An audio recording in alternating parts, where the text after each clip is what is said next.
I'd like to introduce on the live stage, we have Micah LANDE, a PhD and assistant professor, and E.R. Stenshaus Chair for Engineering Education at South Dakota Mines.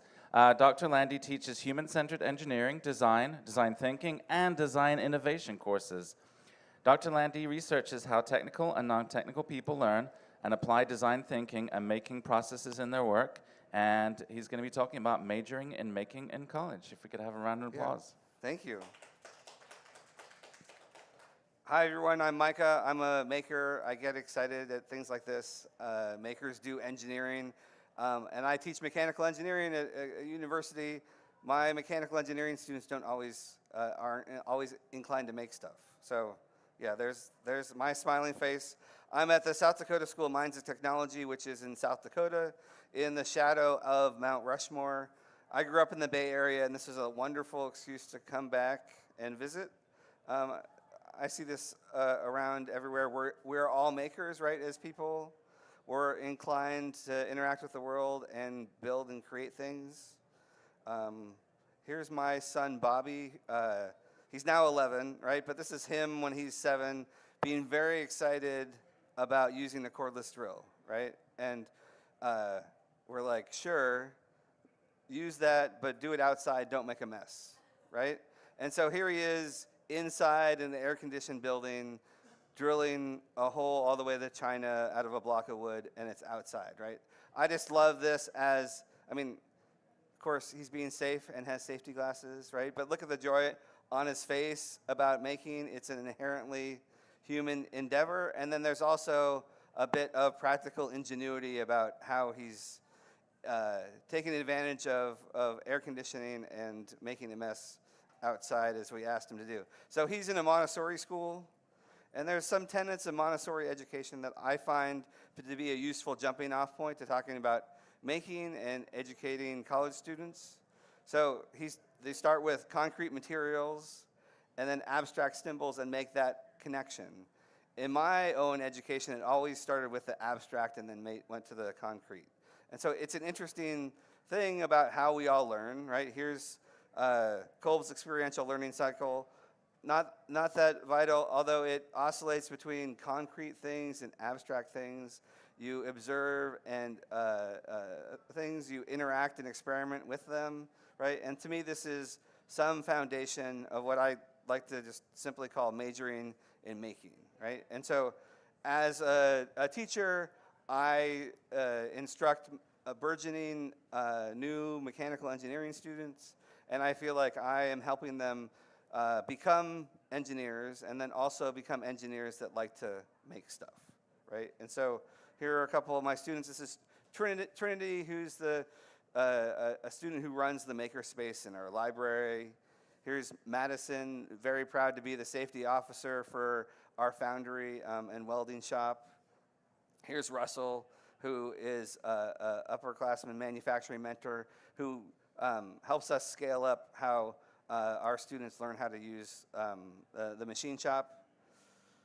A couple years ago, Make came out with a list of best maker schools. I think it was an expansive list of a couple hundred schools, one from 2021 and one from 2022. I think it's fair to say that makers do engineering whether they call it that or not, right? Some of you older folks in the audience might recognize Richard Dean Anderson as MacGyver, right, before the reboot.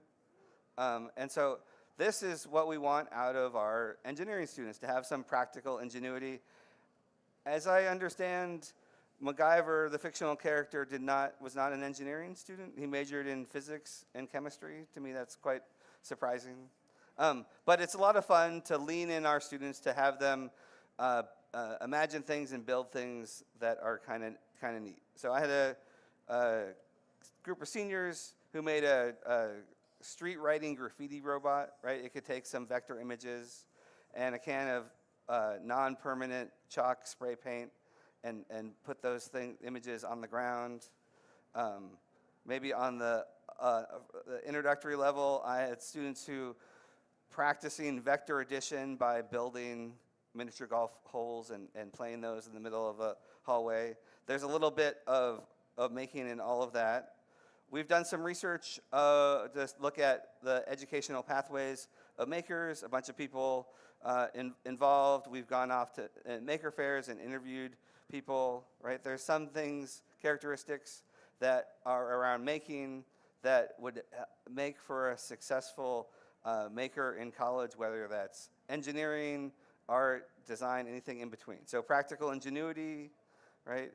Playful invention, I think playing with ideas, playing with materials, super important, super useful. There's some bit of a sharing ethos, right? And so if I get super excited about something, I want to share that with other people to get them excited about it. There's also a bit of self-directed learning, right? Some mission orientation of I want to make a Volvo laden with singing Billy Bass fish. What might I make that work, right? And so the thing that gets me excited about making is the notion of it being a community-based thing, right? This culture of additive innovation. I'm going to make something. I'm going to be inspired by what other people have made. I'm going to make that thing, maybe hack at it, improve it, share it back to the community. There's also a bit of what I lean in on tinkering and hacking and making, right? And so, again, MacGyver as like a jumping off point of a cultural touchstone, but that we build by trying things out, right? And so here's something from the New York Times about tinkering as a pedagogy. There's great historical examples of things that have been hacked together. There's a transistor, there's a credit card, right? Eddie Van Halen's Frankenstrat, a computer mouse, first Palm Pilot. Here's an initial prototype of a super soaker with 2-liter soda bottles, right? These are all reflect practical ingenuity, right? That tinkering and making and creating, that all kind of leans into expressing a part of our own soul and connecting with ourselves and with each other. And so I think about as making as tinkering with technology, right? We want to build stuff that helps explore, learn, solve problems that one cares about. And so I like to encourage my students to think broadly and prototype the future, imagine the future, act on what matters, right? And it might be that we're talking about imagining and making. It might be that we use some more specialized language like designing and engineering. And so I think back of my own childhood, Back to the Future 2, most important movie of my childhood that came out in 1987, right? There was, if you remember the DeLorean, it would travel through time, right? They needed to get back to the future, right? And they rigged up something to be able to harness the power of lightning and the clock tower, right? And get fast enough where they're going 88 miles an hour to travel through time, right? So a hallmark of my childhood, I'll just show you a quick example of some of my students who replicated at least the trail of fire hacking some things together. And there's examples of this to me that are really encouraging and inspiring of students taking technology and taking it beyond what I might ask them to do in the classroom, but taking their own interests and playing with ideas and getting inspired. So I think this plays a little bit of a video of a DeLorean slowly going down the road and then laying a trail of fire behind it. So they're using some microcontrollers, a windshield wiper system, some isopropyl alcohol, barbecue lighters, some LED lights, right? These are all the things that you would need to make this happen. I think it's a wonderful example of students taking what they're learning and their interest in getting their hands dirty, right? And that's all about getting their hands dirty, building to think, thinking to build. There's all sorts of ways in which we have fun in the classroom and challenge students to imagine and build things that they wouldn't have thought possible. So another example I'll show is a project we have. Students make human-powered vehicles out of cardboard, right? So they're bicycles, 2 wheels, there might be dollies or 4 wheels, right? And so they start off with not having any wits about them about how they might use cardboard as a building material, and then quickly try things out and come up to speed, right? And so here's a little bit of a video of having them race around, right? Some of them do it successfully. We put them in safety equipment, right? So it's a little bit less dangerous. But there's a little bit of fun. And so the dictionary definition of an engineer, right? I love the third one, person who runs a train. That might be my Halloween costume. But it's someone who with scientific training who designs and builds complicated systems, right? And so to me, that's what we might take an interest in making in K-12 or hobbies that adults might have, and build on that to inspire people to make engineers. And so there's a couple other things, and then I'll wrap up. I think there's a lot of value in what we're all here celebrating at Maker Faire to create in context, right? And that might be also how we might learn in context. And so that notion of having some problem that you actually care about to solve and engage in, right? And having the time and the resources and the support to make things make for a much more robust, holistic learning experience. And so I get excited when my students express some interest in not just what can they do, but what should they do, right? So applying some care and interest to the world that they live in. There's a little bit to me of that is romantic, particularly in this day and age of being a citizen and trying to improve the world and doing that by building stuff. And so the idea of that this endeavor of making is something that we all do, and as citizens of the world, we could all make the world better. To me is useful. So building to think, learning by design, right? There's some bit of when we talk about what the engineer of the future might be, and some of this is from reports from the National Academy of Engineering.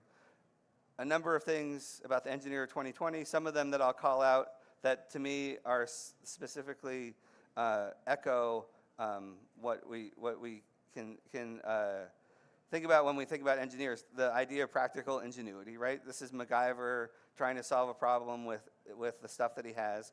Creativity, right? There's a lot of value of creativity and a lot of ways to inspire and extend creativity past a foundation of math and science. And then lifelong learning, right? And so I thought this talk was useful. Just there's some examples of schools and universities that are here showing off the cool stuff that their students make, right? Berkeley has a whole wealth of things to check out. But the idea that it's part of a lifelong learning spectrum, right? So you could be a kid inspired by making, an adult inspired by making. So some of the things I mentioned, creative confidence, playful invention, self-directed learning, that maps to this bit of creativity, practical ingenuity, and lifelong learning. K-12 has 21st century skills. There's a mapping there to creativity and innovation, critical thinking and problem solving, and initiative and self-direction. ABET, which accredits many engineering programs, they have some things that don't necessarily map, but some that do, right? So there's an opportunity for creative confidence to maybe be added to what we expect out of our new engineers, but playful invention being how to identify, formulate, and solve engineering problems, self-directed learning mapping to lifelong learning, and strategic thinking.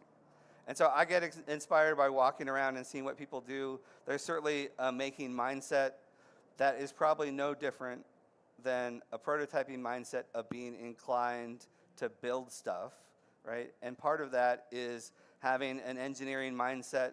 I like walking up and down the hardware store and just seeing what's there, right?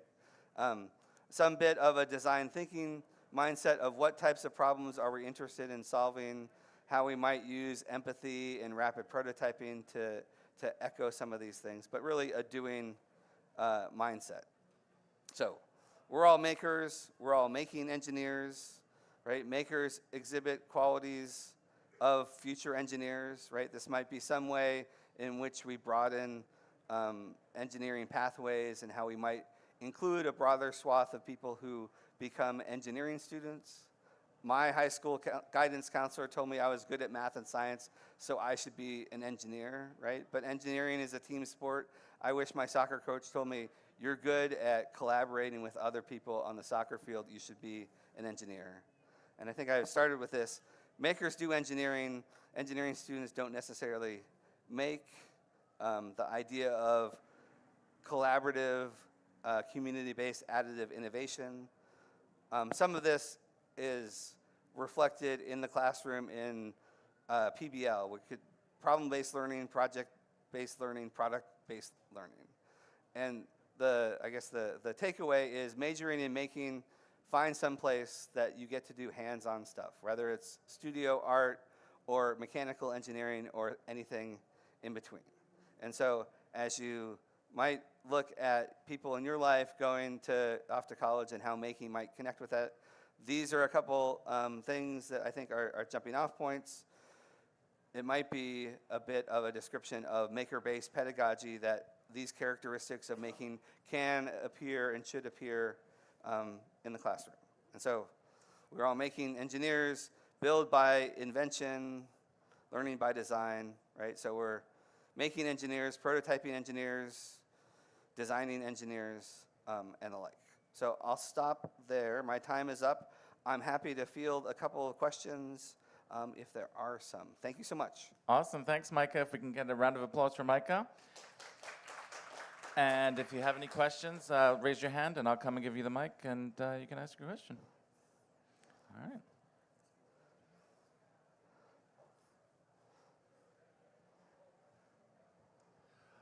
I have a question related to the transition from maker to engineer.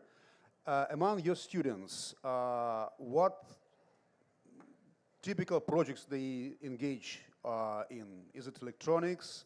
Is it mechanical design? Is it Lego type design, raw materials? What the typical student does? Sure. Well, so I'm in South Dakota. The typical student is someone who comes from a farm, right, and has some maybe common sense and practical ingenuity about fixing their tractor, right? If you know I teach mechanical engineers, and some of them geek out about being shop rats and machining stuff in the shop, right? For some of them, new technology, 3D printing is super exciting, right? I think more and more, different than when I was a student like 30 years ago, our mechanical engineering students are learning how to program and how to do circuits and building robots of all sorts. We also have a fair bit of students who geek out and find an engineering competition team where they build a Formula race car or a dune buggy, right? I think the answer to your question is it's all of those things, right? I feel like when I was an undergraduate student, mechanical engineering was such a narrow thing, even though mechanical engineering is such a broad thing.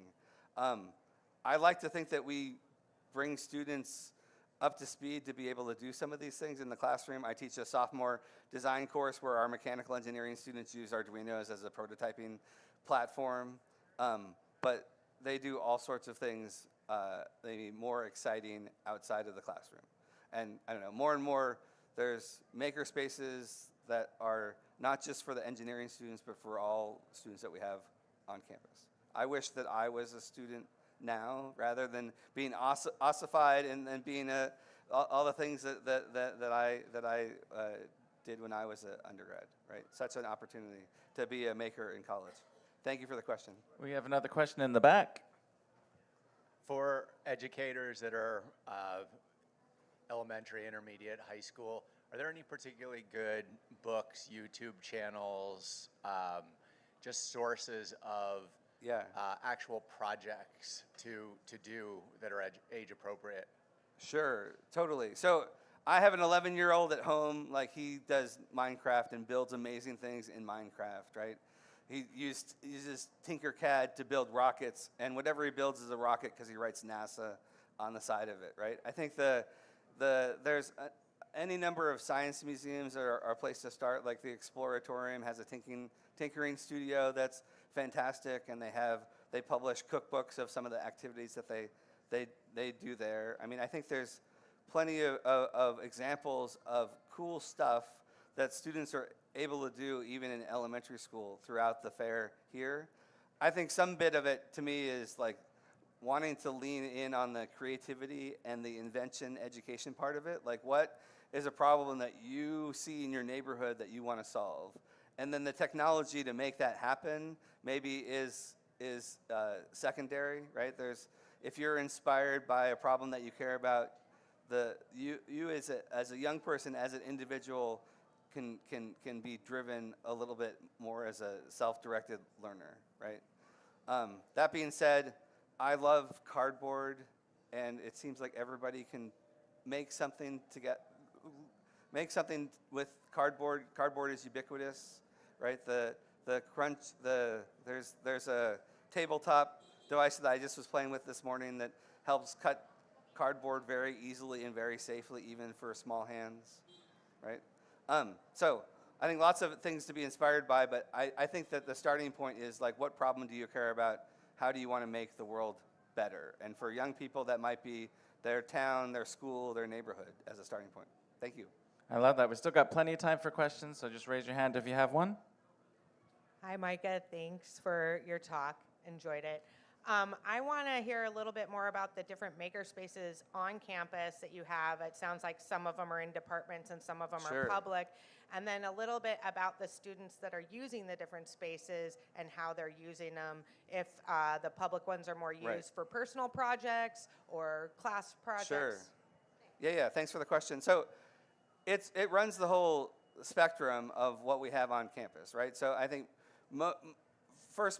our library has a makerspace that, because it's a library, it's open to everybody, right? And so, I mean, we have some 3D printers and some laser cutters. I mean, I think it's all the stuff that you could safely use without any like eye protection, right?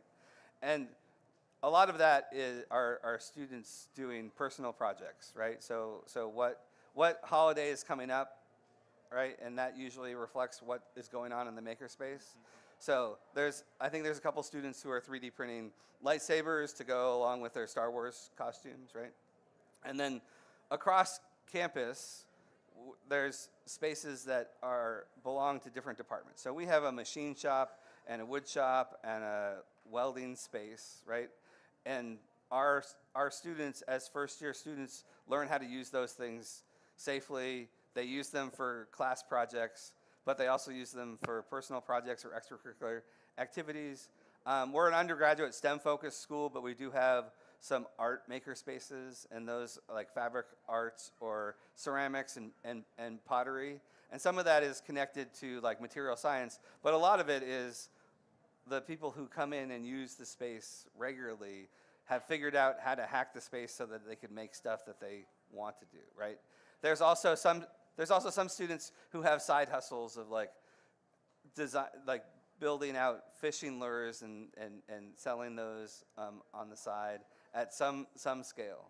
Yeah. I just wanted to know, are the ones that are in specific departments, are they still open to other students, or do you have to be in that department to use that space? The question was, do you have to be in the department to use that makerspace? So most of them are open to students, right? It's like come in and get trained up so that you could use these tools safely, right? I mean, I think that there's a little bit of attention for some tools that these are research tools versus like stuff for our undergraduate students to use, right? Thank you. Got a couple more minutes if there's any more questions. Last call. Oh, in the front. All right. Great talk. I like what you said about making as a team sport. Can you explain the types of like team members a maker should be looking out for? Oh, sure. So, I mean, some bit of it is making as doing it together, right, rather than doing it yourself. I mean, I find my students like to geek out on building stuff, on doing stuff, right? So they have some affinity groups that they get together and do stuff with. I mean, we make them do a lot of things in groups, in project courses, and we spend some bit of time talking about what it's like to be in a group and a well-performing group. So, I mean, it's a little bit weird, though. In most of the situations, they're all the same, right? They're all the same major. They're all the same age. They're in the same class. We do have some extracurricular things that are vertically integrated. So student projects that are led by juniors or seniors, and then there's freshmen who come in and get involved as apprentices, and then get peer and near peer learning, right? I think there's enough things that go on at our university that are team-based that it's like a ubiquitous thing, and students learn who is responsible, who shows up, right? Who flakes. It's like probably any of us. Who are the people that you want to spend time with, and then you figure out how to work with those people in class and outside of class. But I don't know. We have, all my coworkers I say are 18 to 22, and then I'm surprised that I am not that age anymore, right?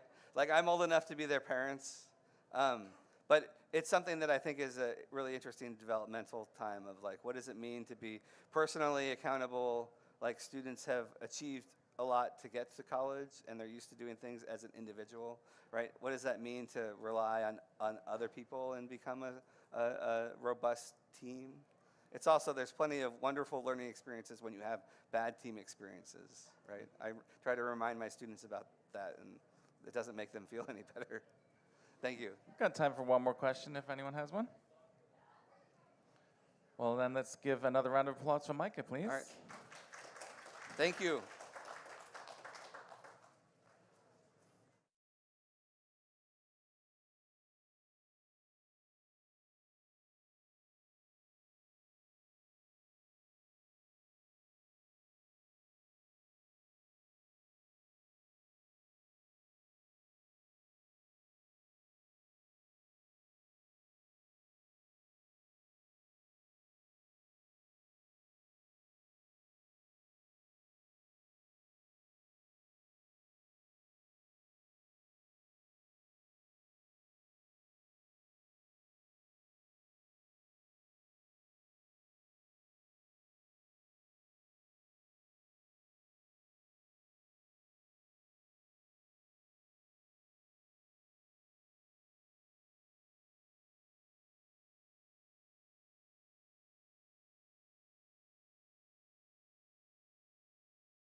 All right, that sound means that it's time to welcome Beth Ferguson to the stage.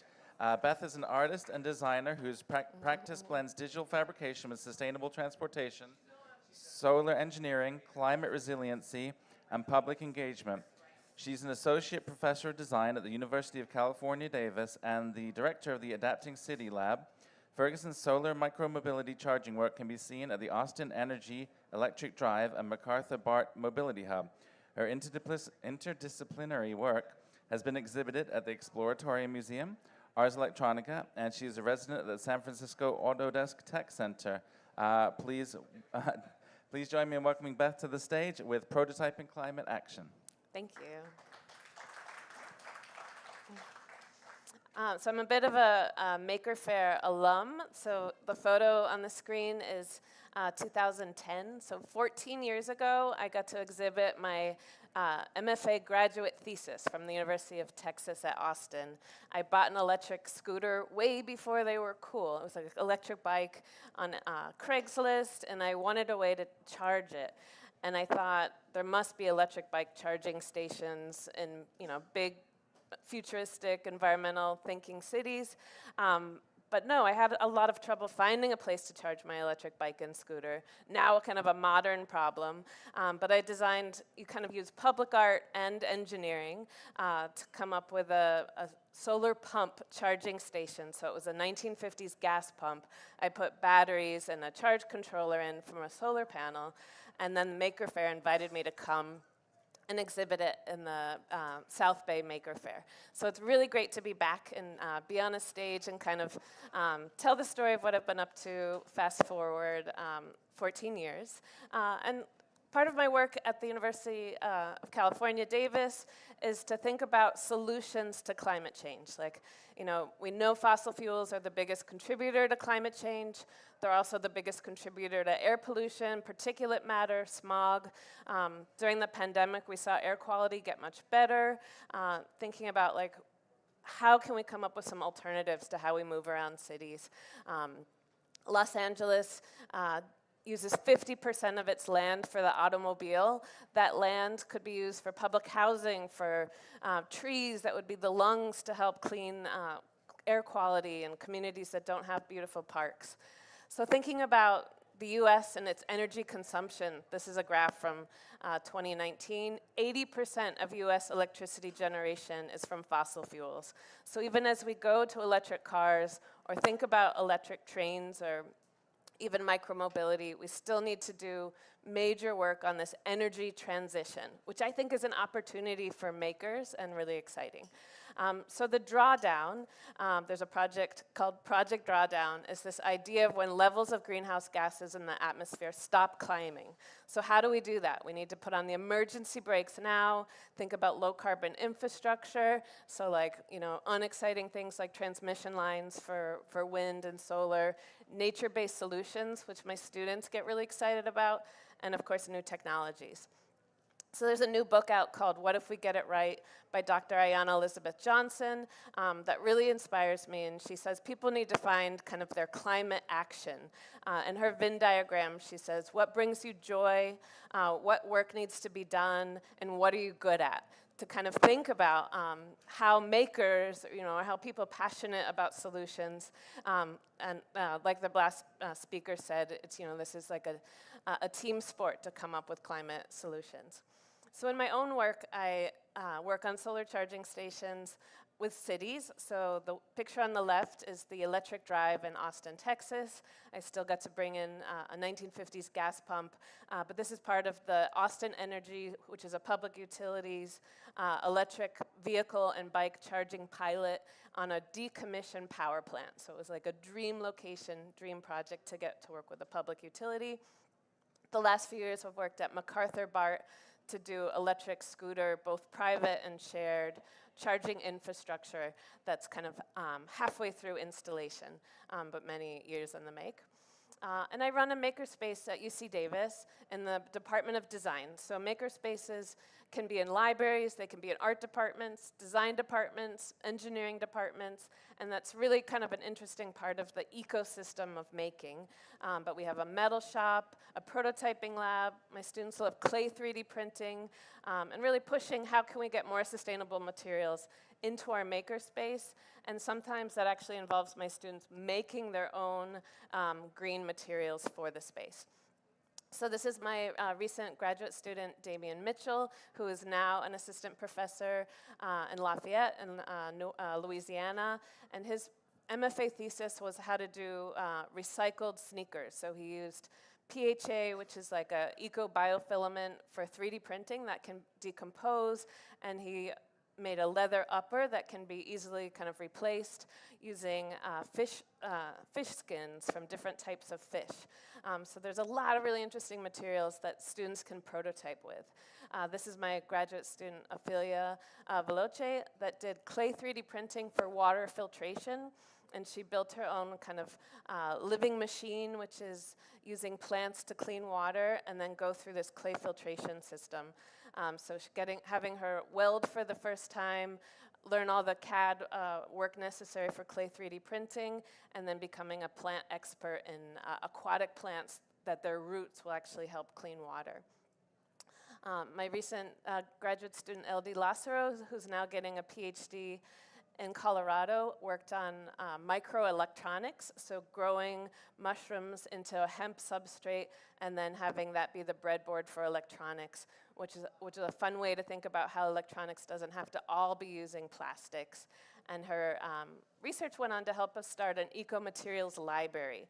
So we have an in-person display in our makerspace and a website called ecomaterialslibrary.com, where students are looking at biocomposites, microbial, fungal materials, and we have blenders and dehydrators and little stovetop and scales and coffee grinders where they're grinding up shrimp shells and pistachio nuts and things that they find in our yard, like cactuses, to try out fruit leathers and things that can be then laser cut and have them start thinking about the circular economy in new ways.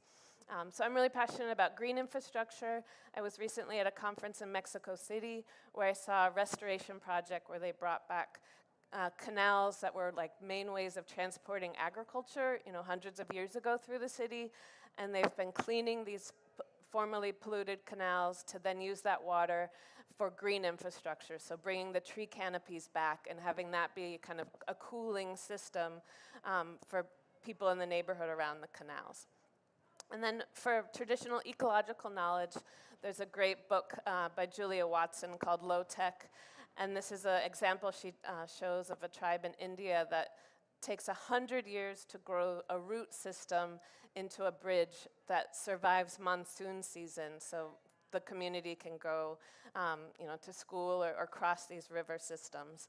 And as our climates are changing, we're realizing that rivers are both beautiful but also can be flooded, and we need to think about more adaptive architecture and resiliency in the way we're planning our coastal cities, but even rural cities. We just saw in Asheville, North Carolina, they just weren't expecting their rivers to flood to the level that they did.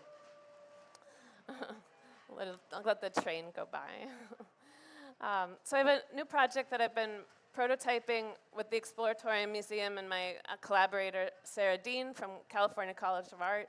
It's called Tools for a Warming Planet, where we have crowdsourced creative tools for a warming planet and have put these tools into categories. And we did an exhibition at a conference called Isaiah in Barcelona a few years ago. And the categories that people submitted of climate tools were under health, community, food, energy systems, ecology, data, environment, and materials. So we sifted through hundreds of submissions that were some really speculative, creative, really practical, and I'm going to share a few of them with you. So the first category, food sources and systems, we had a designer and architect from California and also family origins from Mexico, has a line of cricket food called Don Boguito. She's based in Oakland and has many different varieties. There's like a chocolate cricket snack, and this kind of looks at the history of how insects have been a big part of a lot of cuisines in Mexico and Asia and like all parts of the world. So that's a protein that's a lot easier and less resource intensive than red meats or some of the foods we eat today. And then another more speculative project was called Domingo Club from Spain, where they're using making, kind of like different DIY making to grow different types of bean tempes into jewelry, and they have a little dehydrator for making your own tempeh. So these were kinds of fun ways of doing food and protein. And then Sarah and I, my collaborator, have a project called Emergy, which are emojis for climate change. And we've worked with our students to kind of come up with how do we communicate about climate change and a kind of global catastrophes, and could emoji, kind of this language of images, be part of that? Another project that was submitted is called iNaturalist, which is an open source kind of app and website that was used a few years ago to have kind of citizen scientists show an algae bloom that happened in the San Francisco Bay, where fish were kind of turning up in different parts of the coast, and they weren't sure why the algae bloom had happened. And doing the citizen science data collection was maybe faster than like hiring a study and sending in the experts to pinpoint why the bay was maybe getting warm, or if there was like some type of pollutant happening. So the next topic is ecology and life. This was a project, part of Resilient by Design, called Public Sediment, that UC Davis collaborated with a bunch of different studios to look at Alameda Creek in the North Bay, or in the South Bay, and how mud could actually be used to make the Bay Area coast grow in height. So if we have like a stormwater event, that the wetlands would be used as a sponge and prevent neighborhoods like Union City and Fremont from flooding. So thinking about ecological engineering is a great way of not only just restoring our habitats for wildlife, but actually restoring habitats that were once really a big part of reducing some of the sea level rise that we're trying to plan for going forward. This project is called the Living Data Pod, which a bunch of scientists have collaborated with designers and architects around the Bay Area, where the planktoscope can take water samples from around the bay and see if there's ocean plastic. So the little green dot is actually some plastic, but you also can see these wonderful organisms that are otherwise invisible. So it's also a citizen science project helping kids do some of the water collection. So health and security. This was a graduate student from UC Davis who was a jeweler from Iran and had incredible craft and making skills. And she did a lot of research on how to cool the body with a cooling jewelry. So the kind of jewelry made copper has these tubes that have a cooling system and are on the points of the body that would help reduce the heat. So how we just using an air conditioner might not be appropriate, but maybe there's other creative ways of having, a frozen water bottle or cooling as we think about how we're going to adapt to the future. So those are the slides I wanted to share with you guys. I guess I ran through them pretty quick, but I'm happy to answer any questions.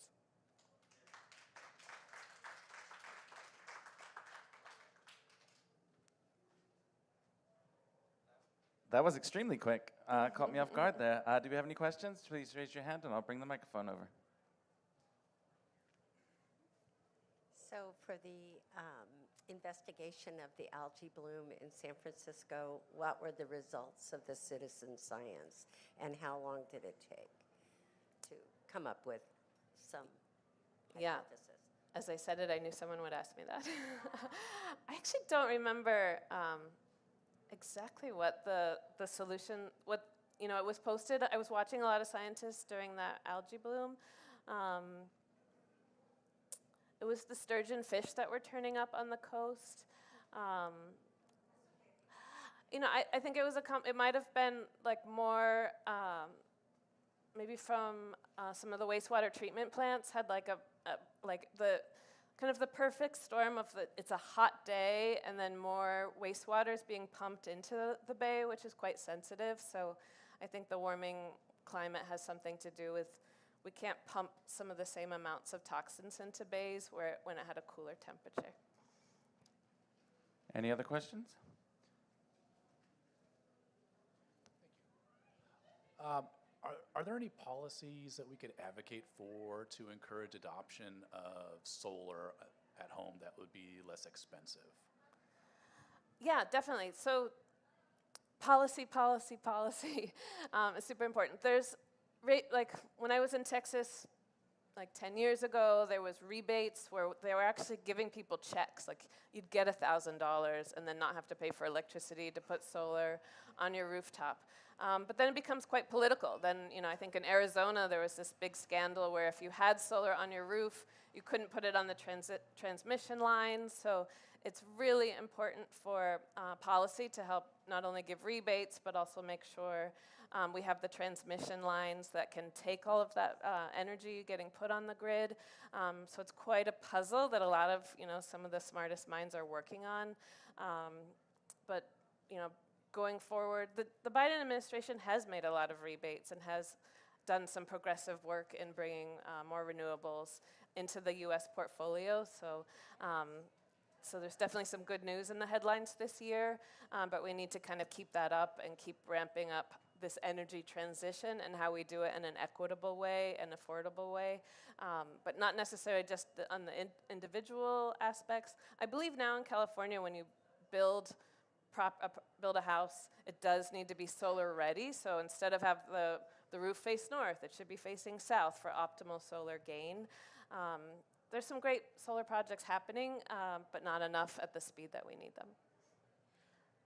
My question is sort of related to that, where obviously in the Bay Area we're a pretty receptive audience to this kind of stuff, but as someone who's lived in, obviously Austin's also a very forward, but Texas overall has, I think, different politics in a lot of places.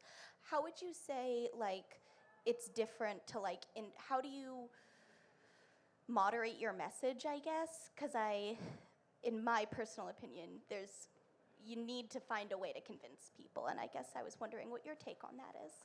Yeah, that's a great question. So this is the project that I mentioned really briefly. But it is a great makerspace story where the solar pump charging station prototype was my kind of maker project in graduate school, not as an engineer, more as like a designer, artist, architect kind of side of things. But I was able to convince the South by Southwest Music Festival to hire me to do a fleet of these charging stations for their music festival, and then coming to Maker Faire. So places like Maker Fairs and music festivals are a great way to prototype a new innovation, having renewable energy or small electric bikes and scooters. It's a great way to move around a city. For perspective, it would take 17 solar panels to charge a Tesla and 1 solar panel to charge an electric bike. So when you start thinking about space and how much energy we need, a big part of the energy transition is also efficiency. We just need to reduce the load we're putting on our electrical grid with inefficient appliances, and also have our architecture use passive cooling, windows that open, things that are actually were popular 100 years ago, needs to be back incorporated into kind of like the green planning and engineering. But I would say, it wasn't Austin Energy who partnered with me on this project. It was because I had gone through a music festival route, and they saw the publicity of having like a functioning public art engineering project be kind of the signage of their pilot electric vehicle charging program, and as a public utility has a lot to gain if everyone all of a sudden has an electric car. But then they also know it's good publicity to have a wind and solar portfolio for all those folks having electric vehicles all of a sudden charging at night. So I think a lot of the solutions for the kind of climate solutions exist. So creativity is needed to implement them and have this team sport of being part of them. So it's not something that kind of scientists can do alone, or climate scientists can do alone. We need science communicators, we need innovators, we need people willing to pilot and test things out so that they are adapted. Got plenty of time for questions. If you have any more questions for Beth, please raise your hand. In the back.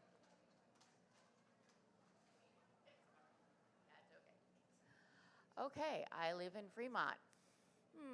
Very close to the Alameda Creek. What are we looking to do and try with this mud building? Is that what the words? I came in kind of as you were talking about the Alameda Creek project. So let's see, where was that? So Alameda Creek, there was a competition funded by the Rockefeller Foundation called Resilient by Design, almost like 6 years ago. So all the documentation on the Alameda Creek project is on the Resilient by Design website. And the Army Corps of Engineers took kind of, I think it's like a 15-mile stretch of Alameda Creek, like in the 50s, and kind of took a meandering creek and straightened it up and put a lot of rocks, and it's just, the void of ecology now. So there's no sediment, no fish, but it did and this was in response to a flood that I think happened in the 50s. It did dry out the area so that Union City and Fremont were able to build on land that might have been more of a wetland or kind of drained it. So why that's important today is going forward, the frontline communities are communities that are on former wetlands and that might have outdated infrastructure that's over 70 years old. It might not be ready for the incoming, even just 6 inches of sea level rise or a storm event with 7 feet of sea level rise. I'm not saying Union City or Fremont are going to flood today. You know, I don't know that, but we did work closely with Alameda County Flood Control, and they have a lot of really advanced projections and mapping. And this project looked at all the sediment behind the dams in this area, and the mud trap behind the dams above Alameda Creek. The project speculates that if we used mud for resiliency, getting the sediment behind the dams back into the creek, that nutrients helps the creek grow in height and not have, so imagine, actually here, we're in Vallejo, there's these beautiful wetlands, but if we don't give nutrients or sediment to these wetlands so they grow in height, then they'll be covered and become open water with a couple extra feet in the bay. So these are kinds of big problems of how engineers and scientists and modelers need to think about ecological infrastructure, not just for habitat, for the beautiful Pacific Flyway, the nature in these wetlands, but also the resiliency that the wetlands provide for the neighboring community. So volunteering to help grow grass in the wetlands or restore the wetlands and really think about them in the next, not just like next year, but in the next 100 years. I think that's kind of some of the traditional ecological knowledge of thinking about future generations and how these ecological systems are worth investing in to kind of protect communities that might be on the front line of sea level rise. You're welcome. Still plenty of time for questions for Beth if you have them.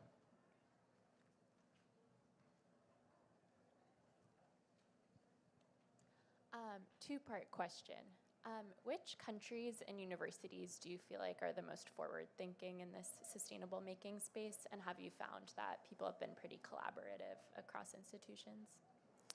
Yeah, that's a great question. So I was just at the International Makerspace Conference, the Academic Makerspace Conference in Sheffield in the UK, and it will actually be at UC Berkeley next August, so that's a great place if people are interested in academic, even like librarians that run makerspaces are at the ISAM conference. But in terms of kind of ecological climate prototyping, I would say great things are happening at TU Delft in the Netherlands, Switzerland. I have some colleagues at TU Delft, and they tell me that are professors of sustainable engineering, that Delft is 10 years ahead, and they're like, I thought about coming back to California, but we're just 10 years ahead in the way we have better electronic standards. Like the European electronic standards are just more rigorous for the way batteries are being recycled or how designed for disassembly and life cycle analysis of electronics. So I would say that is really interesting. I mean, the Stanfords, the MITs of the US are definitely doing interesting work in sustainability. But actually, I wish there were more places that came to mind. I went to Hampshire College in Western Massachusetts, which is a place where you design your own major. There's no grades, and there was a wonderful Lemelson makerspace there. So I worked on bike trailers for electric bikes and got to wire up solar panels, so it was very hands-on, and that was funded by the Lemelson Center. There's an organization called VentureWell that we've gotten grants from UC Davis, so a lot of the projects I showed from my students have all received a $1,000 VentureWell grant for my students to build their prototypes, and I think that's made a big difference. So as a maker, I make sure my graduate students have the opportunity to make something. So looking for curriculum that does have a robust makerspace. There's the Jacob Center at UC Berkeley is fantastic. They have a really lovely makerspace and hands-on curriculum. I think they have a table here this weekend at the Maker Faire, but those are a few examples. And actually someone asked earlier about books and resources for making, and it'd be great to do a shout out for the Girls Garage, which is in Berkeley. It's a women-run makerspace that's like for girls that are kind of like junior high school level to learn wood shop and metal fabrication, and they're building chicken gazebos and all kinds of really neat projects. So there's a book called Girls Garage that Emily Pilliton recently published if you want some ideas. Also, Instructables is a website. It might not be as popular as it was kind of 4 or 5 years ago, but there's a lot of DIY resources on the Instructables website, and then of course all the Maker Faire related stuff is also helpful.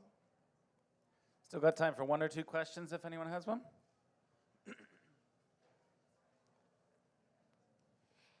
This might be a little niche, but you mentioned your eco-material library, and I was wondering if you've had any any sort of use of sort of like textiles and fabrics, because I know obviously, because fabrics are can be difficult to, if Yeah, you've of had course. any experience. So I work at the UC Davis Design Department. We have a big textile and fashion part of that program. Some of my colleagues also teach wearable technology, so whether it's health or speculative related. So having our students have textile access is really important. So this is our eco-material library. There's a QR code and you can check it out. But having the fabrics, the cork, the mushroom material available for students to touch is really important. Alejandra Rus is one of my graduate students from Columbia. She experimented with like 60 ways to take old jeans and threw them in a Vitamix and then added eco-composites to them to make these like really flexible, fun to touch materials with jeans, and then made these beautiful prototypes and won our MFA award. So all those are examples on our website as well as in the display center. But during the pandemic, I was really sad my students couldn't use our kind of makerspace.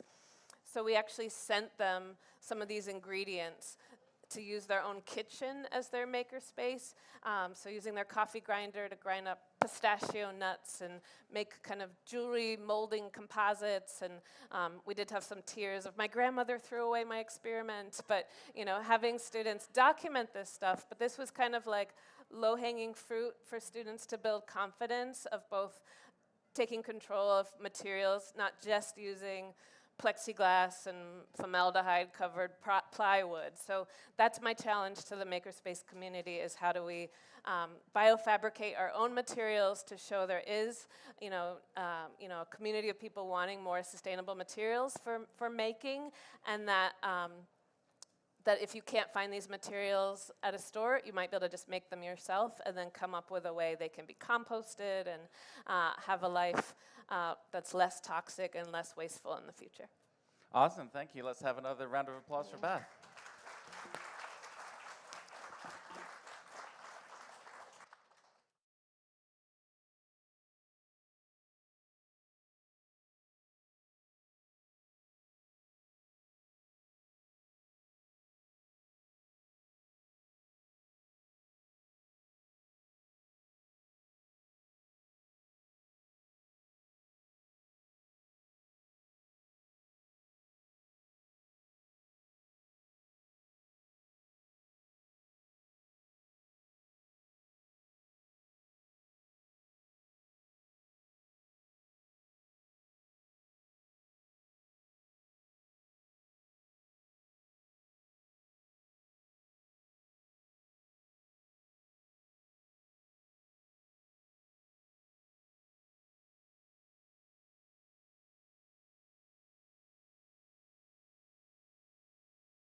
Stage Eric Stackpole.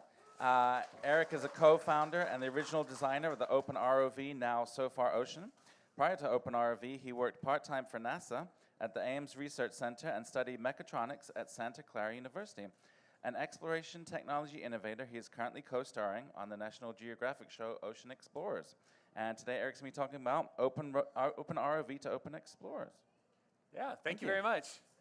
Hey, thank you guys all for coming. I have to say, it is incredible to be on this stage talking to you about this journey I was so lucky to go on, because where it all started was also right here. Oh, hey, Jim, I see you in the audience, Dave. Many of you guys, I don't know show of hands, how many of you guys have been to Maker Faire before? And how many of you guys were at Maker Faire like more than 5 years ago? All right, okay, good. So how many of you guys, let's do show of hands again, remember this, the OpenROV kit, anyone? This is where it all started. David, who's in the audience here, and I co-founded this company called OpenROV, and others were members. Jim, I see, John is around. And the idea is we wanted to make these very low-cost robotic submarines that were so low cost that you could build one yourself and explore parts of the world that no one's seen before. And we kind of came up with this kit using laser-cut parts, and we shared the design, and people started building them, and it led me on an amazing journey. I don't have time to talk about all the details of how I got to where I got from that. But a point I'll definitely want to make is that great things start with making. Now let's fast forward to what has just happened. I was on a television show produced by James Cameron called Ocean Explorers. And before telling you about it with my own words, we'll just play the trailer and it'll give you a sense of what it's all about. All right.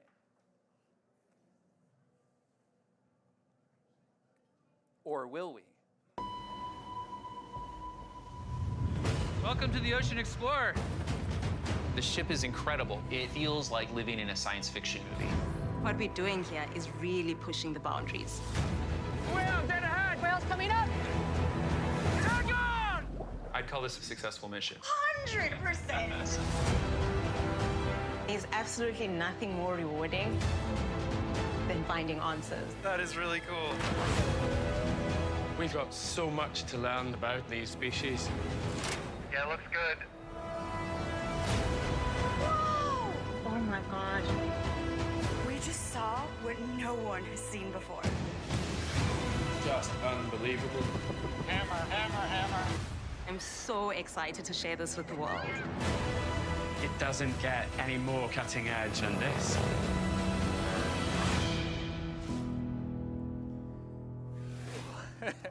Oh, thank you. So that was a really incredible experience, and it all really happened. And God, I still get kind of like teary-eyed watching it, because I got the privilege of seeing some of the most incredible things that are happening on the majority of our planet that hardly anyone has seen before. And it's all out there. This is our initial crew. There's 4 of us, kind of 4 co-stars. And when they pitched it to me, they said, your job is to be kind of like Q in James Bond, but for ocean gadgets. We want you to be the nerd on this show. And I was like, yes, sign me up.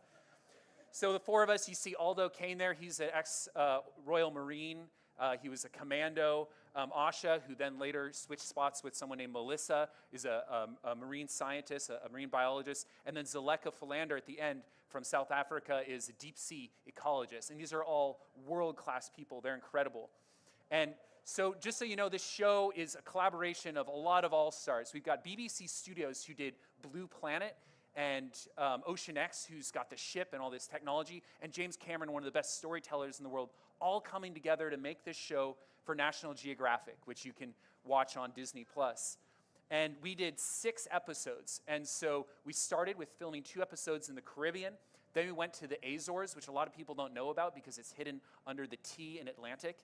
And then we went to the far north into Svalbard, and even farther north than that, we got within 500 miles of the North Pole. So from the tropics to the pole, all in one season. And the experiences I had were incredible. This is one shot of the ship from the Azores as we were looking at sperm whales and coming home from a mission.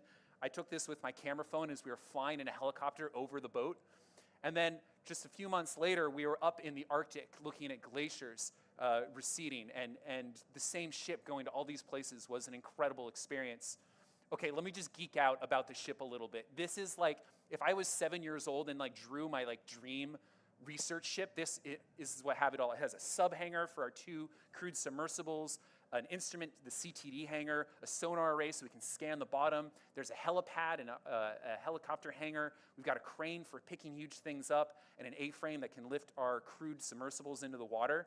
And this is what it looks like. It was awesome. And we even have a tender, like a boat that we launch from the boat. The tender alone is 38 feet long, and you can spend the night on it. So just to give you a sense, I mean, the ship is 280 feet long. It has 72 people aboard. And so, yeah, just a little bit of a list of the cool gadgets that we had for other gadget people like me. It was incredible. It was really incredible. And so, not only that, I feel like I had the coolest job on the entire ship because I had to have like a lab to do all my tinkering. You see this red box where those little windows are. If you look in this photo of the ship, you can kind of see behind, like kind of underneath where that blue crane is in the back. Those are the windows from my office. So most people had, you know, they worked in the bowels of the ship. But I set up this really cool maker lab. You can see the OpenROVs on the right there. I had windows out the side. This is what it'll look like in the TV show with the cool lighting. But actually during the day, it looked more like this. And I would just tinker. And as we were out on an expedition and the mission would change because we realized there's something we don't understand and we don't have the tools, my job was to use my maker skills to make the gadgets that would allow us to explore.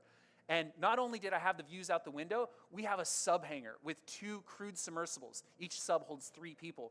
And my other windows looked out at that sub hangar. So while I was tinkering, I could see, like, you know how, I mean, you guys are makers. You know how things end up being last minute? It'd be like, all right, I need 6 minutes to finish this gadget, but they're launching in 7 minutes. Okay, cool, there's time.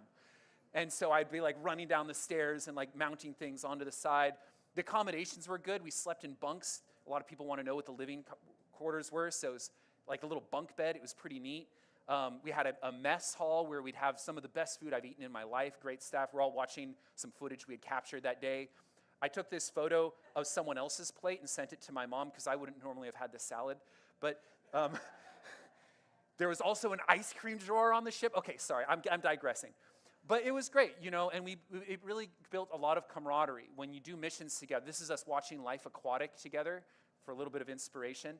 And then even the World Cup soccer match was happening, and we used the sub hangars so that everyone would have enough room to fit, and we watched it. And it was really cool watching this event with these subs that can go down to 3,000 feet right next to us. Lots of safety drills and things like that. You can kind of get a sense. That was in the tropics, and then in the Arctic, we had to have a little bit more substantial safety gear. So we had to train how to get all that stuff on. We'd have a day where we'd be like planning what our mission's gonna be. Even if a thing was broken and the weather was bad and all that, we'd still find ways of making good footage. We'd spend about 2 weeks filming an episode. We'd brief what we want to do downstairs with the producers, and then we'd go up on deck with all the officers and the captain. This is a more serious meeting at 7 p.m. each night, and we'd very carefully like discuss what our plans were. But that was like a no joke, like, you know, you have to have your stuff ready. And that was kind of what it was like. So the next day we'd go out and we'd carry out our mission, and then rinse and repeat. No weekends. You know, it's busy, but it's amazing. Every part of the ship is meant to be on show. The ship was actually designed for storytelling, not just research. James Cameron and Ray Dalio and the people producing this said, if we're just doing science, it doesn't matter. If we're just doing entertainment, it doesn't matter. This ship has to be able to do both. And so you can see the lighting. It looks like a sci-fi movie, but every single thing on the ship is real. There are no props. And so we'd be looking at things on this really cool table, and it would make for great television. And we'd be able to look in microscopes. And I mean, the ship was personal. James Cameron actually came to the ship and helped design how it would look. And it was neat because it felt like living in a sci-fi movie, you know, but there's no like fourth wall where there's a bunch of camera equipment. Everything you see, you're actually living in the real thing. This is our ROV piloting area where we can drive the ROVs from. It also looks cool, and we do some crazy missions. And then if you really want to get sci-fi, we even had a thing called the HoloLab. And this is what it would look like when we're filming. We wear these Microsoft HoloLenses, and what looks like just a table here to our eyes and to the eyes of the camera in real time looks like this three-dimensional graph of things. So like, here's an example of what that would look like. And so that's not CGI that's done afterward. We would actually be like planning our missions, doing a sonar run, and then like creating this three-dimensional table showing what the topography was, and we'd be zooming in and out and having discussions. It was amazing. We also, if any of you guys are scuba divers, we had a hyperbaric chamber on board, so if someone had decompression sickness, they could put them in this chamber and help potentially save their lives. Nitrox diving and all the cool stuff for scuba diving built into the ship. This is our deep sea ROV that can go to 20,000 feet deep. It can go to most of the world's oceans and see the deepest parts of them. You can see how it's deployed with this cool arm that comes off the side of the ship. You know, and the things we'd see with the ROV were incredible. This is this big swarm of fish that came around. The big ROV, this weighs like the size of a small school bus. It's like weighs similar to that of a school bus. But they had this smaller robot that could fly out from the bigger robot to be able to, like, you know, go into more difficult things. And if you guys are familiar with an ROV, here's the smaller robot coming out from its bay and a trident on top of that. So I was hoping that we could put a trident on top of the smaller ROV that comes out of the bigger ROV that comes out of the ship. It'd be like this Russian nesting doll thing. No one wanted to do it, but that's all right. We had a helicopter. Oh my God, it was so awesome. This helicopter seats 5 people, and we'd go on these missions. We were looking for whales, you know. It can fit into that helicopter hangar, which opens up on the helideck. And it's a really powerful, capable machine. We'd have this really fancy camera on the front. It's like $1 million camera that'd be able to get these shots of the things we're able to see from the sky. The guy on the right, the older guy, is Gavin Thursam. He's the director of photography for like all of David Attenborough's shows. So it's like world-class team. Getting to work with them was incredible. And this is what it looks like. You know, we're flying. We have a producer who's looking into this thing, trying to get those shots, landing on the deck of a ship in a helicopter. Oh, it was awesome.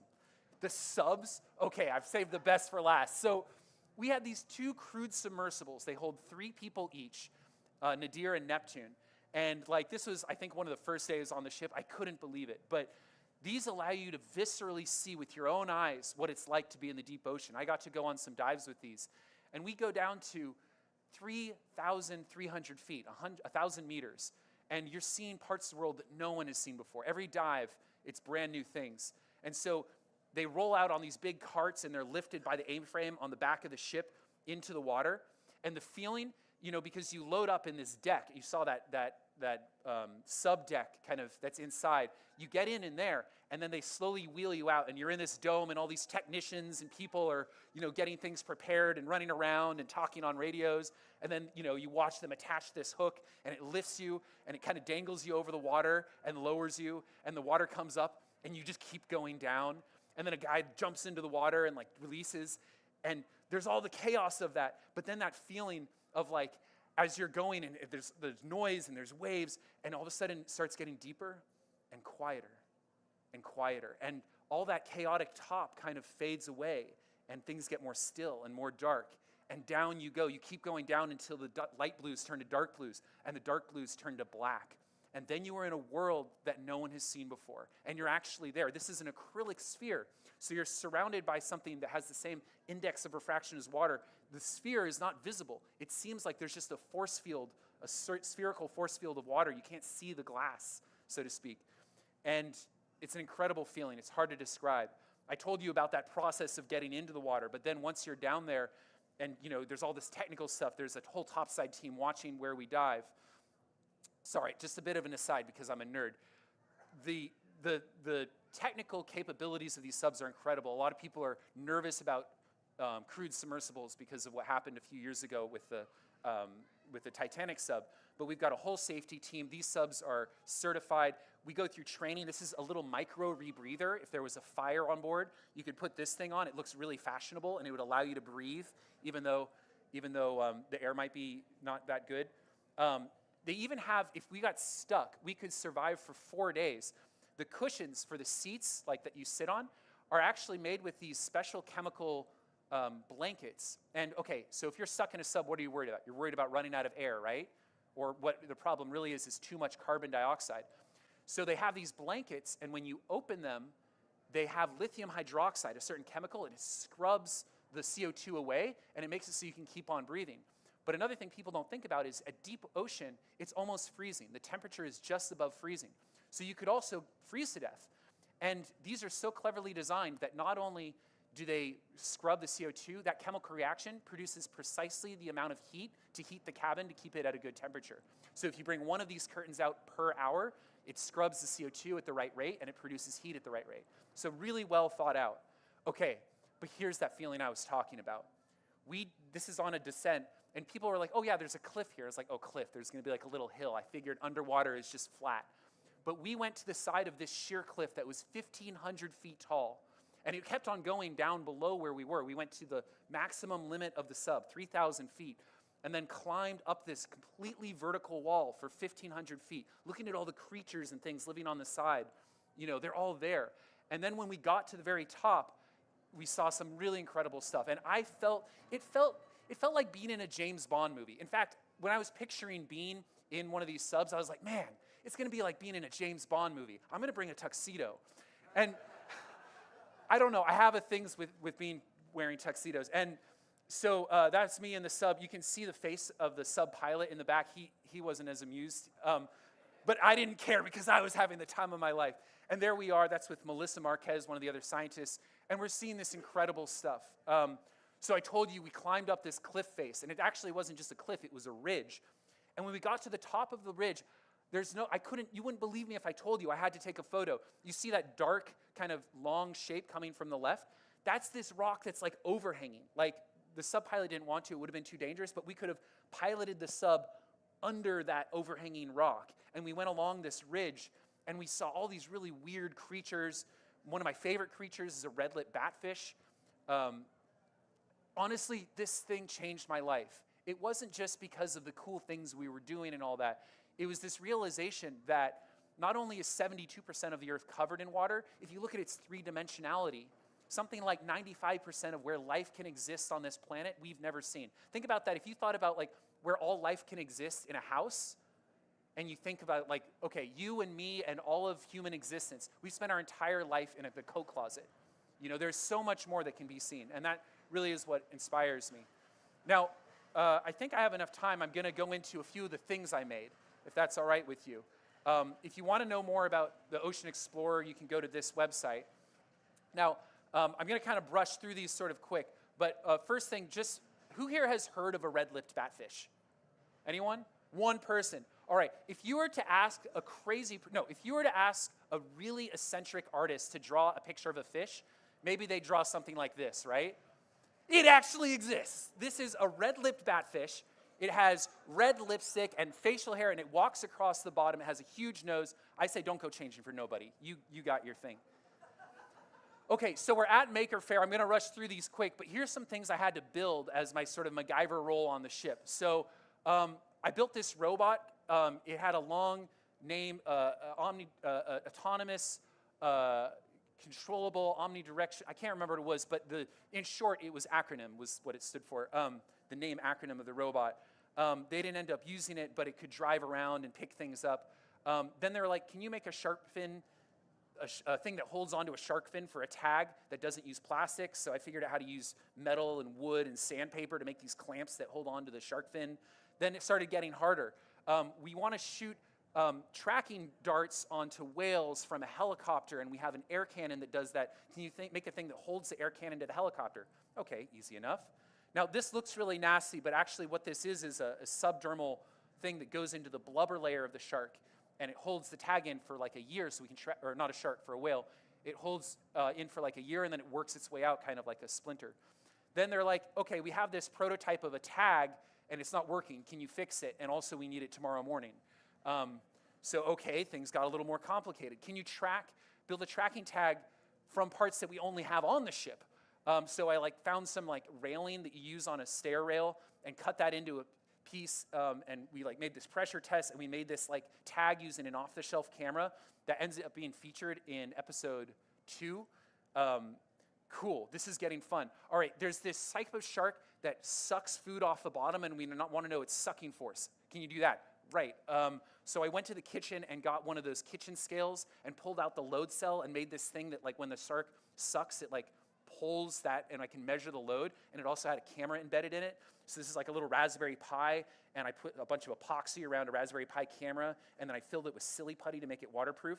And then we mounted that on the front of the sub, and we put a lot of bait around.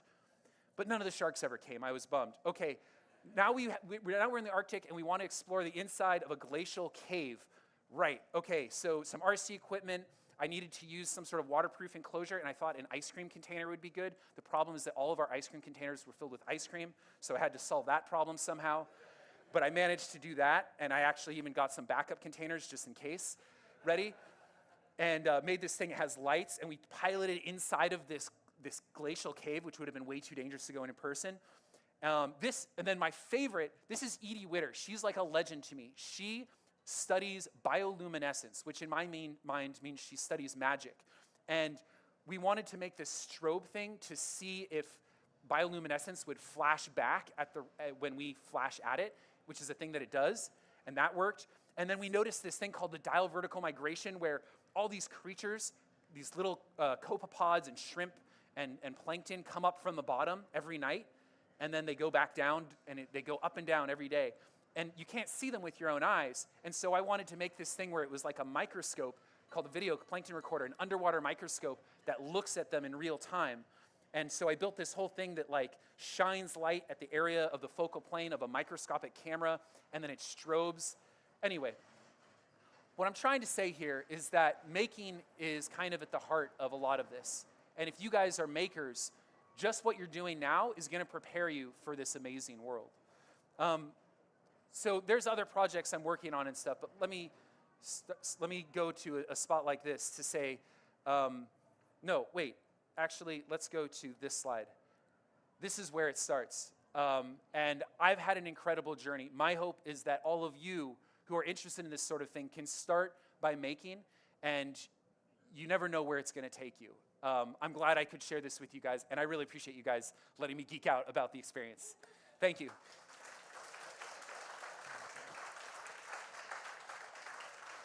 We have about 5 minutes for some questions. If people have questions, raise your hand. I'll bring you the microphone. And got to have some questions. Shirley, come on. Let me see some raised hands. All right, I see one in the back there. Oh, I see. Is that John? Yeah, all right. Wait for the microphone, please.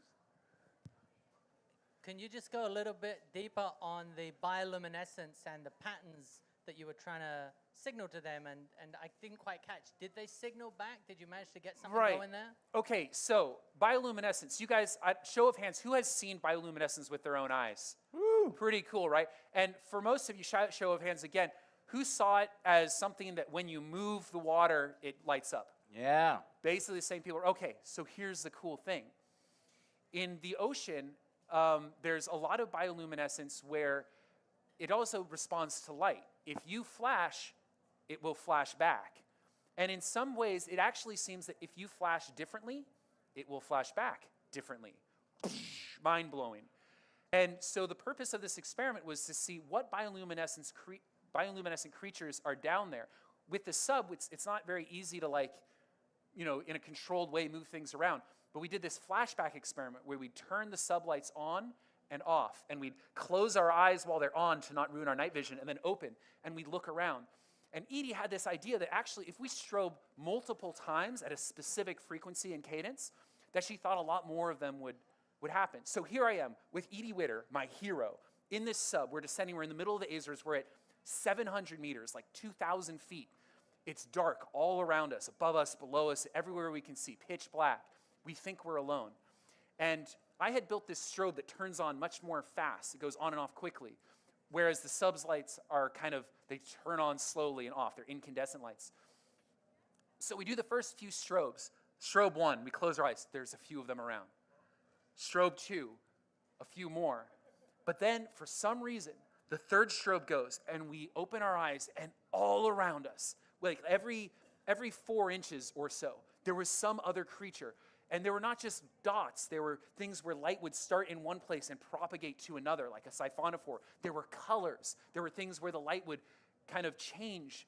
It blew my mind, not because these things were all there. I mean, that was amazing in itself. But what really got to me and kind of made me think differently about the world that we live on is that it was there all the time. All those creatures were around us, but we just didn't know how to look. And that has really fueled this feeling I have of how I want to spend my life, of creating ways for us to see the world differently. Because there's so much there that we just don't know how to look at it yet. And that was the experience for me. Did I answer your question, John? I'm not sure. Yeah. Did you capture that on the film? Yeah, so if you look at episode 2, it's my favorite episode. You can watch this on Disney+. It's called Ocean Explorers. Episode 2, we're looking at sperm whales, which are diving deep. And then we also look at bioluminescence. And I mean, these are the best cinematographers in the world, but still it doesn't quite capture what it feels like to be immersed in it. Like, we are living in an incredible world. Definitely watch episode 2. Okay, one more question. Time for one or two questions? Oh yeah, I see in the front here. Hang on a second, let's get you the mic. Oh yeah, I can repeat his question. The people question. online can't hear. I got it. Do you still sell those kits, and for how much? Yeah, so that's I'm stoked that you're curious about that. We don't sell the kits anymore, but the nice thing is that they were open source, and so you can still find a lot of the tips and tricks for how we built them. And there's other people who are building kits and parts. But we didn't know what we were doing when we started this. It only became a kit because we figured it out. What I encourage someone who wants to build an ROV to do is to go out and look at online at what other people are doing and just start trying it. It may not work the first time, but it's actually not too hard to build one of these from scratch, figuring it out on your own. And even here at Maker Faire, there's some kits and ROVs that other people have built. So it's still doable. One more quick question. You said something about the chambers. How small were they? Like, were they claustrophobic or? Oh, you mean in the sub? Yeah. Yeah, so let's see. There are 3 seats on board, and it's 2 next to each other and 1 kind of in the back, which is where the pilot sits. And so it's kind of like a lounge chair. So picture 2 lounge chairs next to each other, and then the sphere like this. I think some people could feel claustrophobic, but because acrylic kind of becomes invisible in water, it doesn't really feel like you're in a tight spot. It actually feels like you have the whole ocean around you. And so I didn't feel that claustrophobic. And also, I think if you're excited enough about what you're doing, it kind of overrides that feeling. So I'll stick around a little bit if there are any other questions we didn't get to, but thank you guys all once more so much for coming. This has been great.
Humanoid Inc., a lifelong tinkerer, a scientist, and a researcher at Stanford who's had his work published in Nature. And as an entrepreneur, he won Intel's global competition on wearables and dove into artificial intelligence research at Google Brain. And he's going to be telling us more about Kind Humanoid Inc. Take it away. Hey, good to see you all. I'm CHRISTOPH. I'm the founder of Kind Humanoid. It's a company now, but actually it all just started in a garage. And it actually was in the garage for 3 years. I sometimes joke and I call it my extended COVID lockdown because I started this project 2020 and then I just stayed in the garage and built this humanoid you see here on the screen. So what is a humanoid? In my definition, I'd say it's a machine that can sense like a human. It can act like a human, but hey, then there's also this in between sensing and acting. It should also be able to reason like a human, because only then it can get really useful. Some would also say it should exactly look like a human. I don't think that's necessary. Let's make sure it can do what a human can do, so it can help us in all kinds of things, but it doesn't have to look like it, because otherwise, I mean, like, it's not that I sent my humanoid up here to give the talk, it's me. Yeah? So, but today, since we're at Maker Faire, I thought why not talk a little bit what makers potentially contribute into this field? Because it feels like, humanoid is so freaking complicated to build, and it's these large corporations that take on this challenge now. It's like Tesla, for example, taking on this challenge. But I don't think it has to be that way, that it's only in those hands to build the future here. And let me motivate this a little bit. So these are kind of the big corporations out there building humanoids. On the very left here, you see the Tesla robot. And when you look at it, they like to give you this illusion that these systems are ready to be around us, are ready to help you in your home, are ready to help in elder care and all this. But it's actually not really that along yet. We are now at a stage where those systems can be useful in applications like in industrial settings, so they can help us move boxes around, they can help put batteries from A to B, things like this. It's still very industrial machines, these humanoids you see here on the screen. I feel like the real potential of a humanoid comes out when we make it a machine that can be around us, that can help in medical settings, that can help in elder care, that can help in homes, in all these settings. So these are kind of just some inspirational ways I feel like these systems can help us. They can help us pave a faster path to renewable energies. They can help us in, I mentioned the healthcare setting, like here in this example you see in physical therapy, something like this, or also in hospitality, just have more services around us. And where are kind of the shortcomings right now? So we see these humanoids built today, but still we don't see them in everyday life. So where's kind of the shortcoming? And one of the shortcomings is, I feel like, for example, the hands. The hands, when you think about if there's a true difference between a human hand that is this super interesting construct between soft and hard robotics in a way, but most robotics hands, they're still built from metals with bearings, so they're very mechanical, and turns out they're actually not reaching the performance of human hands. No one in this world has figured out how to build a device that is as capable in terms of dexterity, in terms of strength, in terms of speed as a human hand. And so, hey, here's an opportunity to build stuff, to make stuff, and that's why I'm showing this prototype here, because it's so close to the makerspace, right? This is actually just a two-material print on a super old FlashForge printer. It's with TPU, and so this hand here is actually a hand that has some flexibility integrated. It's living hinges, joints. I'm not saying that this is necessarily the future, but what I'm saying is we need to figure out ways to build hands differently than we see them today built in these big corporate efforts. Then this is also a super makery prototype, and it's actually a prototype for skin. So if your humanoid just has a plastic cover, like a laptop or so, it doesn't have the performance like a human, right? It doesn't sense when you touch it. It doesn't sense when it bumps into something slightly. So let's figure out a way that we can make these systems more context aware, that the systems have a sense of touch. And so here is actually a super fast prototype of its conductive TPU printed on a printer again. And it uses, you see the copper lines here, so it uses to sense the change in resistance to give it its sense of tactile. But this is also a prototype that was built in a couple of hours. But turns out there is no off-the-shelf solution out there yet to cover robot and tactile sensing. There isn't. So there's a huge opportunity to build stuff, to try out stuff, to make stuff, and see what works. And then, of course, there's this whole side of design. How is a system gonna look like? Because we wanna potentially invite us into our homes, and right now the humanoids built are mostly focused in industrial settings, so it actually doesn't really matter how this looks. And so we actually took on this design relationship with Yves Behar, who's a very renowned industrial designer, and this was one of the concepts we made, and so we are building now towards something like this. You see the double reference in a way. Who of you knows René Magritte, the surrealist, the painter? Not many, okay. So he has this painting where he draws a pipe and then he writes under this in French, ceci ne pas une pipe, this is not a pipe. And it's a little bit also here that we play with this illusion. So it has kind of these humanoid traits, it has these human traits, but it is not a human. So it's kind of a surreal world actually that we're entering here. And I feel like there's an opportunity in how do we position the design and all this. Actually, speaking so much about inviting humanoids potentially into our homes, can I play a quick game with you guys here? So you can also pull it up on your phone. The site is humanoidmesh.com. I just coded this up last weekend for fun. And I don't know if you guys remember the original site Mark Zuckerberg programmed up before he programmed Facebook. It was Face Mesh, where he kind of, you had to compare basically two people. And I feel like, so why not just bring this into the world of humanoids? And you guys help me figure out how we should design these systems. So it's just showing pictures of random humanoids that were built in industries or in research labs or in sci-fi. And how do we do this? Do you just want to point with your arm to one side or to the other? And you tell me which one of those you would rather invite into your home. So this is, if you point this, is it the blue one? Just so I get it right. Okay, so I reverse it, so I click the blue one. Thanks. How about here? Okay, it's also, again, very, very unanimous here. The voting. Let's do one more here. Oh, okay, now we have the other side. This time we have chosen Sophia. Okay, oh, it's also a fun one. Okay, clearly the Star Wars one is the winner here, which is kind of fun because this is actually a humanoid that is now being deployed into industries, right? Okay, but we can play this forever. You guys can check it out on humanoidmesh.com. Let's just look at the leaderboard here, actually, what others. Okay. Sometimes I feel like the site gets boycotted, but hey, it's the people have chosen. Okay, let's scroll through the leaderboard here.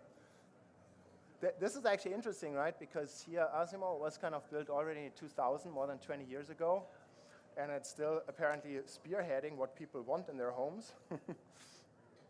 Okay, lots of sci-fi references. Cool. Let's go back to the presentation and maybe, I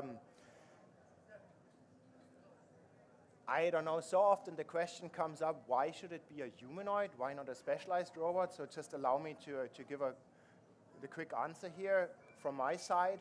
It's so often in history we see that industries start with lots of specialized devices and then it consolidates towards the device. I think an amazing example is the PC, where previously you had rocket guidance computer, Pong playing, game playing computers. You had all these specialist compute systems, and then someone was crazy enough and say, no, let's build a PC that can do it all with the right kind of operating system on it. Similar thing, frankly, happened with the smartphone revolution. Before we had all these pocket devices. I mean, who of you still has a point-and-shoot camera? We don't, right? It's really where we consolidate. And this also, I feel, is going to be the future in robotics, that right now we have all these specialized systems for farming, industrial, a Roomba that vacuums your house, but then why not build a system that can do it all and then actually can scale? So that's the motivation here. Yeah, let me share a little bit how this pursuit is started out.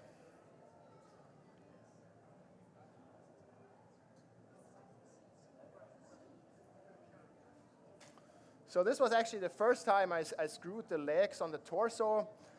Here you see the system being teleoperated. So this compliance of the system is actually really important for everyday settings. It's not a sign of weakness. Here you see it walk for the very first time. It's taking still very small steps, but this is actually at 3% of the motor power. There's so much more in it. Here the whole body teleoperated.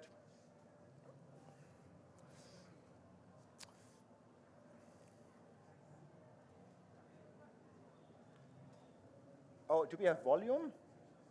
Because this would be kind of fun for this example.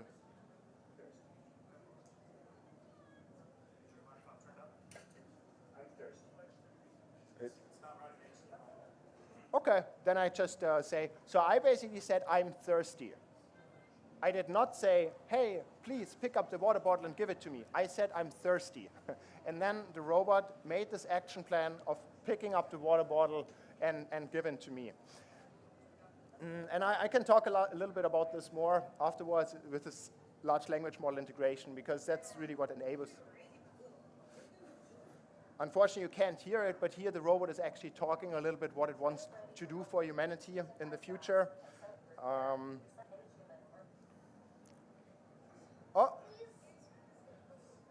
So here my daughter asked for the Christmas present. That was Christmas 2022. The star of the show is sitting right here. Oh, where is my son? Oh, yeah, here's my son controlling the robot. Luca, wave. All the way in the back with grandma. Okay, you see it was really a home effort with the kids around and stuff. And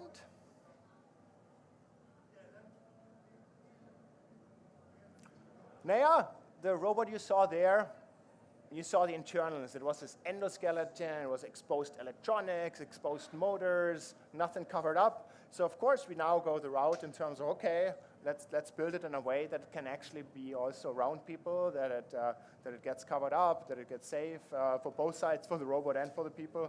And so this is kind of the next version here coming alive. You see a breakout of the internal joints. It's these rotary joints. And also here, actually, these joints are not hell complicated. We designed the circuit boards in-house. It is drone motors. It is polymer gears. So this stuff, it's not out of the realm for hobbyists. I mean, you see often the big companies building these prototypes that cost $100,000. It doesn't have to be that way.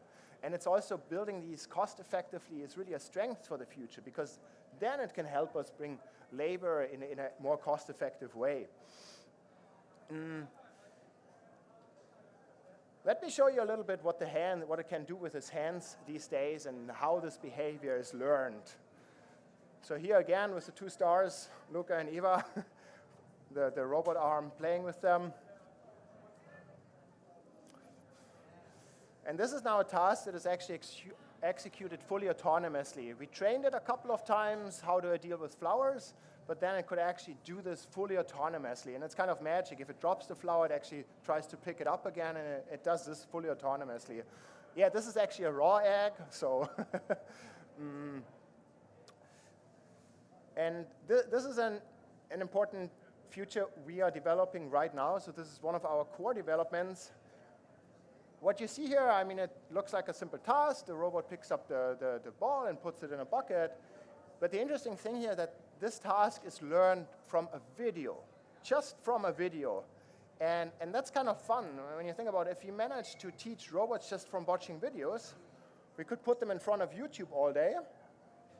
And then they can start to learn all these different tasks and abilities just from watching YouTube videos. And there's a lot of it on video, right?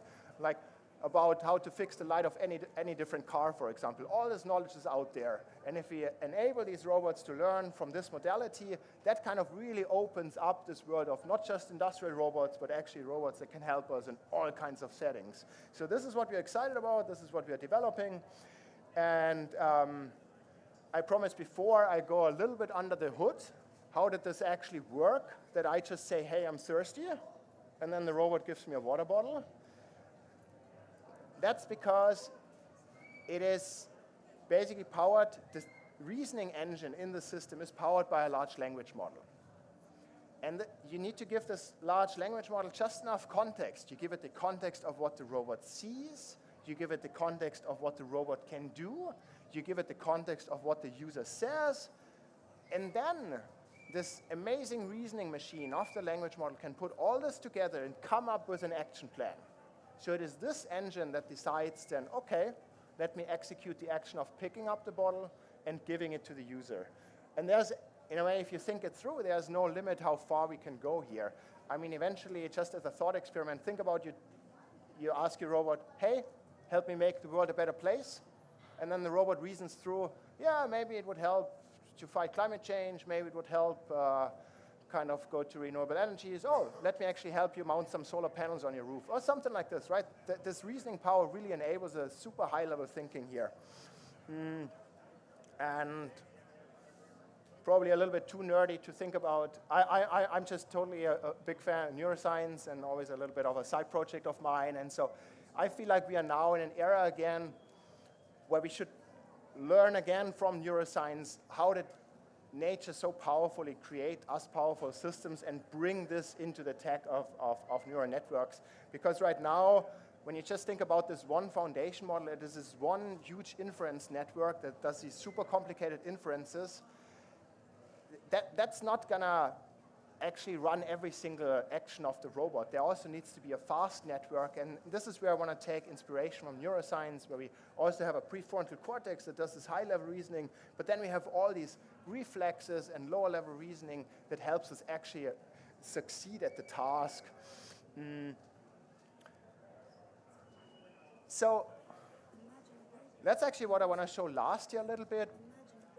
It is an aspirational video.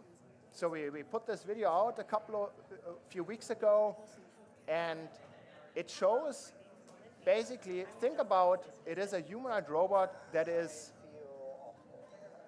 a full-on doctor. So that sounds surprising to most of you, hopefully, because so far we think about robots as these systems that help with very mundane tasks. We want them to do our laundry. In the factories, we want them to put screws somewhere. But who of you asked ChatGPT kind of a medical question at some point, or a question where you actually wanted to help on a more higher level, right? Not only mundane tasks. And here we are combining this ability of the high-level reasoning capability of language models with the ability to act.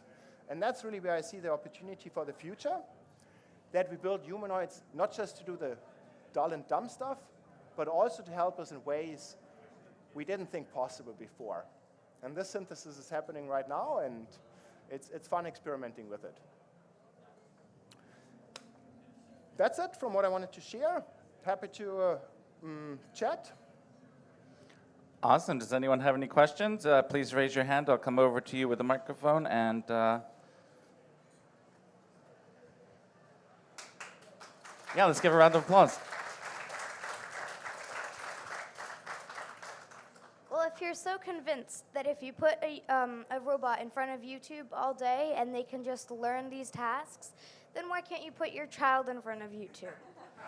Because, I mean, you're always fighting against my point, right? That you can learn stuff from the internet, right? But of course, there's bad things, but there's also good things, right? So.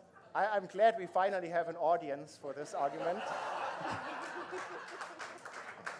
Because actually, I gotta say, it's actually phenomenal. I mean, when I have a conversation with my 11-year-old daughter, I'm just like, how does she possibly know so much, right? I think of myself as an 11-year-old running around in the woods, having no idea, and I talk to her and I'm like, wow. And it is true, right? There's so much knowledge out there these days that is presented in a way that we can ingest it.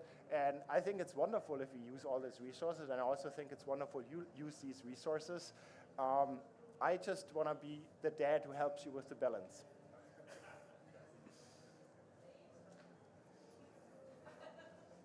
Hi, excellent presentation and aspirations. One question under the hood a bit. To what extent have you been able to use LLMs to employ in the dynamics of the mechanics in real-time interaction dynamics, particularly in the walking aspects and the ground contact and managing? They may not seem too suitable for that, so I'm real curious on if you've been able to adapt it. Absolutely.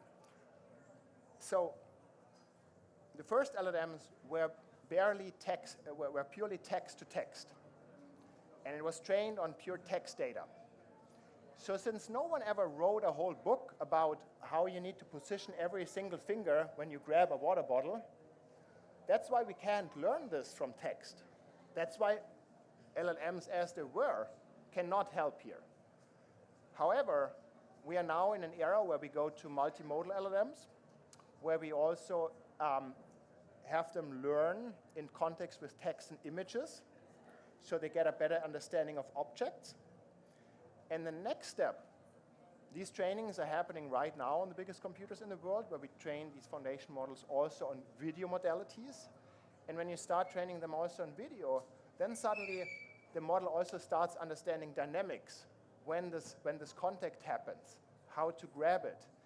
And so as we train them on more and more of these modalities, they can also then reason more in these modalities. But your question is absolutely right. I mean, right now, our architecture is also like this, that the foundation model only does the reasoning about what action should happen. And then there's a lower level, I call it here fast controller, that is actually executing the motion. So right now, it's two. Got plenty of time for questions. Raise your hand if you have one. I'll bring the mic. Hi. Apple just released a study in the last week claiming that LLMs actually can't do reasoning, that they're just doing a kind of pattern matching. What's your take on that? I actually think pattern matching brings us pretty far. Maybe some neuroscientists release tomorrow that humans also only pattern match and don't reason.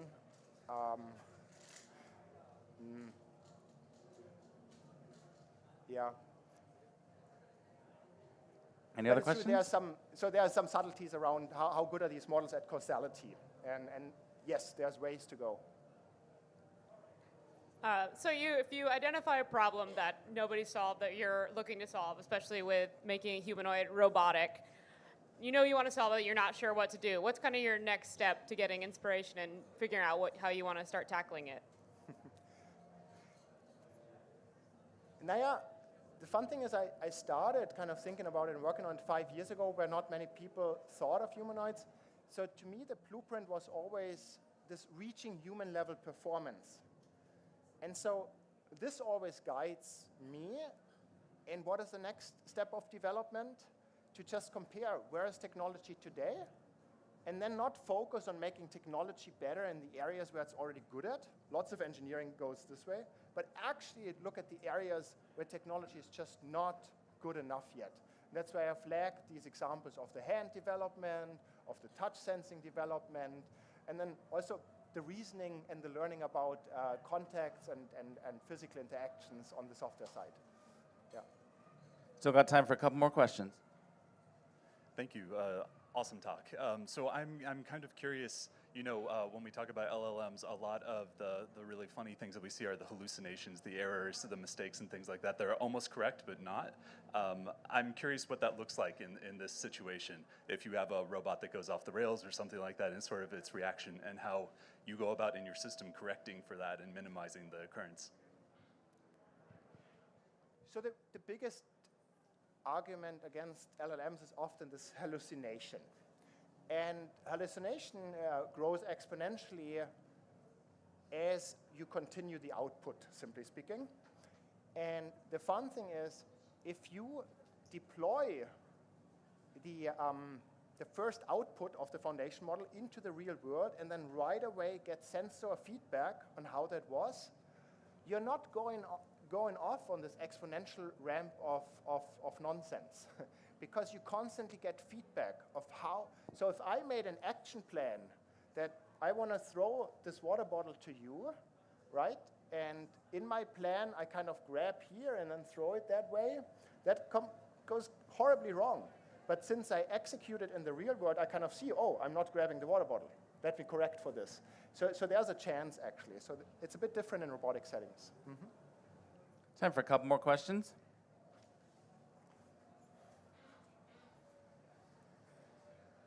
Thanks again for the presentation. I'm wondering what you make of the people voting for R2-D2. I mean, people like things that are cute in their homes, which are often not humanoid, right? Like, I don't think we would be super psyched to have like little hobbits running around our house, but like cats we love. Mm-hmm.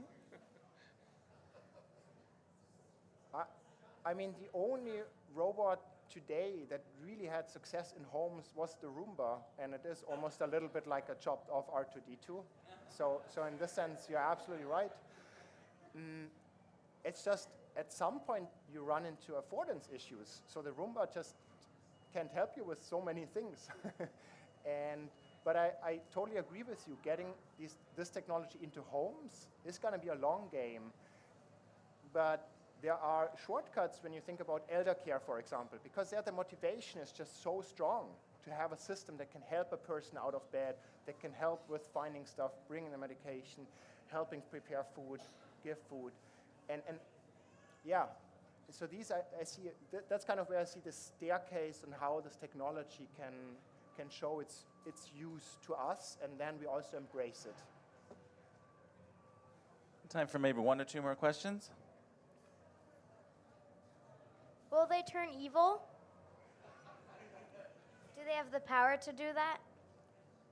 I started by naming the company Kind Humanoid because no, it is something we should really take serious. So I mean, my background is actually physics. I'm painfully aware of that opening boxes to new abilities in this world can take in different ways, and that's also really, it was actually one reason why I wanted to come here today, because I want to motivate people to work towards the inspiring side of it and not get sucked into the wrong kind of application just because it pays well enough or something like this. So let's make all sure. Let's work all on this, right? There's 2 parts to this that are very closely related. How do you distinguish between junk science and maybe vaporware or alternative physics like quaternion physics? How do you sort all that stuff out? Sorry, I think I didn't catch the connection between vaporware and quaternion physics. Just if you raise your voice. How do you sort out the difference between junk science or maybe vaporware that doesn't exist but sounds very good, and alternatives like quaternion physics that might sound very unrational to somebody in Newtonian physics? So, in terms of, just to comment on vaporware kind of stuff, I mean, everyone is trying right now, and everyone pushes out video like crazy, and some of those videos showing humanoids do all kinds of stuff, some of them you gotta take with a grain of salt, because maybe that's an experiment that only works once, or it is an experiment where actually there's a teleoperator in the back doing it, and it's not real. In terms of, but the pieces are there now, like the reasoning power from LLMs, the mechanical capabilities. I think this is the time to make this technology happen, and we can do it. That's a great note to end it on. Thanks, Christoph. Let's give him another round of applause. Thanks.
Please welcome to the stage Jesse VELEZ and Ben Eady. They're going to discuss the do's and don'ts of creative problem solving when time and budgets are a challenge with constraints as a catalyst, creative engineering under pressure. Let's give them a round of applause. Is that working? Yes. Okay. I'm Jesse VELEZ. I grew up here in the Bay Area in Petaluma. Went to Casa Grande High School, if any of you guys are locals. And currently live in Denver, Colorado. I'm the owner of Raptor House Effects. We're a small specialty fabrication shop serving clients in film and television.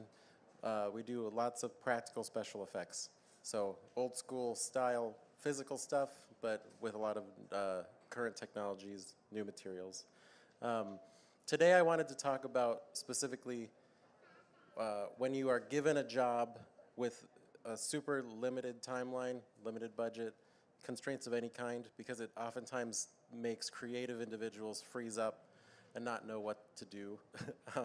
This on the screen right now is one of my favorite quotes. I have this in my office over my desk. The enemy of art is the absence of limitation. That was said by Orson Welles in a lot of interviews after Citizen Kane was such a huge hit. Directors were confused by him because he was relatively young. He was only 20 years old when he started directing. And his explanation was that he was too dumb to say no. And he didn't have any of the fear that you get after a career of success. It was basically his first visible directorial project. And because he didn't have that mantle of success already, he wasn't afraid to take risks, and it paid off immensely. And it's kind of something that I try to lean into with all of our projects. If you guys have been by our booth, you've seen our Thing robot for the Wednesday Addams show on Netflix. I'm going to leave this video playing, probably without sound, while I'm speaking about this. Thing was really a great example of the kind of problem solving that I'm talking about. Most of my work is building the right team of individuals to solve a creative problem. So in April of 2022, I was approached by Netflix to figure out how we could bring Thing to life as a walking robot, which had never been done before. I basically said, yes, we can do it. I don't know how yet. I'll get back to you in like 2 days. And that's when I called Ben. I had seen Ben on some other publications. If you guys are familiar with Tested, I saw Ben on some videos with Adam Savage. I knew he was the right guy to call to help me make this happen. I had never met him before. I sent him an email through his website and said, I have an interesting project. As soon as we talked and I told him it was for Adam's family, he immediately said yes, no questions asked, and we figured it out from there. So he was the first team member, but it really took probably 25 different individuals over the course of 5 months, doing mold making and metalworking, parts manufacturing.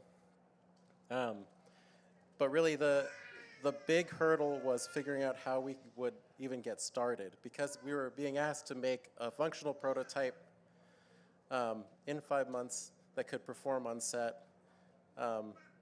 And the other key piece is that larger shops turned down this project because of those limitations.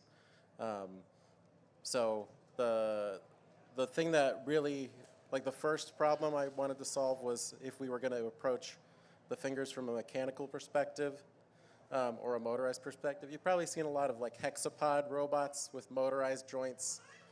And we wanted to eliminate as much of that as possible. And that was really a philosophical question between me and Ben early on of like, if this robot's going to be out on the street, it's going to get broken, and we need it to be as easy to fix as possible. So if you've seen videos and stuff at the booth, the front drive is all mechanical. But it really is like, deep as it sounds, it is a philosophical question of like mechanical complexity, electrical simplicity, or the opposite. So that's really what we landed at there. But finding the right individuals is really key. And Ben's open-mindedness and the other team members we had made this possible in a very short amount of time.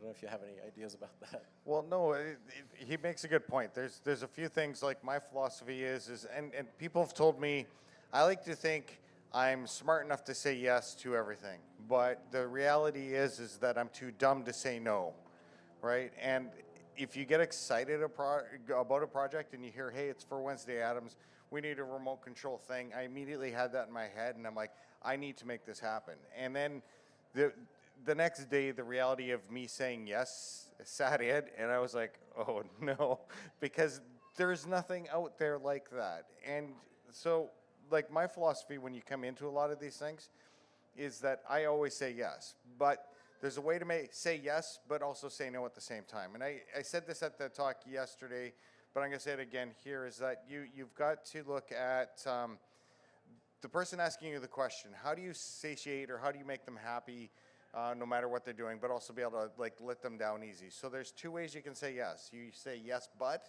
or yes, and. So yes, but is when they go, we need 15 hands, and we need them to be all animatronic. And you go, well, yes, but that means that the really cool hero hand is no longer going to be that hero. It's going to be okay-ish. So there's going to be give and take. And almost invariably, they'll be like, no, that's okay. Keep on the track you're at. Or you can say yes, and if they ask you to go, hey, we want this to glow in the dark now. For me, that's like, oh, that's easy. I can just throw some LEDs in it. And what I would do is go, yes, and we can make it glow red, green, blue, and we can have it like throb. And they're just like, oh, because they're asking for something, and you over-deliver, right? Always give something, like, even in your own head, is make sure that setting the expectations for the people that you're building stuff for is think of where you're going to be and back that off 20% and tell people that you can give them that 20%. Invariably, you can go to that 100%, but it also gives you that safety net, or that at least you're not going to be having an anxiety attack halfway through the project, because you know that, okay, I'm not quite there yet, but what I have is good enough. And I think good enough is another thing that needs to be really looked at. So yeah, and in this case, the over delivery was this secondary animation we gave. The ask was really just for a hand that walks forward, and we ended up with a hand that can walk forward and backward. It can steer a little bit, and it also has like character animations added into it. And those weren't things that we asked permission for. They were just things we knew it needed. And now that it's done, they're things that the client are really happy that we added. Well, even the skateboard. The skateboard wasn't originally asked, but we were talking about that, and Jesse's like, it was kind of funny because they weren't happy with the progress that we were making, and we couldn't make the machinist work any faster to make any of the parts for the hand. So we decided, is there a way that we can distract? And it sounds horrible, but what ended up happening is he's like, can you make a skateboard that's remote controlled? I'm like, yeah. And he's like, well, then we'll put the one that's flat and moves like this, we'll put it on the skateboard and see how it looks. So we built that, sent them a test of the skateboard zooming around. They're like, oh my goodness, that's amazing. Completely forgot about this delay that we're experiencing, and then it gave us the time to move forward.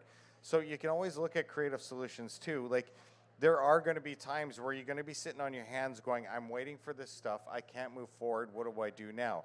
This is a perfect time for you to do the yes and thing, right? But yes and can also be internal. It can be for yourself. You tell yourself that, yes, I can do that, and what can I do in the meantime to add value?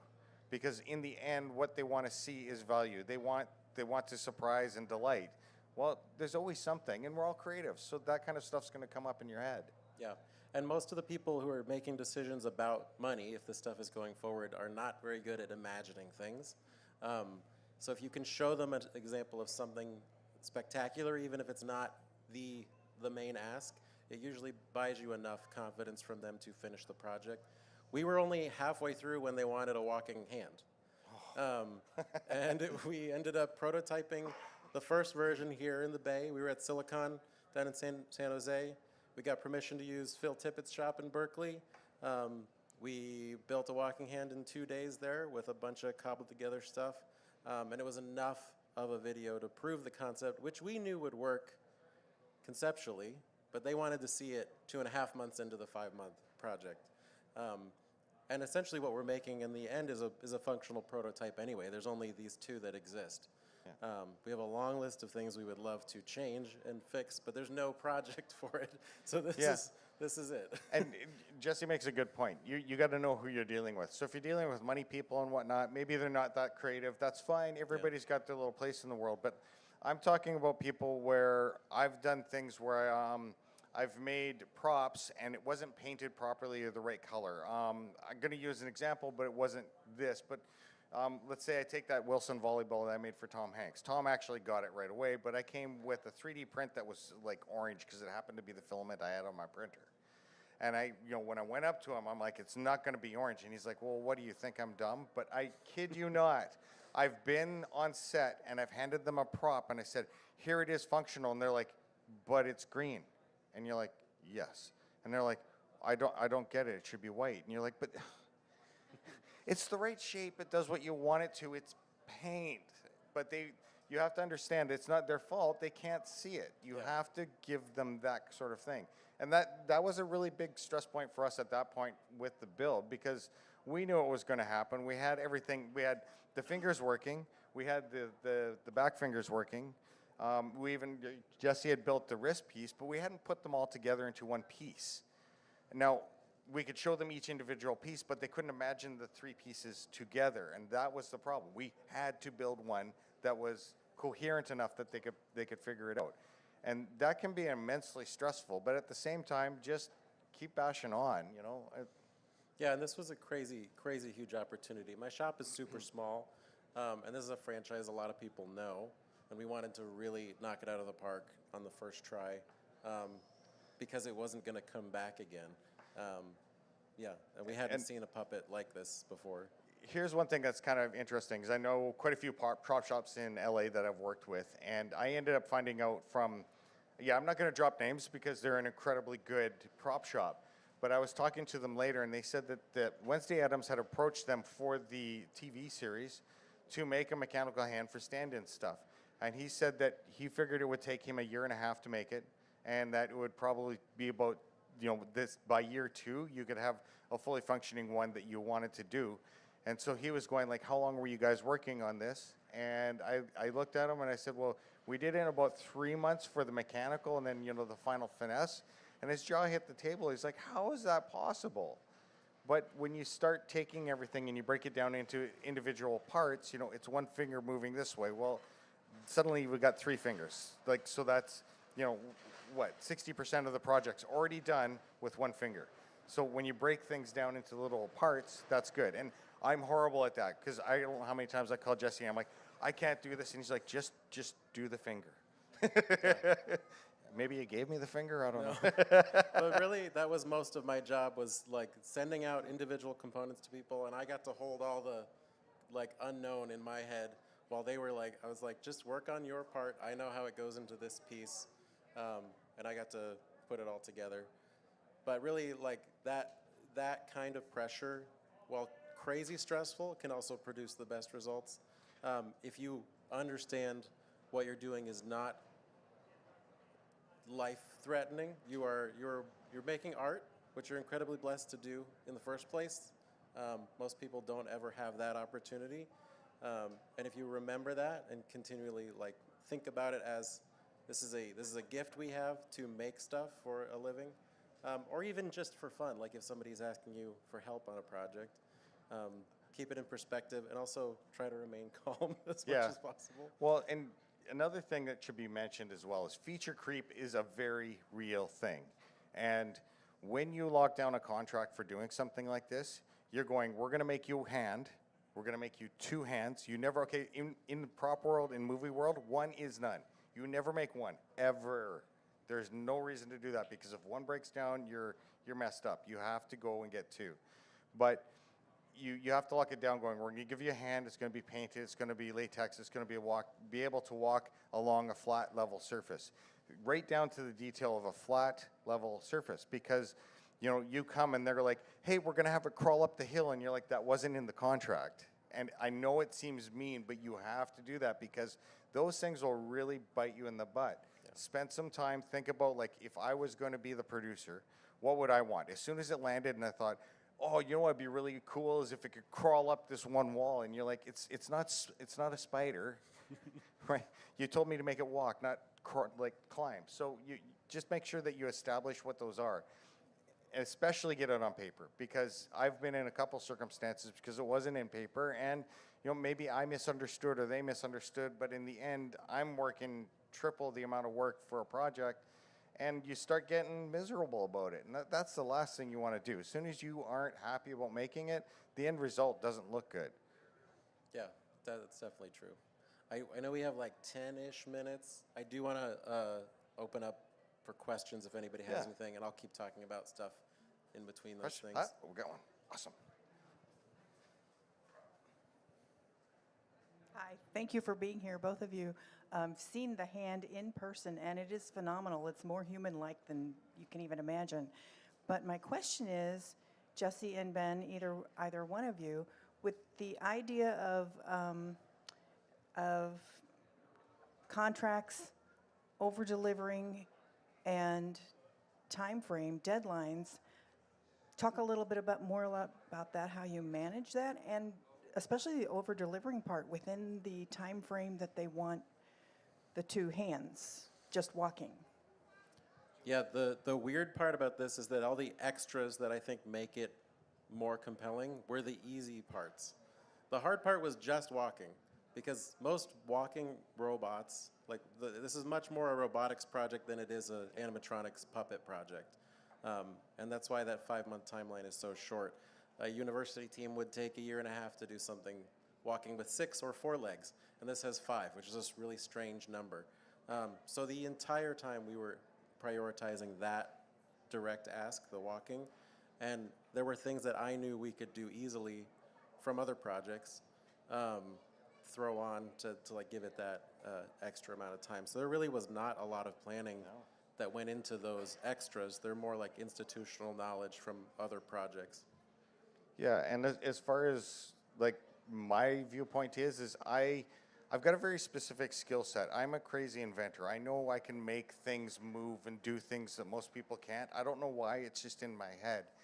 But most of the rest of my life is an absolute chaos. So what I end up doing is I surround myself with people like Jesse, or I've gone as far as to hire an assistant to just keep me on the rails. And that allows me to be me and do what I'm really good at, and also people to go you know what, it's time, Ben, you should stop saying yes because you can't do this. And I'm seriously, a lot of times I'm not aware of that. So also be cognizant of who you are. I'm sure I could learn those skills, but I'm old enough that I don't care to, and I probably won't, so I just surround myself with people who can help me with that. So, make friends and be friendly. That's another thing on sets and stuff. Your boss, whoever, be friends with them. Go out and have a drink and just talk about family and stuff like that and get to know them, because those bonds can make it so much easier to deal with people when they go, you look really stressed. Is it the project? And you go, no, I've got a sick kid at home. Suddenly that eases up the project because you're going to find the lenience. But if you have somebody that you're not friends with that doesn't believe you and go, oh, he's just making up another excuse, you got a sick kid at home, he'll know that I'm not telling him that because we're friends. So it's important to do that. We had another question over here. There we go. So I think one of you mentioned the phrase deciding when something is good enough a moment ago. Yeah. And the only way I know how to do that is when I'm literally out of time. Do you have a better method? That is a real danger too. That is actually, if you guys know who Phil Tippett is, he's a Oscar-winning model maker, special effects designer. We got to have lunch with him during this project, and one of the things he talked about was modern filmmaking, how that good enough doesn't come until the movie is being released. And that's part of the reason a lot of bad things end up in movies, because they keep touching it until the very last second. And that's something that they didn't have the opportunity to do in the past. And even with this, the ask was for a walking hand. We knew we could deliver the other fingers. And really we just test everything to camera. In person, a lot of stuff looks okay. This actually looks amazing in person, because that was the goal, was that we could trick people on the street. But I'm constantly pulling out my phone paint jobs, props, whatever we're working on, and making sure like if the audience member who's going to watch this on their phone, on the bus or wherever, how does it look to them, and try to view it from that standpoint. You will always see the imperfections way more than anybody else will. And things play way better to camera than you think they do. A lot of really famous props and puppets look awful in person, but that's because that's not how they were designed to be viewed. So feature creep for me is mostly in here, right? I've got what my vision is. On Ghostbusters, they had us in this one cave area where Gozer was coming up, and they asked us for this big wiring harness that would be all the way around this outside thing. And all I heard was, we need a really ornate, something that Egon would have done, chaos and wires everywhere. And we spent 48 hours of like 5 guys making looms and all these sorts of things around the cave. What I failed to do is take a look at what the shots were. They were all pulled back shots. I could have just laid down a couple of hoses, a few power cords, and it would have done, because no one had seen any of that. So be aware of what the shot is. You know, there's a very big difference between a really upfront close shot than there is that's pulled back. With Thing, we want people's reactions. So the advantage we have is a very tiny thing. It's tough to talk about him sometimes, but he's got to be near a full-size person. So you're doing like mid shots the whole time, which means that he's actually kind of small, which means you can get away with a lot of flaws. If it was right in on him, which there are some close-ups, but you plan those and you make it so that you get the right angle at the right shot, the right lighting, and then you do all those wide shots, all that prettiness that you put into it, it's pointless. Yeah. And even more than that, this was specifically for a viral marketing agency. We knew they were going to edit it with quick shots. It needs to sell in those little moments, like 2 seconds or less. And that's really what Thing is good at. It is not good at walking 5 feet across a table. It'll stumble, it'll get stuck. But when you cut it together in a video like this, you get to use those best little parts. And most animatronic work is like that because they're complicated machines. We're imitating something that's living, and it's just really not easy. One thing a lot of people don't realize is that most cuts, take a second here and start doing 1/1000, 2/1,000, 2/1,000, 2/1,000. So you need 2 seconds of it to look good. 2 seconds. And that's a vast majority of all the shots in any movie. And especially if you're doing Transformers or something, it's like 1/10 of a second. It's like looking at a strobe. So yeah, you can get away with a lot of stuff. But we're kind of carrying on the one question. Were there any more?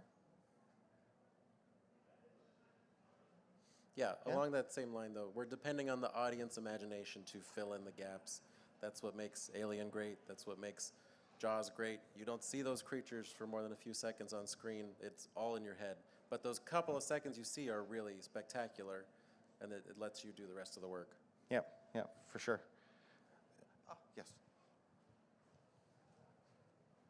Had to figure out how to answer or ask the question right. How do you rein yourself in? How do you force yourself to not over-delivering? Okay, so I'm going to go back to my answer before, is how do you not make yourself over-deliver? I'm incapable of that. I'm fully aware of that. So knowing that that's my flaw, I find people like Jesse, or I find people like, Autumn, who is my assistant, and other people to sort of rein me in and tell me what I need to do. There are also the people like Jesse had put up, is that constraints help with the creative process, right? So the people that have worked with me really constrain me down. They're like, we need this one very specific thing. That I'm a very creative person, and it will blow up into, I've got a 40-foot hand, taking over Manhattan like the Snow Puff Marshmallow Man, right? And they're like, no, we need this one. Yeah, and that really, I know a lot of very creative people, super talented, who have this decision fatigue about what to make next. And that translates into these professional projects, but it really is a creative wall a lot of people have, because I could go do anything. I could work on this, I could work on something else. And really just like establishing those limitations for yourself if they're not external. For us on this project, the limitations were time and money, which is really what we have on most filmmaking projects. Absolutely. And that does determine the scope. Because we have wish list items for this project and every project, the things we would like to add.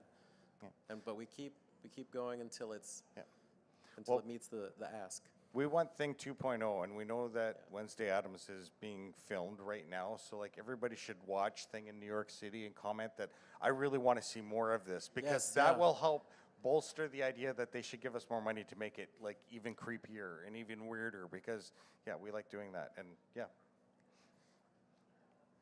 any more questions? Got like 2 minutes left. We got one. We got two here, so. Do you find your favorite projects, looking back in the past, are the ones that you had the largest constraints over? Oh man, that's a tough one. Favorite projects with most constraints over. The engineering challenges are definitely the most satisfying to deliver.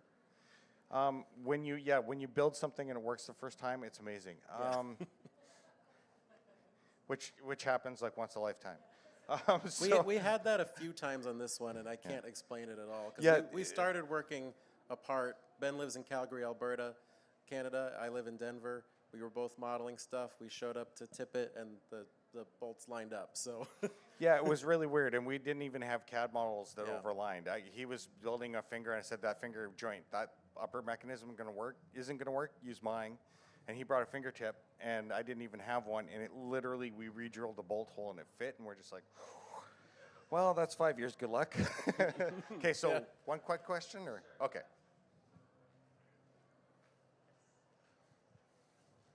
Have you encountered a project where you had too many constraints, so it was infeasible?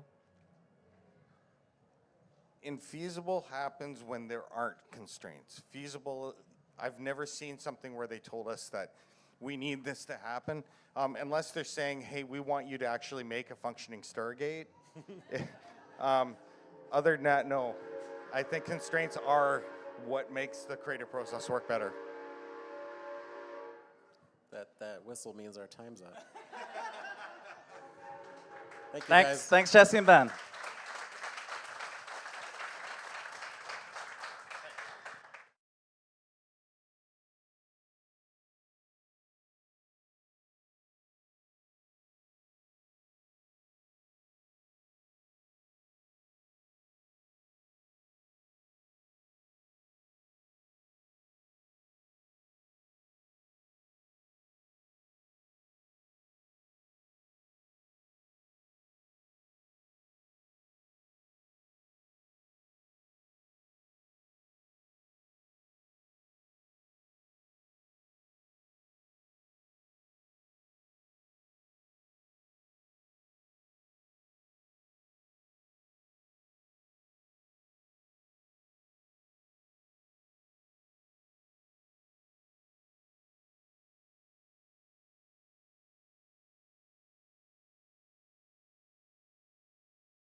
All right, please join me in welcoming Pablo Garcia. Pablo is Associate Professor at the School of Art Institute of Chicago. His multidisciplinary research practice blends forgotten analog methods with cutting-edge digital technology, paying homage to our long history of human-machine collaborations in art and design.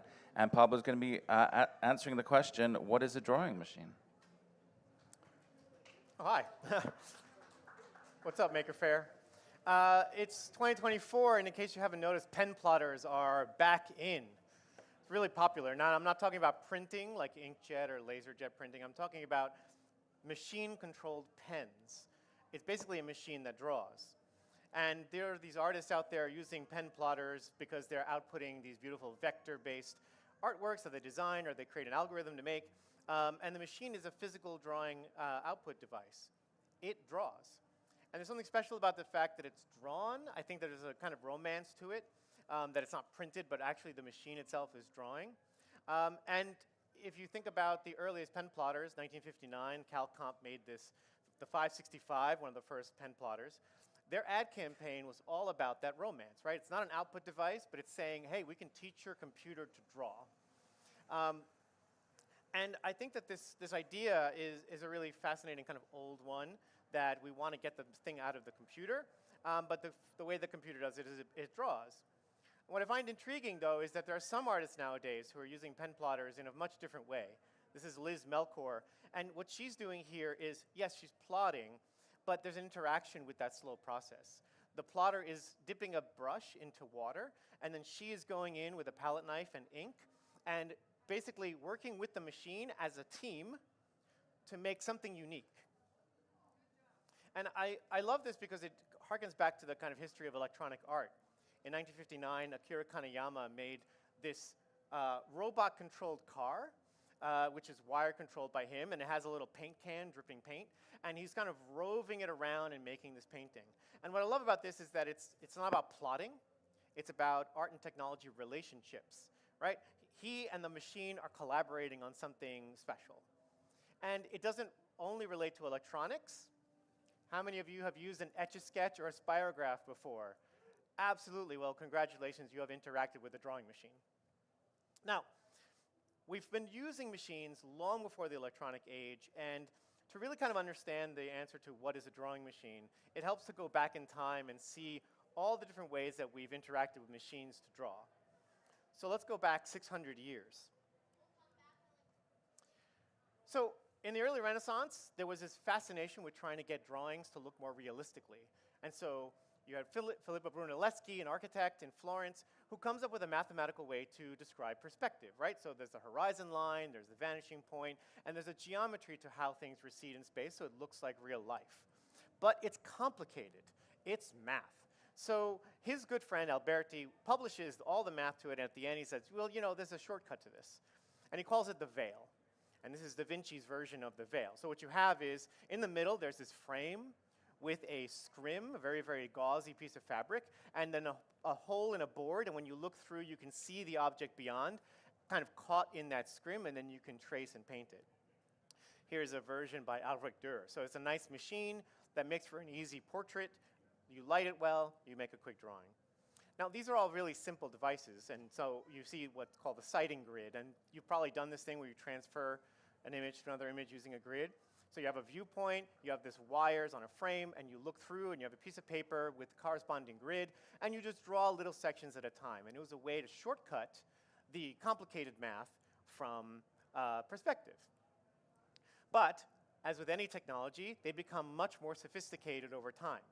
This is Ludovico Cigoli, good friend of Galileo, with a drawing machine that's a little hard to explain. But what you have here is that the artist is looking through the little eyepiece at a bead at S, right? The little red bead is on a string, and you line it up with a corner of your subject at A, and in your right hand you have a little stylus. It looks like a mouse with a little pointer, right?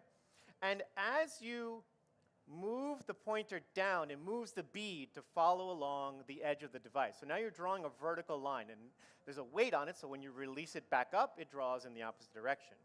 Now, to do horizontal lines, in your left hand, you have a pulley wheel. So you turn it counterclockwise, and the entire carriage moves to the left. You turn it to the right, it goes to the right. And so you can draw horizontal lines. And if you've done an Etch-a-Sketch before, you have one vertical, one horizontal. If you coordinate them both, you can start doing complicated drawings. This is an insanely difficult machine to operate. I've used replicas of it. But it is a way to show the sophistication in which they were trying to figure out this perspective problem. So I'm going to go through a few different use cases to kind of talk about the different ways that machines work. It's really easy nowadays to copy-paste. But the history of copying, is printmaking or photography, letterpress. But to do that, you have to set up a lot of equipment, you have to make an engraving, you have to mix photochemistry, and so there's always an interest in making instant drawn copies. Some of you might be familiar with a pantograph. It's over 400 years old, and the way it works is you have a pivot point, you have these mechanical linkages, and you trace an existing drawing, and then the pencil on the other end draws the thing that you're tracing. And if you change the ratio of the linkages, you get different ratio enlargements. You can also switch them. so that the pencil is on the inside and then the thing you're tracing on the outside so you can make reductions. Really simple, really elegant. You could build one in an hour. Over time, the sophistication of these things became outstanding. These are finely machined parts. Some of them have counterweights and wheels to allow the action to be much more smooth. But maybe some of you had some of these toys. Again, it's a really, really simple machine to use. Now, that same technology was applied to lots of different types of use cases. So here, Isaac Hawkins made the polygraph. Now, this is not a lie detector test. This is a multiple drawing machine. And what you have are two quills on this carriage, and when you write with one, you make a copy automatically with the other. You send one off to the person you're writing it to, you get to keep a copy. Now, Hawkins's favorite and biggest client for this was Thomas Jefferson.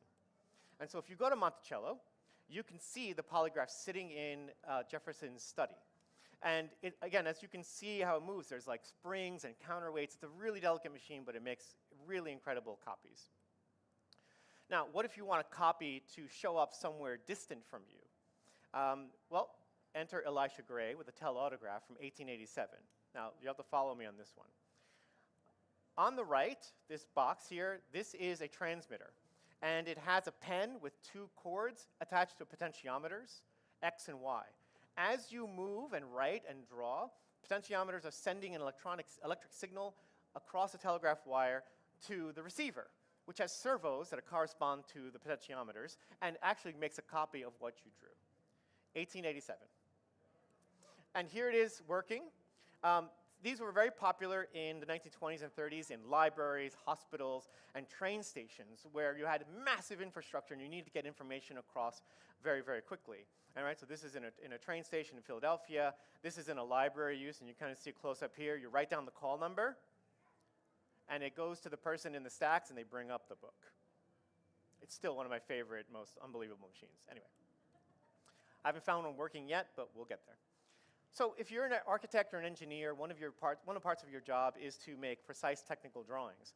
And if you were, let's say, to do something like this, an isometric drawing, the circles, the holes, are not circular, but they're ellipses when you draw them. And so you need to be able to draw very precise ellipses. And that's a lot more complicated than using a compass to draw a circle. And so you have devices based on ancient technologies. Archimedes made a trammel. This is a trammel. And essentially, you can attach an arm. And as it spins around, it makes an ellipse. And if you change the ratio of where the pen is according to the center of the trammel, you get different radii and different focal lengths, the foci for the ellipse. Once again, they got very sophisticated. This is 1819, and there are these finely made brass tools with an arm, and you can make all variety of ellipses. Some of them had bike chains, these kind of ridiculously overbuilt things, but they're really beautiful machines. And there's tons of other machines that one could use to draft things in a much more expedient way. An antigraph. So let's say you're a naval architect and you need to draw a ship's hull, or you're an architect making ionic columns or symmetrical works. You draw one half and the other half is drawn automatically along a center line. You get a drawing done in half the time. Or if you're measuring or trying to get a drawing of something existing, the seismograph will basically be a molding profiler, and you basically can draw it around and you get an accurate drawing of this existing architecture. Spirograph was not the first. Geometric pens have been around since the 1700s, and here you just change the gears and you can make this complex geometry. And these things got even more and more complicated beyond architecture and engineering into mathematics. And so this machine, 1752, it was made to draw the conchoid of Nicomedes. Don't know what it does. The math is a little bit beyond me, but it is a highly precise machine to draw a very complex set of geometry. And calculus is beyond me as well, but the intergraph was a machine where if you trace the curve of a function, it automatically draws the integral curve of that function. These are outstandingly precise machines for drafting and giving information. Now, in the early 1800s, the scientific revolution started to break down into subcategories, right? You had specialties. So people were now making a kind of entire studies of sub-branches of science. And to do that, they needed to collect data and produce graphical data. So these are early data visualization systems. And a familiar one might be the barograph. You probably see these on a mantle somewhere in a nice old Victorian home.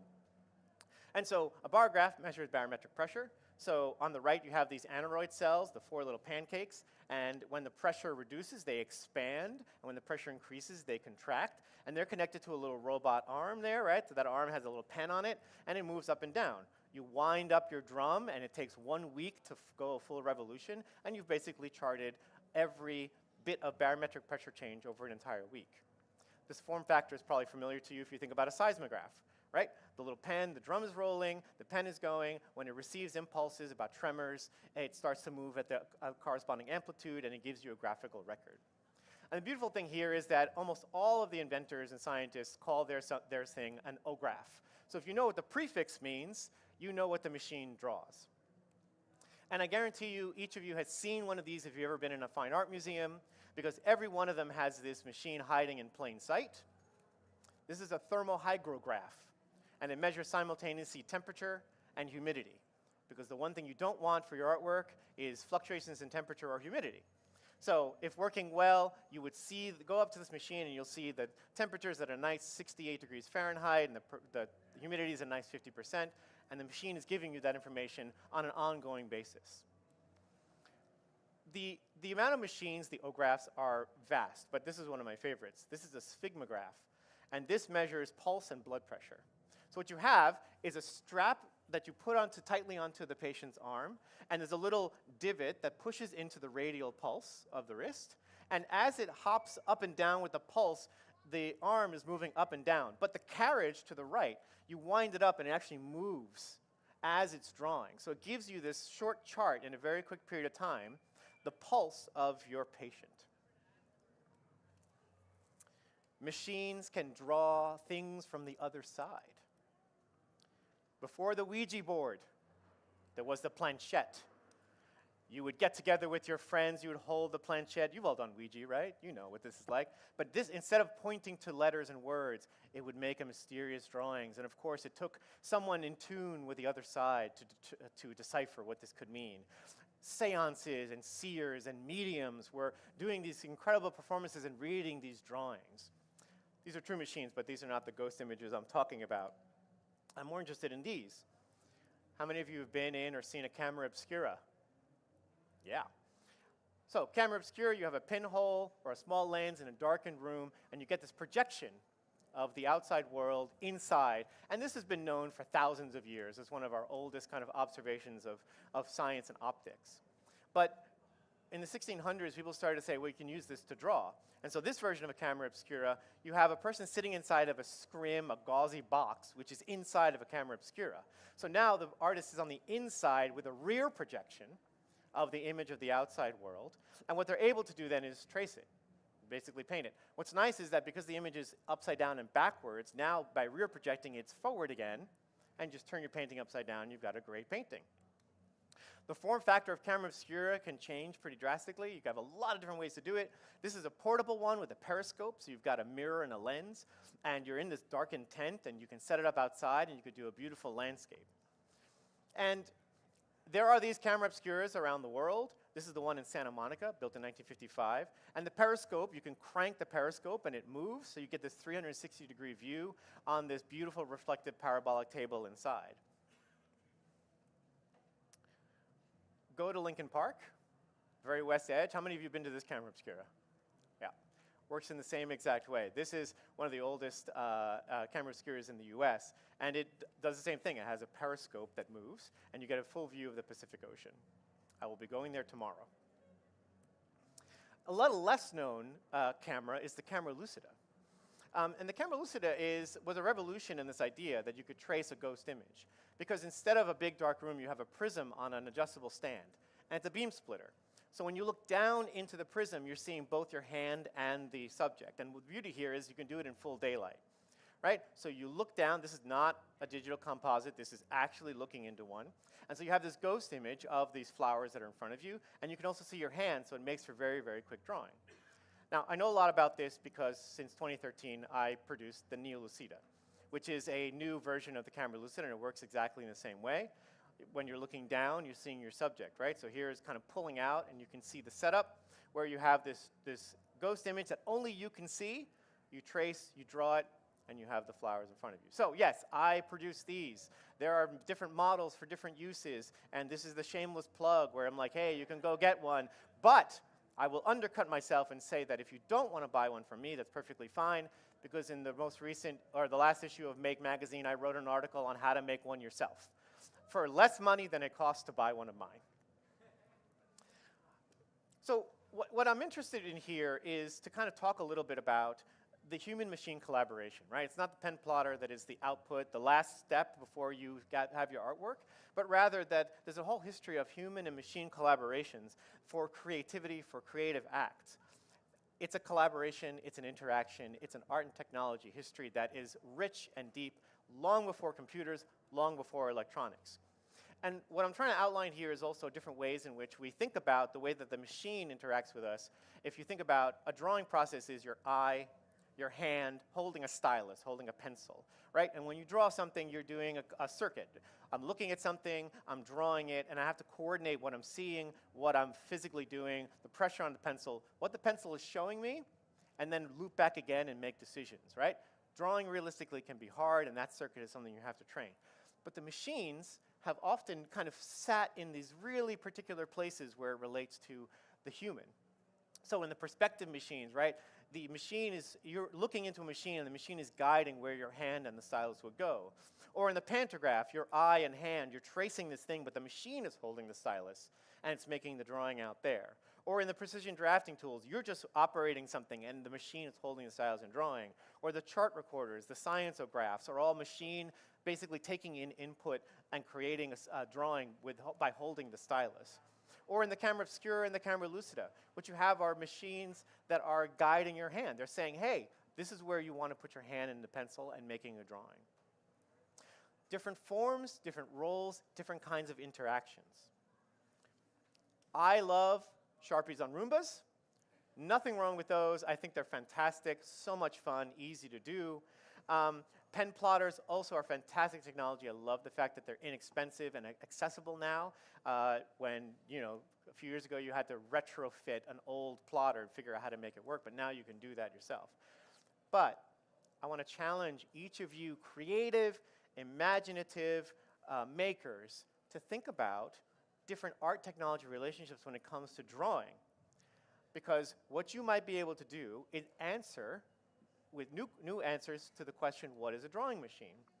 And in case you're curious about more drawing machines, I have been building this archive called drawingmachines.org. There are over 200 different machines there that you can kind of see. I could talk about this for hours and hours and hours. But I would love to see what everybody who can make things by looking at this research or coming up with your own answer, what is a drawing machine? Thanks. Awesome. Thanks, Pablo. We got plenty of time for questions. If you have a question, raise your hand. I'll bring the mic over. And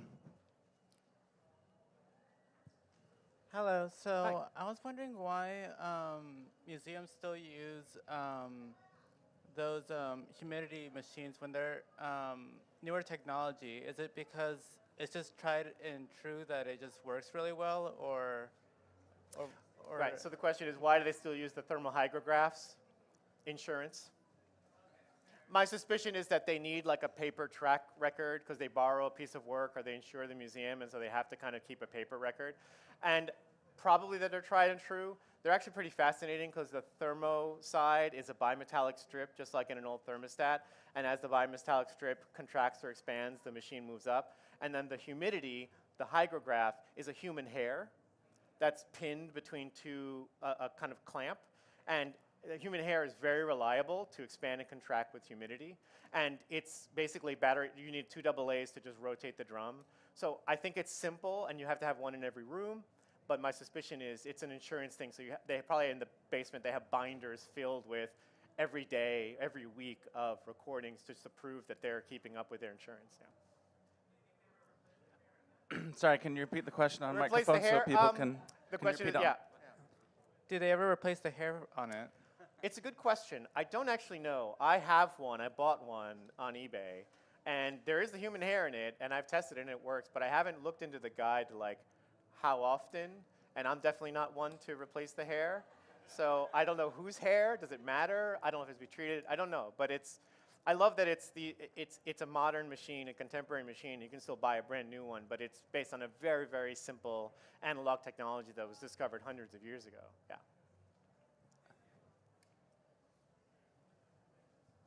Well, in addition to Roombas, there are other things that move in the world, like animals. I'm wondering if there's examples of drawing machines where artists introduce an element of serendipity or initial inspiration from some recording of animals spritzing ink or paint around or something. Yeah, I didn't get into it, but there's a whole world of artists experimenting with attaching styluses to things.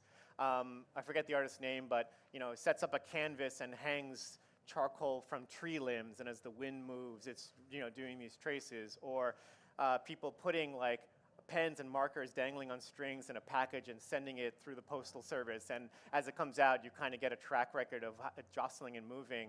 I have a video of, there was that TV show Elementary, which was like Sherlock Holmes in New York, and there's one scene where he's got that pet turtle, and he's got a pen attached to it, and just watching the turtle walk around, and it's his way of thinking about like just clearing his mind.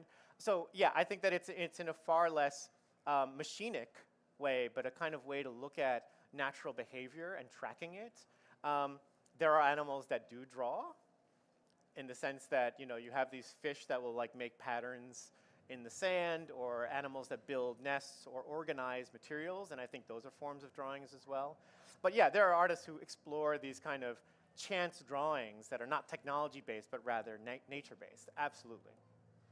I only had 20 minutes. I could do this for hours. Still got plenty of time for questions for Pablo if you have them.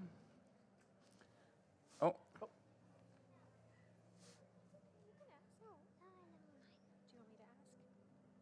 What's the question? He's going to tell me. Why do cats like riding Roombas? Oh, why do cats like riding Roombas? Do you know that? Great question. I don't know. I have 3 cats myself. We don't have a Roomba, though, but I think it's probably a fun ride. And as you say it, I think it'll be fun to put a pen on the cat's tail or something to see like their movement while the Roomba's riding around. I do love a good cat on a Roomba video. Always makes me happy, for sure. Thank you. Any more questions for Pablo? How many of you have a pen plotter or have used a pen plotter, like an axis straw? What do you make with it? Doodles? But you have to make the doodle first and then output it, right?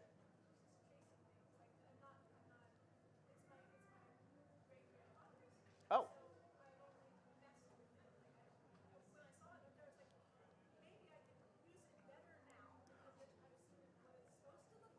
Yeah. Parts. Oh, Sorry. okay. It's in parts in a Well, box. if you want and to, I try to put it together and make things, but I don't think I've done it right. So. Well, I'd be happy to talk to you later, because I've repaired a lot of these machines. There have been a Yeah. few museums that have allowed me to go in and actually repair them and make them work again, and it's a hobby of mine as well. So Okay. I'd love to see the machine that you have. Okay. Absolutely. Yeah. Cool. Thanks. Last comments, questions?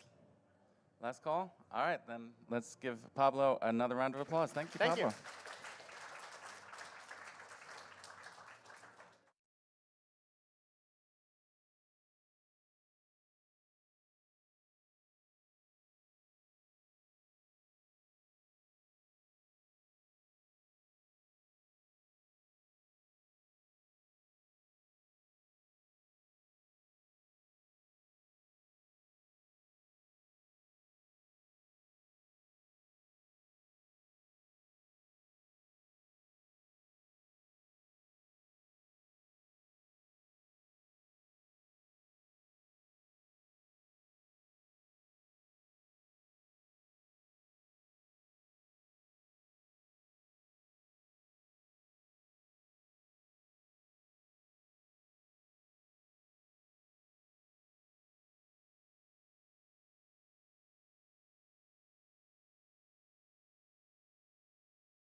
Them thinking like an engineer isn't about a profession or a degree path. It's a hands-on approach that helps you accomplish whatever you set your mind to, even if that's starting a toy company. They hope you have as much fun as they do, with their toys as they do. Sorry about that. So they're going to be talking about building play, the art and science of toy design. Let's give them a round of applause.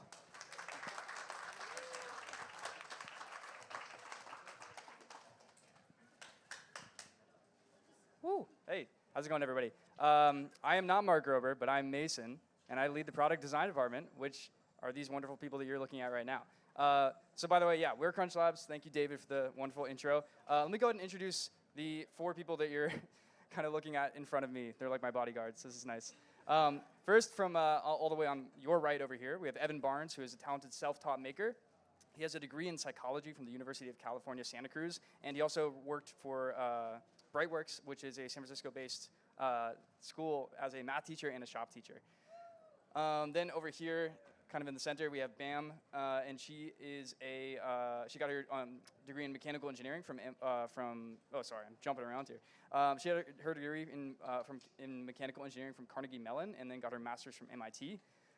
We also have Dan Tompkins over here with the long hair, and he is our senior product designer. He got a degree in human-centered design from Brown University, kind of a degree that he made his own path for, which is a really cool thing to ask him about when we get to the Q&A section as well. And then last, we got Danielle Gleason, who got her degree in mechanical engineering from MIT. She also worked at a startup called MICAH Robotics, which did autonomous robots for restaurant kitchens. So we have a cool, diverse group of designers up here. They all had very different paths in life, but they all eventually led to Crunch Labs. And I wanted to first talk about how they each got here. And also, not only how they got to Crunch Labs career-wise, but how they became makers themselves. So we can start here over with Evan on my left. So Evan, how did you actually become a maker? What path through life kind of got you here? Were there any inspirational people or activities or clubs or anything that played a role in that? Yeah, I grew up making things for as long as I can remember. Like, my dad was a doctor. My first knife he ever gave me when I was like 4 was a scalpel. And then we went down into the basement and made like model airplanes and model rockets together. Very quickly we stopped making kits. We started making like rocket gliders and things that we designed ourselves from balsa wood and would launch off, and they would like eject the motor and then glide down. And I got Lego Mindstorms when I was like 10. When it first came out, that was a huge inspiration. Somehow my family met a guy who was an embedded engineer and like put together a basic stamp robotics course for me. So there's been a lot of people along the way who were big inspirations, but I've just always wanted to know how everything works and take things apart and then try to make things and just kind of keep rolling with self-driven curriculum. Yeah. So that's actually a really, I love that you brought that up. I feel like everyone in this room, most likely, was a child who liked to take things apart, and sometimes things that were not supposed to be taken apart. Evan, what was the most expensive thing that you took apart that you might have not been able to put back together? Oh, for sure, a computer. Especially if I don't know if you remember back in the 1990s, computers were not cheap. A desktop computer that I don't think my parents were ready for me to take apart yet, but I just wanted to know how it worked. And also didn't have the mechanical dexterity yet to take it apart in a way that was able to be put back together. So it was a destructive test of that computer's engineering, but it was cool. I learned a lot. Yeah. Awesome. Okay, Dan, same question. What made you become a maker? What do you think you could attribute that to throughout your life? I always liked messing with clay a lot growing up. I don't know if anybody else was a big art school kid, but I did a lot of summer programs doing terracotta. I actually was lucky enough to go to an arts high school, so did a lot of sculpture and prop making. That kind of got me into engineering from an outside route because I was making things that looked like things that should work, and then eventually I was like, I kind of want to make these things actually like work like things that should work. But similarly, had figures in my life that, like, my dad did a lot of carpentry with me growing up, and I generally like to kind of like tear things apart. I also tore apart a computer to make a sculpture out of it in high school. Would kind of pull apart anything I could find to build like airsoft bunkers or like modified Nerf guns when I was younger. Really kind of came from starting in sculpture, moving towards wanting to make actually like lighting, and then because of that got into like Arduino because I was like, man, it'd be nice to make these lights change color. I wonder how I can do that. And then I ended up learning coding. Not from I want to learn coding to make computer programs, but I was just like, man, I want to make pretty colors. Sort of having an end and then needing to find a means was sort of my route into it. Sculpture, I'd say, would be my biggest answer to it. Yeah, that's awesome. By the way, speaking of making things, what are you holding in your hand right now? This is a fidget spinner that you can make at the Crunch Labs booth. Danielle came up with a really good process for dropping things into little molds and then curing resin on this like cool Bam's got conveyor one too. belt. Yeah. Ooh. Beep. Yeah. Here, show of hands here. Who has been to the Crunch Labs booth today or over the weekend? Okay, not too bad, yeah. Does anyone have their fidget spinner? I see someone in the back who has their fidget spinner. Okay, if you haven't already, we're going to be open until the end of Maker Faire, so please stop by, make a fidget spinner. They're free, it's fun. It's a good way to start making something. Let's see, moving on to Bam. Bam, what do you think turned you into a maker over the years? Any people? So I actually didn't grow up making. I didn't really have any Legos growing up and never actually took things apart until a few years ago, actually. So that was interesting. Like, I did mechanical engineering and went through 4 years of school. Didn't really build anything much. It was more of like a theoretical engineering person. It wasn't until I met someone who asked if I wanted to do BattleBots that I was like, sure, I'll do BattleBots. And then I joined a BattleBots team.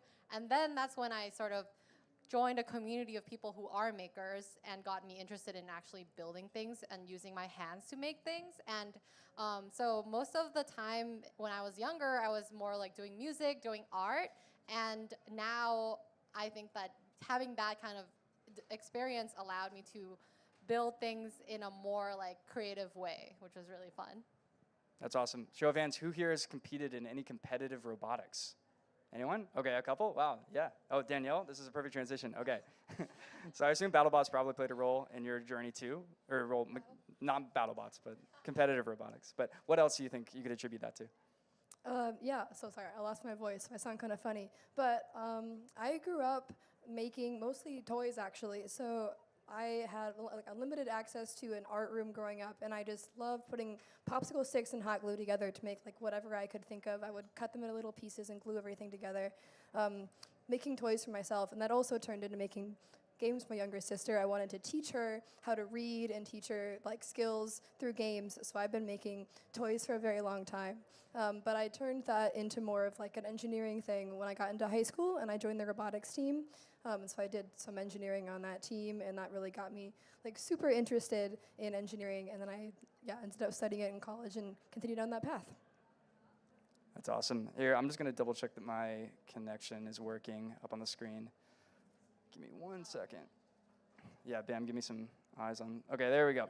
All right, cool. So now that you kind of met the team a little bit, we're going to hop into what they actually do pretty much every day on a daily basis, a lot of which is, making things. We call it prototyping specifically when it's in a product perspective. So I'm going to show you guys, hopefully you can kind of lean forward and see some images here. Oh, did my screen disappear again? Yeah. Oh, no. Okay. This might be something we want to deal with. Yeah, that might be the issue. It's back? All right. We'll play it by ear. So Evan, do you recognize what this is? Wow. This is a very early prototype. Could you explain what we're looking at here? Yeah, so, it just disappeared again. But that was basically a way for me to figure out how a certain motor worked. I was playing with closed loop feedback control for a DC motor. So this was just like a nice dial indicator so I could try to get a rough read of repeatability. Those motors are really cool. They're really small, they're pretty strong. They have magnets on the back and they use Hall effect sensors to determine how far the motor is rotated. And you can use that to actually figure out like where the shaft angle has changed too. So I was trying to like quantify vaguely how well that worked and how well my control system worked for a project for our Hackpack line. For this project? Yeah. Okay, well, my reveal got kind of spoiled. But yes, that extremely simple motor test stand that you made was, and by the way, this is like, for prototyping in general, this is prototyping 101. My number one recommendation is like, before you try to build the giant crazy thing, start with like the simplest questions first. And in that case, Evan's question was, how exactly am I going to control this motor? What kind of motor I'm going to use? And it led to this amazing polar gantry CNC sand garden project. Can you speak a little bit about what this project turned out to be? Yeah, well, I'm stoked. This one actually just went out today, so I'm very excited. It is I'm sure you've seen the commercial sand gardens where they use a magnet under the table and they just draw intricate patterns in the sand. This is one of those, but those are all normally very expensive and kind of closed systems that you can't tinker with very well. So this one's fully open. We're running on like a Atmega 328P processor, like Arduino Nano style. So you can hack it, you can make your own patterns. And It's about this big, so it fits on a desktop nicely. It's very easy to play with. That one was interesting. So the process of prototyping this was wild. I didn't use those motors from that test stand. I fell in love with them when I was testing them. They offer some really cool things. When you have closed loop feedback, you actually know where your effectors are because of that closed loop. And I thought that would let me actually do some very cool effects, like potentially detect objects in the sand tray and have it trace around them. Turns out they're way too expensive. I put my BOM together and they were well over half the cost of my budget, just for 2 motors. So I got pretty far down the road of prototyping with those and had a system that was working, and then had to very quickly change path onto some stepper motors. Yeah, no, and you're kind of starting to talk about the subject of constraints, which we'll definitely come back and touch on, which is probably the bane of our existence as product. I mean, as any maker, constraints are always the bane of your existence, I think, but especially as a subscription toy designer. So here's a couple other prototypes that you had. So I mean, I wanted to dig into like what this project actually turned into, because it was super interesting. You kind of developed this really complicated gantry. Can you talk about like what we're actually looking at here? Yeah, so this was first prototyping with GT2 belts that you might find in 3D printers. The main thing I wanted to do was this is a polar coordinate gantry. I really liked the form factor of a circular sand tray instead of like a square or rectangle, which could potentially be easier to build a system for. But when you have rotating parts like that can rotate kind of infinitely, you might tangle up wires if you try to like run motors out to those. So one solution to that is to use a slip ring, which can transmit electricity through rotations, but those are expensive. So instead, I thought I would move the motors off to the side, keep them stationary, and just have the mechanisms rotate. So this gantry here has 2 axes. It has the angular axis, the arm that rotates, and then there's a concentric shaft that drives the pinion gear in the middle, which pushes the rack in and out, and that gives you your radial axis. It's a little weird because they're not independent of each other. Like if you rotate the arm, that rotates the rack gear around the pinion, which is the same as the pinion rotating and pushing the rack, so it actually changes things. You have to compensate for that in software. But those first tests were really just to kind of get a sense of how that mechanism worked. Would the GT2 belts work? Like, would it actually be something that was feasible to make or not? Or should I just totally switch designs quickly? And it was feasible to work with. GT2 belts were not, though. Yeah, and this is such a great like little journey of a prototype from like start to finish, because like you see the finished product here on the right, and like what crazy complicated patterns it's capable of making, and the sky's the limit when it comes to hackability. But it's like such a great demonstration to show that like good products don't just happen. You can't just set out and like design the final thing. You need to start with like the simplest questions first, and then like incrementally step your way over there. And that's one strength that Evan like exercises really, really well with every single project. And it's great to see it like up on the slides like this, because it looks really easy when we just flip through it side by side. But this is like probably, like months, 2 months, 3 months of work, maybe more or something like that. Yeah, but he makes it look effortless. But just a great little peek into kind of like what we don't always get to show when we just like ship the finished product, but we still try to really celebrate it as much as we can at Crunch Labs. Okay, this next one here, let's see. I believe this one's for you, Dan. Do you remember what this is? Oh yeah, I remember what this is. Yeah, this is it. This is an interesting one. This was the very first prototype of the HackPack IR turret, which is the first project in our new robotics line. I knew from super early on, Mason and I had been talking a lot about like starting with something that could throw things. It's really fun to have toys that can launch things really far, because you kind of take a tiny object and all of a sudden it gives you agency across like an entire room. Which is kind of an interesting thing for a kid, to instead of being like, oh, I can touch things in my immediate space, to being like, I can touch something all the way over there. And then you level that up even further by being like, I can have a robot over here touch something all the way over there while I'm sitting all the way over here with a remote. But finding out how to do that was kind of a challenge. And similar to how I was saying before, coming from an arts background and kind of doing the opposite of what most engineers do, and doing function following form rather than form following function.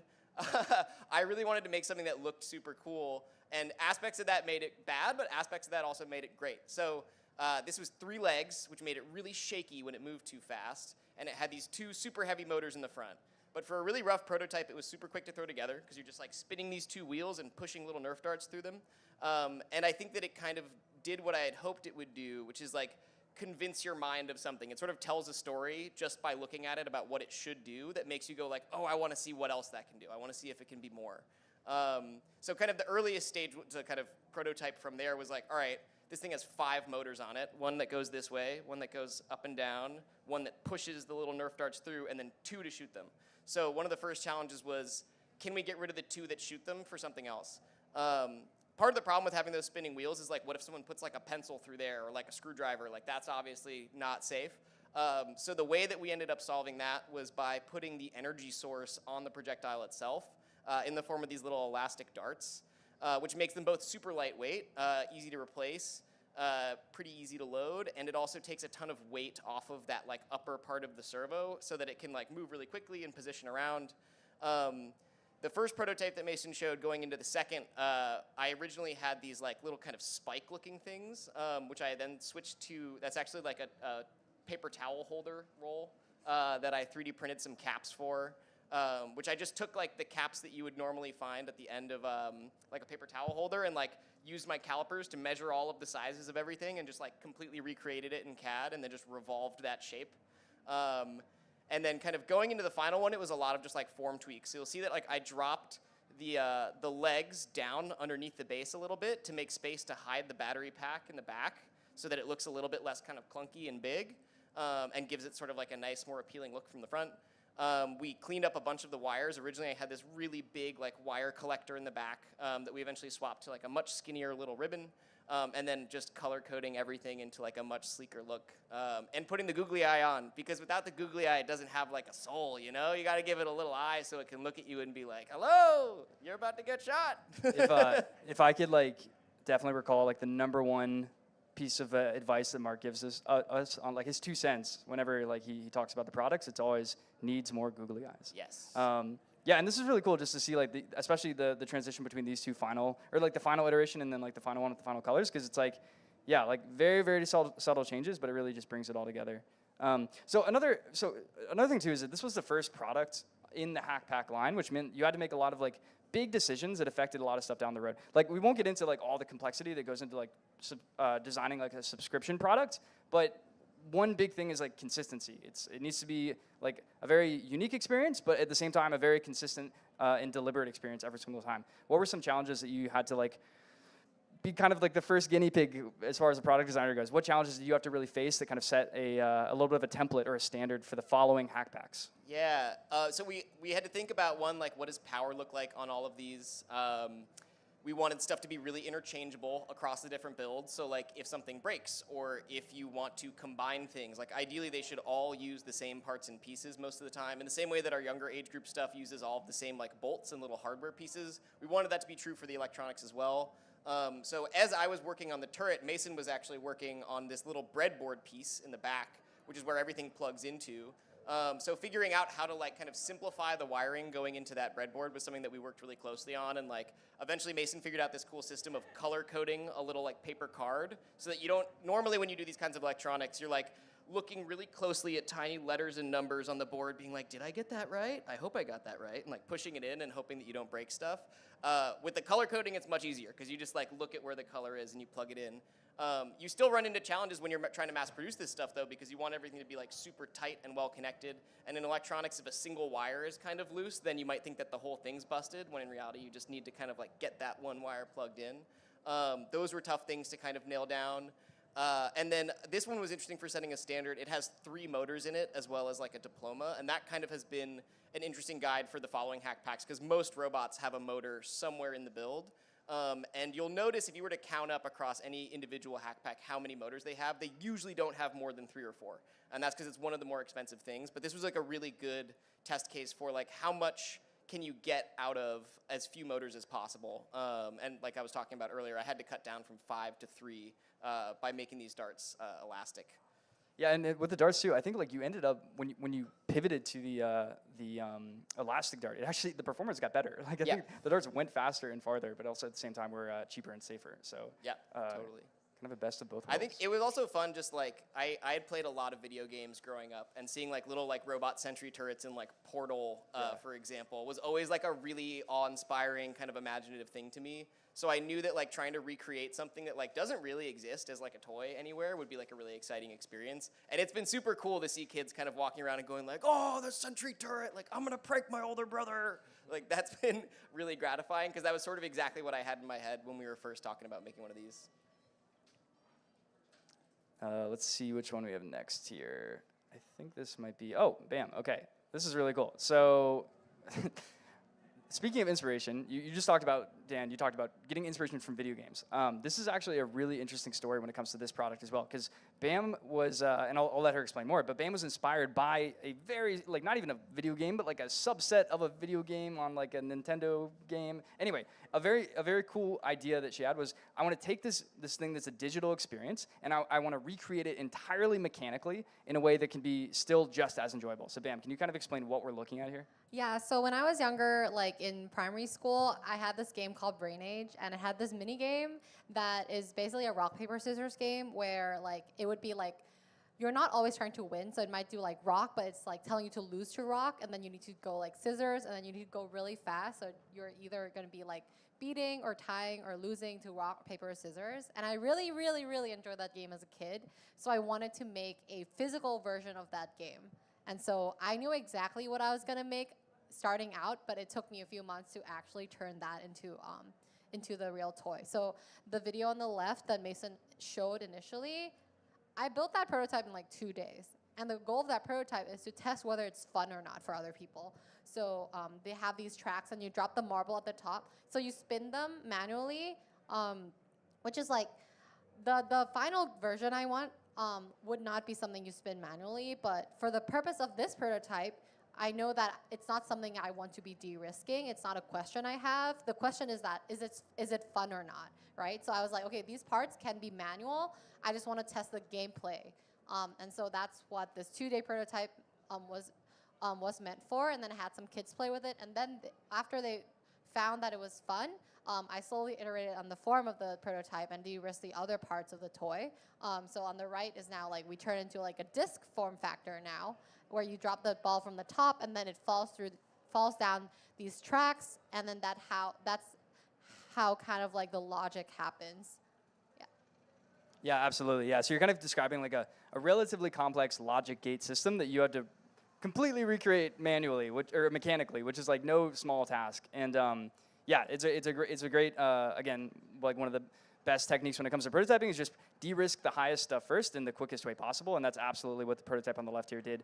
And then of course, yeah, got really simple with like a very different, cool kind of like wedge shape logic gate system. And then you had to incorporate all this other stuff in to like make sure the game still worked, which we'll get into next. But it's cool to kind of see that like this is what I would call like a project that has a vision that's incredibly strong, and the challenge is entirely mechanically, like how do I make this mechanically possible? And we've done this a couple other times with toys where it's like we take something with a super, super strong vision, we can see exactly what we want the final product to look like. It's entirely a question of like how we actually make it happen. But then there's also products that we'll get to in a little bit that are on the completely other end of the spectrum, where it's like we really have like the big crisis is what the heck is it even going to be in the end? And so we'll get to that in a little bit. But I wanted to just like dive deeper into this product just because there's so many cool mechanisms that come from so many different parts of life. Which, by the way, at Crunch Labs, like the #1 thing we like to do when it comes to explaining a mechanism is showing people you've probably encountered this mechanism lots of other times all throughout your days, and you just didn't realize that it had like a higher importance to it. So, for instance, like BAM, what mechanism does this crazy spinner come from? Yeah, so it's interesting because like this toy has so many aspects of like different things. So I wanted the thing to spin, and I was like looking around, and then I thought of a salad spinner.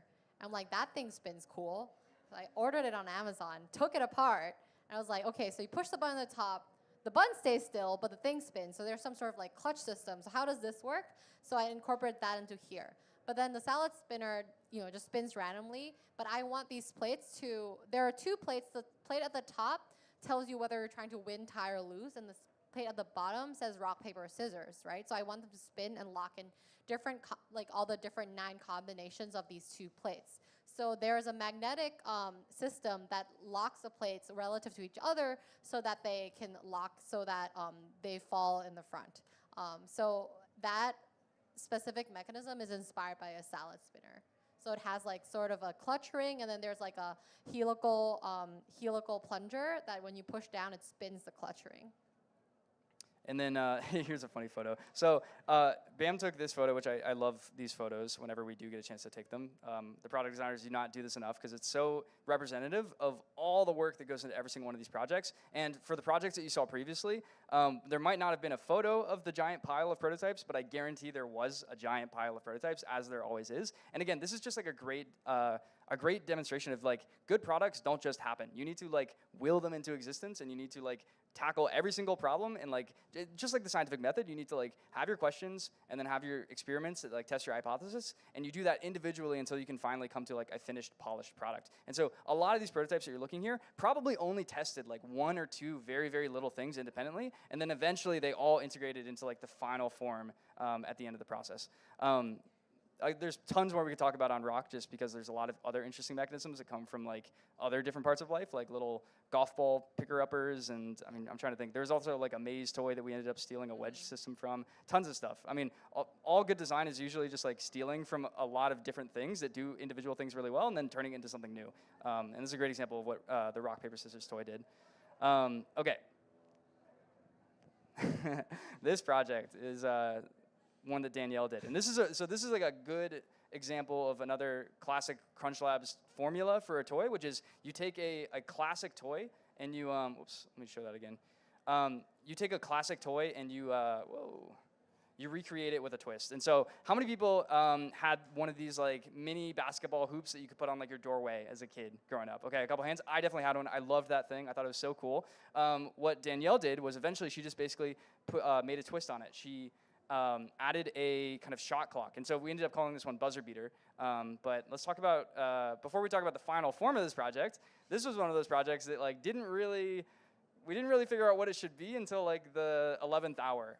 And so I'll show you what this started out as way back in the day. Or actually, Danielle, you can kind of explain, what are we looking at here and how did this possibly turn into a basketball toy?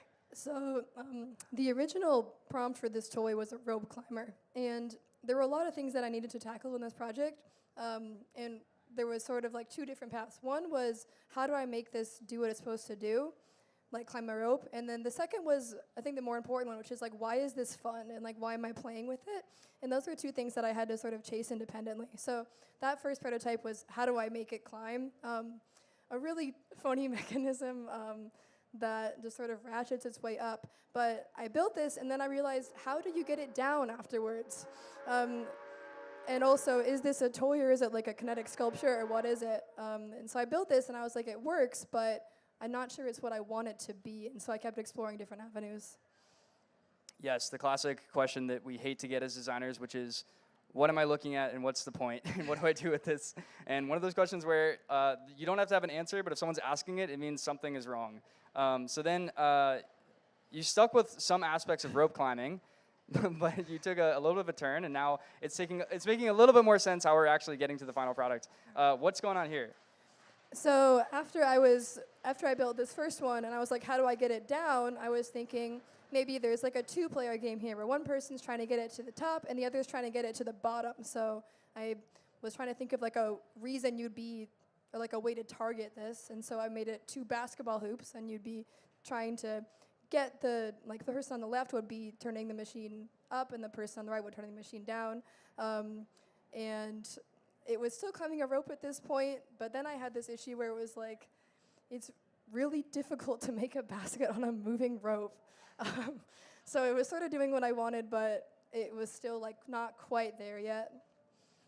Okay, so then we kept iterating, or sorry, you kept iterating, and then we ended up making it a lot simpler. We're like, hey, what if the basketball hoop doesn't actually move, but we still wanted to keep the rope aspect? So, I mean, this is a very quick video, but what's going on here if I pause it? So this is a basketball hoop that is mounted, but instead the rope climbs it, instead of it climbing the rope. So I still liked that element that I had made of like this thing that's coiling up a rope, but instead of the hoop making it to the top being a timer, the rope is a timer. So there's a weight at the bottom, and it just climbs up indefinitely. Whenever you make a basket, it drops down further. If it makes it to the top, you lose. So with Bam's last project, we saw like a ridiculous amount of just like pure incremental iteration. This is kind of a crazy delta from like the beginning to the very end. It just changed into a completely different toy, which I think was all for the best. But there still are some like common threads. I feel partially responsible for this because one thing is whenever we have new product designers start, this was Danielle's first project, by the way. So whenever we have new people start at Crunch Labs, we always give them a prompt, and it's a very simple open-ended prompt. And the idea is just to like give them something on the first day to start doing. And so her prompt was rope climber, but she realized that was a very I don't know what the right word would be. It was not a great toy idea, so not my best prompt, but she was able to transition it into something that did actually work and seemed to be a lot more successful. And then, yeah, let me see here. This is what it ended up looking like. Oh, I included one more mechanism that, yeah, do you remember this one? This was another thing that just like, I forget even why. This was some other crazy logic system that was a mechanical logic system. Yeah. But anyway, Yeah. Here's a cool peek at on the far right side. That's actually what made it into the toy. It's a cool clutch system that just allows the timer in the form of a string to actually drop back down with gravity to give yourself more time to keep shooting on the basketball hoop. But anyway, very cool project, and yeah, changed a lot from beginning to end. And there's a final shot of it looking very good. Cool. Okay, so that's a cool look through a lot of these 4 people's wonderful prototypes. That's a small peek into what we do like every single day at Crunch Labs. It's kind of the best job ever. But let's talk kind of back to what Dan was originally getting at when he was saying how he liked video game, or well, Dan and Bam both had video games as kind of like sources of inspiration. I wanted to ask, what other sources of inspiration do we usually try to draw upon when we're trying to think of these toy ideas? That's one of the most common questions that we get. Certainly one of the most common questions that Mark gets when people are asking him what inspires him to make certain videos. So let's talk about that from a toy perspective. Oh, sorry. Yeah, please. Whoever wants to. I take a lot of inspiration from sci-fi books and movies. The current thing that I'm working on, which I can't really say too much about, is very heavily inspired by some alien translation kind of stories, like Arrival. If anyone's seen that movie, highly recommend. And Children of Ruin by Adrian Tchaikovsky, which I just finished reading. And I think a lot of the things that I think about is like, does the silhouette of the toy tell a story on its own? You know what I mean? Like, can you get a narrative just by looking at it?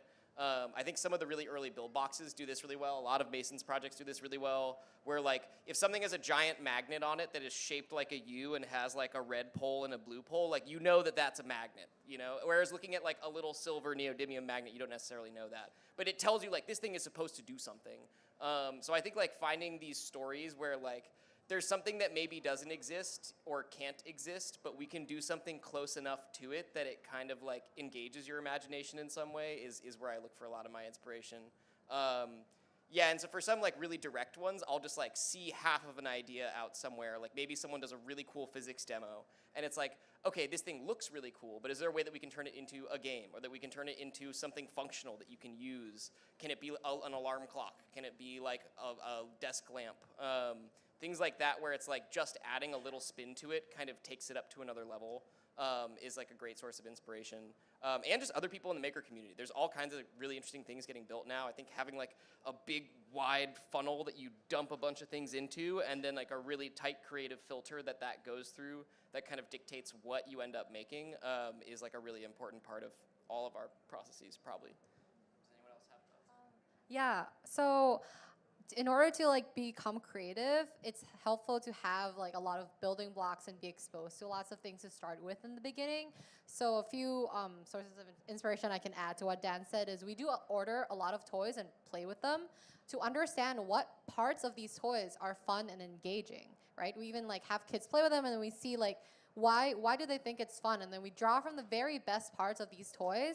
You know, like you could call a salad spinner a toy. Like honestly, it's quite fun to play around with, but like it's really fun to press on something and see it spin, right? And so like, okay, like that tactile aspect, we find it fun. Or like some other toys are like, maybe it's competitive, maybe the part that it's competitive makes it fun. Or maybe it's something like why do kids really like playing with slime? Because it's like super tactile or something, and then we can draw that aspect of the toy. And then sometimes you have all these ideas and like know where these are the fun parts, and we might mishmash them together and create something new. So I think that's another way we can find inspiration. And double up on Dan about like some cool like physics or sciencey aspects of toys. So there's lots of things where like they're not designed to be toys. They're just designed to be like installations, or like some like art installation or some demos. But we're like, it would be cool if kids are able to learn more about this physics or science experiment through seeing them and building them themselves, and then we turn it into toys. So how do we make it more user-friendly? How do we make the mechanisms more visible for kids? I definitely want to echo Dan on the sci-fi. Also, if you haven't read like Children of Time, Children of Ruin, all that, you should definitely read that. They're great. But I think a lot of my influences of how I think are science fiction based. Like, I'm really interested in how you can extend the sensorium, either of like yourself or some other creature. You know, can you add extra senses to it and make yourself see the world in a different way?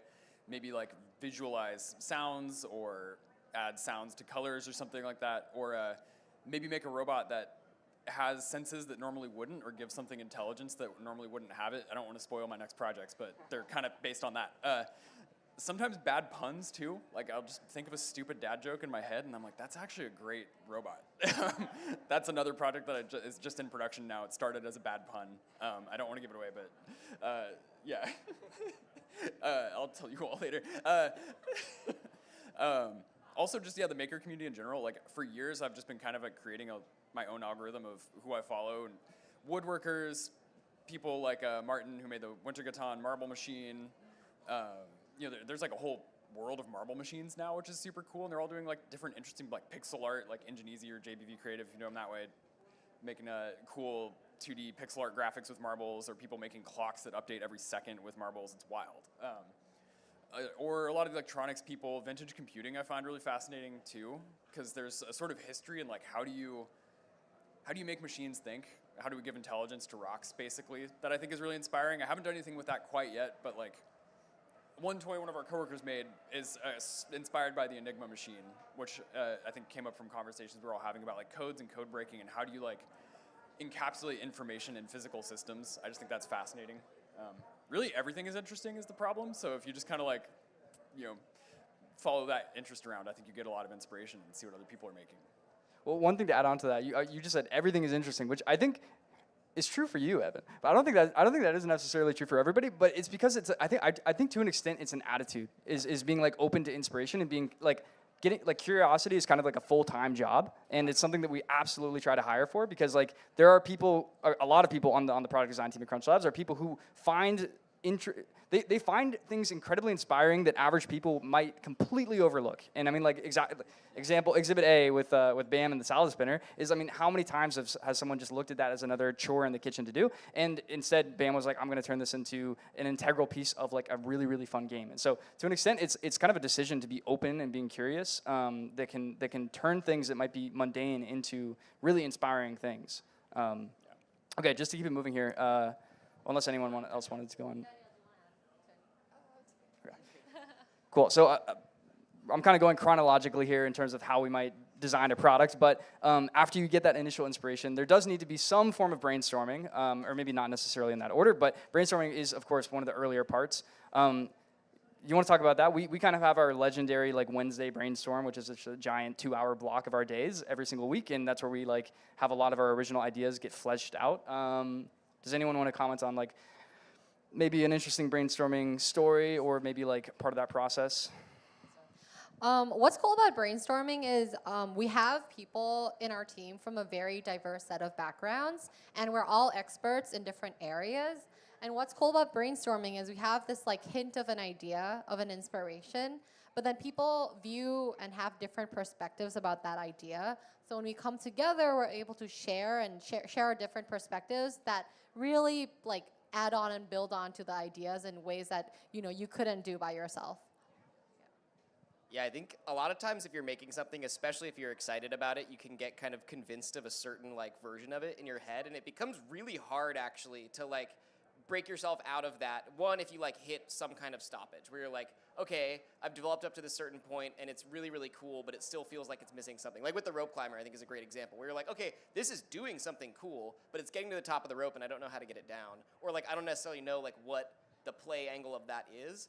And brainstorm is where we kind of like put a bunch of heads together and you just have like an insane kind of collaboration, I guess, because you have been looking at it one way for a really long time, banging your head against a sketchbook, trying to like see it in different ways. But other people will come in having just had some coffee and like not been thinking about this at all and just be like, oh, do this. And you're like, oh, sweet.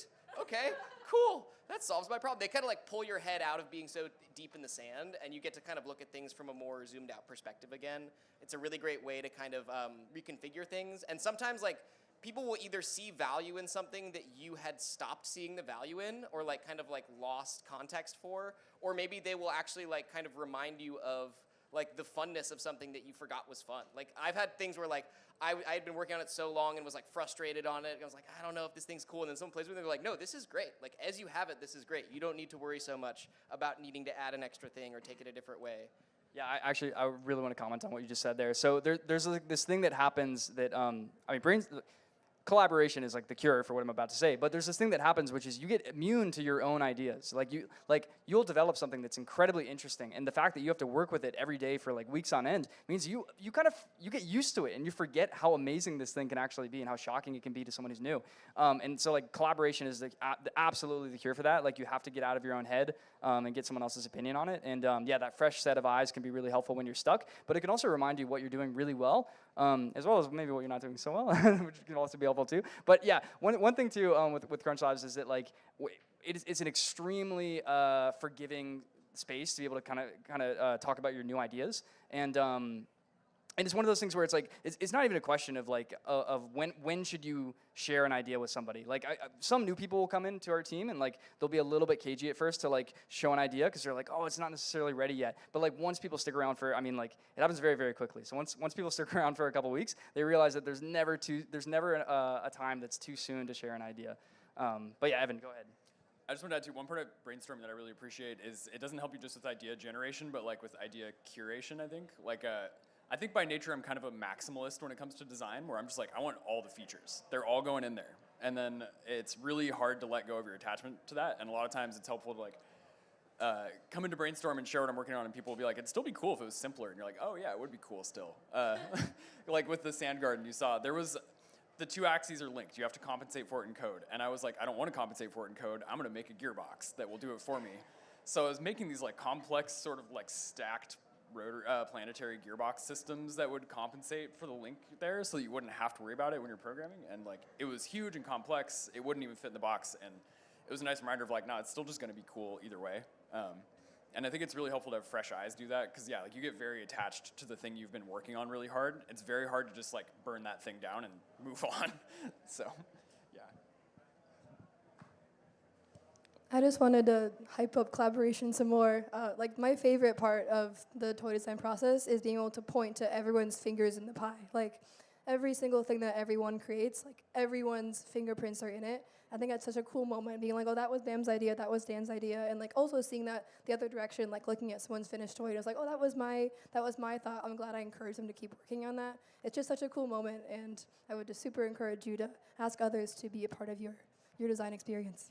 Yeah, there's actually, I'll jokingly say this, but there's actually like a very large truth to it. I will jokingly say that there are some toys that I maybe did all the CAD files on it, but I feel like other people designed the entire toy. So there's particularly one toy, the Vortex Cannon that we did, that I jokingly say like Dan gave me every pivotal decision. I said like, I think I should go left, and Dan was like, you should probably go right. And I ended up going left. It didn't work. I turned around, backtracked, went right. Maybe like on every single pivotal part of that project, and so I jokingly say Dan was secretly the one actually who made all the magic happen on the Vortex Cannon. Although I was just like the person on the CAD program actually making everything work. But no, yeah, it's absolutely true that collaboration really can it just fixes all the errors that one mind is inevitably going to have to make. Yeah, and I think to tie it up, I think in brainstorms is where a lot of the pivots happen, is where we're like sitting together and asking some big questions of like, okay, let's step back a little bit and like, why are we doing this again? Like, why is this fun? Like, what does this add? And then it's like sitting there and like asking some of these like what if questions where like the greatest ideas come about. Okay, let's see. We're running up on our time here. Just I want to leave some time for Q&A, so I'll give you guys some options. Do we want to talk about constraints, scoping, more prototyping, more testing, art versus science? A very philosophical question. Okay, here, we'll go here. Yeah.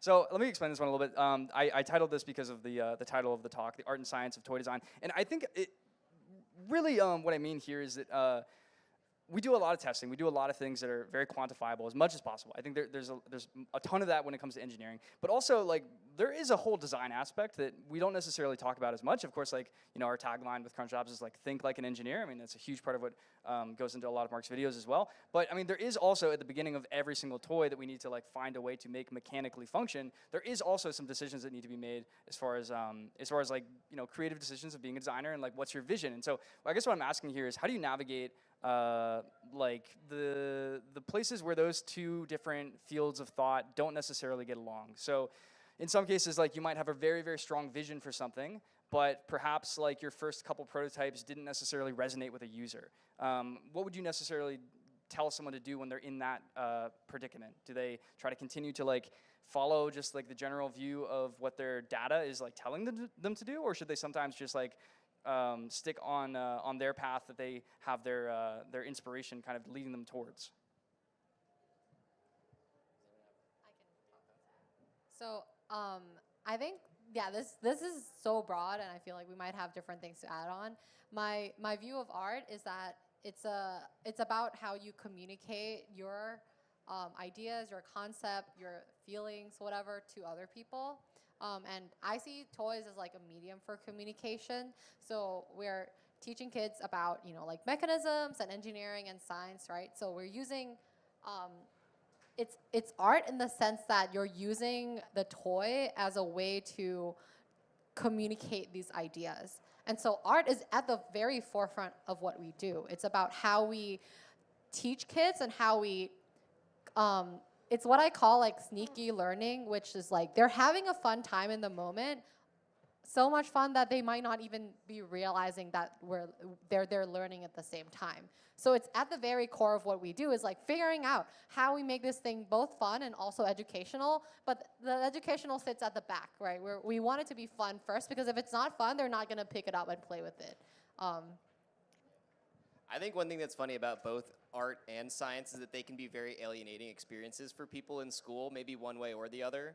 Like, I definitely, growing up, did not feel particularly at home in math class, and kind of rediscovered a love for like what math is through a math art class that I took later on in high school. Because it was like, oh, you can actually look at these things from a completely different perspective, and it sort of recontextualizes how these things actually work. I wasn't thinking of it. Originally, I was like, oh, math is a class that I go to where I have to prove something on paper to someone in a way that like all these numbers are kind of floating around on the page, and I don't really know how to like sit there and compute for you. But when all of a sudden it was like, can you create like a geodesic shape out of a bunch of sticks? I was like a wizard at that, you know? I was like, oh, it makes so much sense when you're putting these shapes together. And I think art can go the same way. A lot of people go to art class and someone's like, just create something. And they're like, but what do you mean? You want me to just like sit down and like put an idea? Like, I don't like how my thing looks. I think both of them are kind of about embracing different approaches to these things sometimes. And I think it's similarly in the toy process. Like, if you're making something that you have a certain idea of it and you test it with someone and it doesn't go that well, perhaps they were alienated either by like the usability of it wasn't that good, or they approached it and you have been working on it for so long that you figured out how to use it in all these ways and it just feels like second nature. But when anyone else picks it up, they're like, I don't really know what to do with this thing, even if there's a good idea in there. So I think a key part of it is, can you give someone an experience that kind of like smoothly brings them into the fun part as quickly as possible? Some toys are really, really good at that. Like things that like zip or go really fast, for some kids at least, are like pretty instantly fun. Or like a spirograph, where you're just like, I take a pencil and I stick it in this hole and I just go like this several times and it makes a really pretty shape. Like those kinds of things are very immediate for a lot of people. And I think it's cool having the opportunity to try and link those two things together in a way, because it shows people like, maybe in one context you didn't like art or you didn't like science, but if you kind of tie them together, you can really open up that world for people, and maybe find a new way of loving that kind of thing. I hated calculus in college. I hated it. It was so bad. And then I started using computer science to do math, where you have a computer do all the computation part and actually calculate everything. And it's much more about, what can I use this math for? And all of a sudden I'm like, oh, I'm deciding how a robot drives? That's kind of a much cooler way to apply numbers to things. Like, actually, maybe I should figure out how calculus works. So I don't know. I think sometimes it's about finding the right avenue to do either one, or maybe both. Yeah, I think too, from the like design perspective, how these two ideas kind of drive the design, I think art is very much how do you build the narrative of the toy you're making, or like what's the story that it's telling? Because I certainly get sucked down just like the rabbit hole of a cool mechanism that doesn't necessarily like to have a story or a purpose. But for me as a kid, like flying toys were mesmerizing. I've been obsessed with flying things my whole life. You know, I'm a paraglider pilot now. Like, I'll play with that flying toy forever. So my first project at Crunch Labs was a propeller launcher, and there were some cool ways I was trying to launch it with like a gearbox and other things. But I wanted to make something that would not just fly, but like fly very well. Because a lot of the cheap propeller toys, you can't really aim; they just go somewhere. So there was a lot of like the art was really just the like poetry of how it moves and glides through the air, and how you can target it to a place, and how you can have it skim off the ceiling and keep spinning and like stay alive, like it feels like a lively kind of creature. The science of it was very much like how to actually make this functional and usable and fun for the user. So like came up with a way to like drop the propeller onto the screw, the helix that spins it, so you don't have to wait for it to wind down. You can just drop them on, or you can stack multiple propellers on. And it uses a scissor linkage, so there's actually trigonometry in there, which I think is fun. So kids might actually start thinking about trigonometry because of this. I've had a couple ask me about it. Like the helix itself is actually a progressive pitch, so it starts out very loose and it gets tighter and tighter toward the end. And the reason for that is at the beginning of the stroke, there's a lot of displacement, so it moves really far. And at the end of your like launch, it actually moves the launching mechanism the least amount, and that's when you want it spinning the fastest. So you can compensate for that by like changing the twist of the helix. So I built a mathematical model of that to linearize it so that it's you get like a constant acceleration across the helix. That looked great in CAD, and I tried it and it didn't work. So then, I mean, it works, but like there's too much friction. So then you had to go kind of back to the art part where I just started like stretching pieces and tuning it a little bit so it actually like launched nicely. But it gives you like a really nice launch feeling.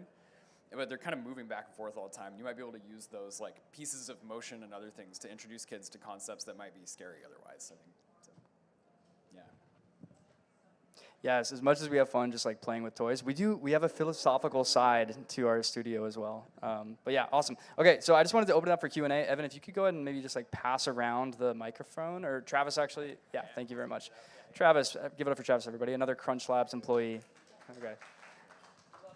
What is the optimal amount of googly eyes? What is the optimal amount of googly eyes? Here, I'll pass my mic to you guys. 8. It's a nice number. Really depends on the context. I mean, I love the one big ion turret. I think that's just so cute. Kind of a cyclops shooting you with darts is amazing. Sometimes it's like 8. I think sometimes it's 2. Maybe an odd number. I don't know. Yeah. Really is context dependent. Oh yeah, different sizes is crucial with googly eyes. If you stick to all one size, that's no fun. I also recently discovered glow-in-the-dark googly eyes. They're kind of awesome. Personally, anything but 2. Just don't like 2 googly eyes. I have a question about replayability. I mean, the first thing I've dabbled with toy design. The first thing is like, how much of this plastic is just going to end up in the landfill? How do you make a toy that they're going to come back to rather than, oh, I play it once and then it just sits? This was something I think that we thought a lot about going into HackPack in particular. And I think a big part of it is like, can you reuse stuff? Or are we showing you techniques that you can reuse at the very least? Can you use the toy for more than one thing is always really big. And then I think some of the best ones are ones that actually have like a functional purpose, because then there's like an element of play to something that is also just useful for you to have. So yeah, I mean, I think it's like the more fun it is, the easier it is to keep something around. But in particular, like if you gain, like the way that we look at all of the educational toys is like, no matter how long you play with it for, the hope is that any lessons you take from it are lifelong. And in that sense, it's like, we want you to play with it as many times as possible, but the real goal is like, will we put something into your head that lasts you forever? But yeah, I think with many toys, this is always like a thought. I think making it durable is probably the most important thing. If it doesn't break, then like you can play with it more. So that's sort of like the deepest, most fundamental way to like make something easily replayable. Just on the breaking thing too, one thing I love is that we release our 3D design files on Thingiverse. So if you break a plastic part, you can 3D print a new one, which I think is super cool. Because like that wasn't possible until very recently with toys, and that's just an awesome feature. And on the HackPack side, it has let people make some very cool modifications. So that's part of replayability, is like making it modifiable. I actually have one thing to add. You guys make sure that people try and hack their hack packs a bunch. And a lot of the hacks that we've seen have used parts from the previous hacks, or like packs, to make new toys out of like new builds and stuff. So that's one of the things I really appreciate about Crunch Labs like toys, is that they're reusable among the toys that you already have to hack. Anyway, here you go. We got one in the back here too. Oh yeah, go ahead. We got one right here. Has there ever been a product that got scrapped because it just was not possible to make? Yes. Yes, many things. I did what was it? It was like a harpoon slingshot. It had like a little wine bottle opener style like dart that it would launch, that when it hit something, it would ratchet close these two like claws, and then it had like a motor driven spool on it. So you basically like launch this thing out, it would have a string attached, go hit something, latch onto it, and then you'd press a little button and it would spool the thing back in and pull it towards you. And it was way too expensive. It was like 4 times more expensive than it should have been. And so that one I was just like, yeah, I don't really think I can work this one down, so I'm just gonna do something else. Yeah. So did you use any software in the design process? Oh, in general? Yes. To inspire the whole thing, to guide the whole thing. Yeah. I mean, we use the Arduino IDE for a lot of development on HackPack stuff. Fusion 360, Onshape for CAD.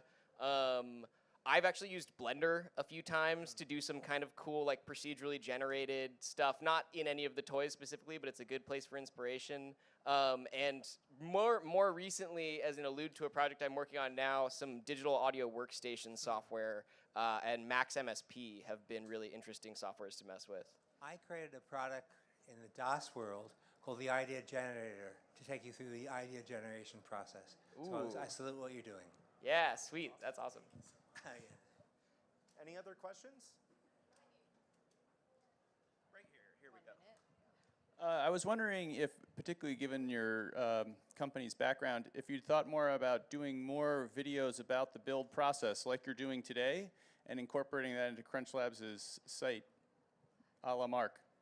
Yeah, I think we've been, we have a YouTube channel for Crunch Labs separately from the Mark Rober channel, and we've been trying to do more, things involving the PDs and showing like what the brainstorming process looks like, what the collaboration looks like, what prototyping looks like, what kind of, things we do with like 3D printing, like laser cutter. So like the build montage, but more of that. So definitely like good to see that there's interest in that. We'll definitely like try to work that in. Yes, I believe we're out of time. David is giving me the curtain call right now. But thank you, everybody, for coming out. Wonderful questions. Let's give it up for Crunch Labs. Thank you.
Do we have any mushroom fans in the house? Okay, there is a fungus among us. Elizabeth Marley is an educator, maker, and architect who enjoys biodesign adventures, participatory public art, and interspecies collaboration to fabricate eco-friendly creations, just to name a few of her favorite things. And she's going to be talking about not DIY, GIY materials, growing fungi for biofabrication. Let's give her a hand. Thank you. Hi, everyone. It's fun to be here. So as I was introduced, you know, the whole Maker Faire covers a lot of ways in which you can do it yourself. Well, there's also ways in which you can grow it yourself as far as materials for crafts and other projects. And so I'm a fungi enthusiast, not exactly an expert, but as an architect, biodesigner, one of the things that's important to me is being able to have renewable materials and you know, really look at things that can be a little bit more sustainable. So what I'm going to cover today are a variety of possible options for growing your own materials, but then also focus on fungi and mycelium-based materials. So a lot of 3D printing enthusiasts here as well. So there's a lot of different ways in which you can 3D print biocomposites. And so a biocomposite means that it's a mixture of different materials that are biologically based. We'll cover mycelium composites in more detail, and that's kind of the focus, like I said. But there's lots of other organisms that can be either grown into or produced to become a sustainable material. A little bit of my background as a designer and researcher, educator, has tended to focus towards this idea that I'm not making organisms do something for me, but rather finding ways to, you know, arguably collaborate with other species. They definitely have their ways and their needs, how much water, how much nutrients, environment. And so a lot of my work has sort of stemmed on how to have work that involves other species that also lends to potentially bioremediating the environment in a variety of ways. And so if we have time, I'll go into a little bit about bioremediation, which is really awesome, but we'll see. So what is all this lingo? Bio-based, biodesign, bioremediation, et cetera. Within the biologically based materials that you can work with, grow, make, what is sort of the term is biofabricated materials. So these are, you know, if you were a leather worker or maker of articles of clothing that were made of leather, if you wanted to biofabricate those materials, you'd be growing your own cow or whatever other animal. And so when we're talking about plant-based or mycelium-based materials, those are materials in which they're produced by, biofabricated means they're produced by living cells or other organisms such as bacteria, yeast, mycelium, and so there's a sort of branch of things. Typically, when we're talking about biomaterials, there's a lot of possibility for what that can look like. Mycelium and fungi, for one, we can make materials out of bacteria, or rather the byproduct of bacteria, out of bacteriocellulose. So for those of you who are kombucha fans, the byproduct of making kombucha lends that bacterial cellulose, which has become a popular material to make vegan leather out of in some fashion.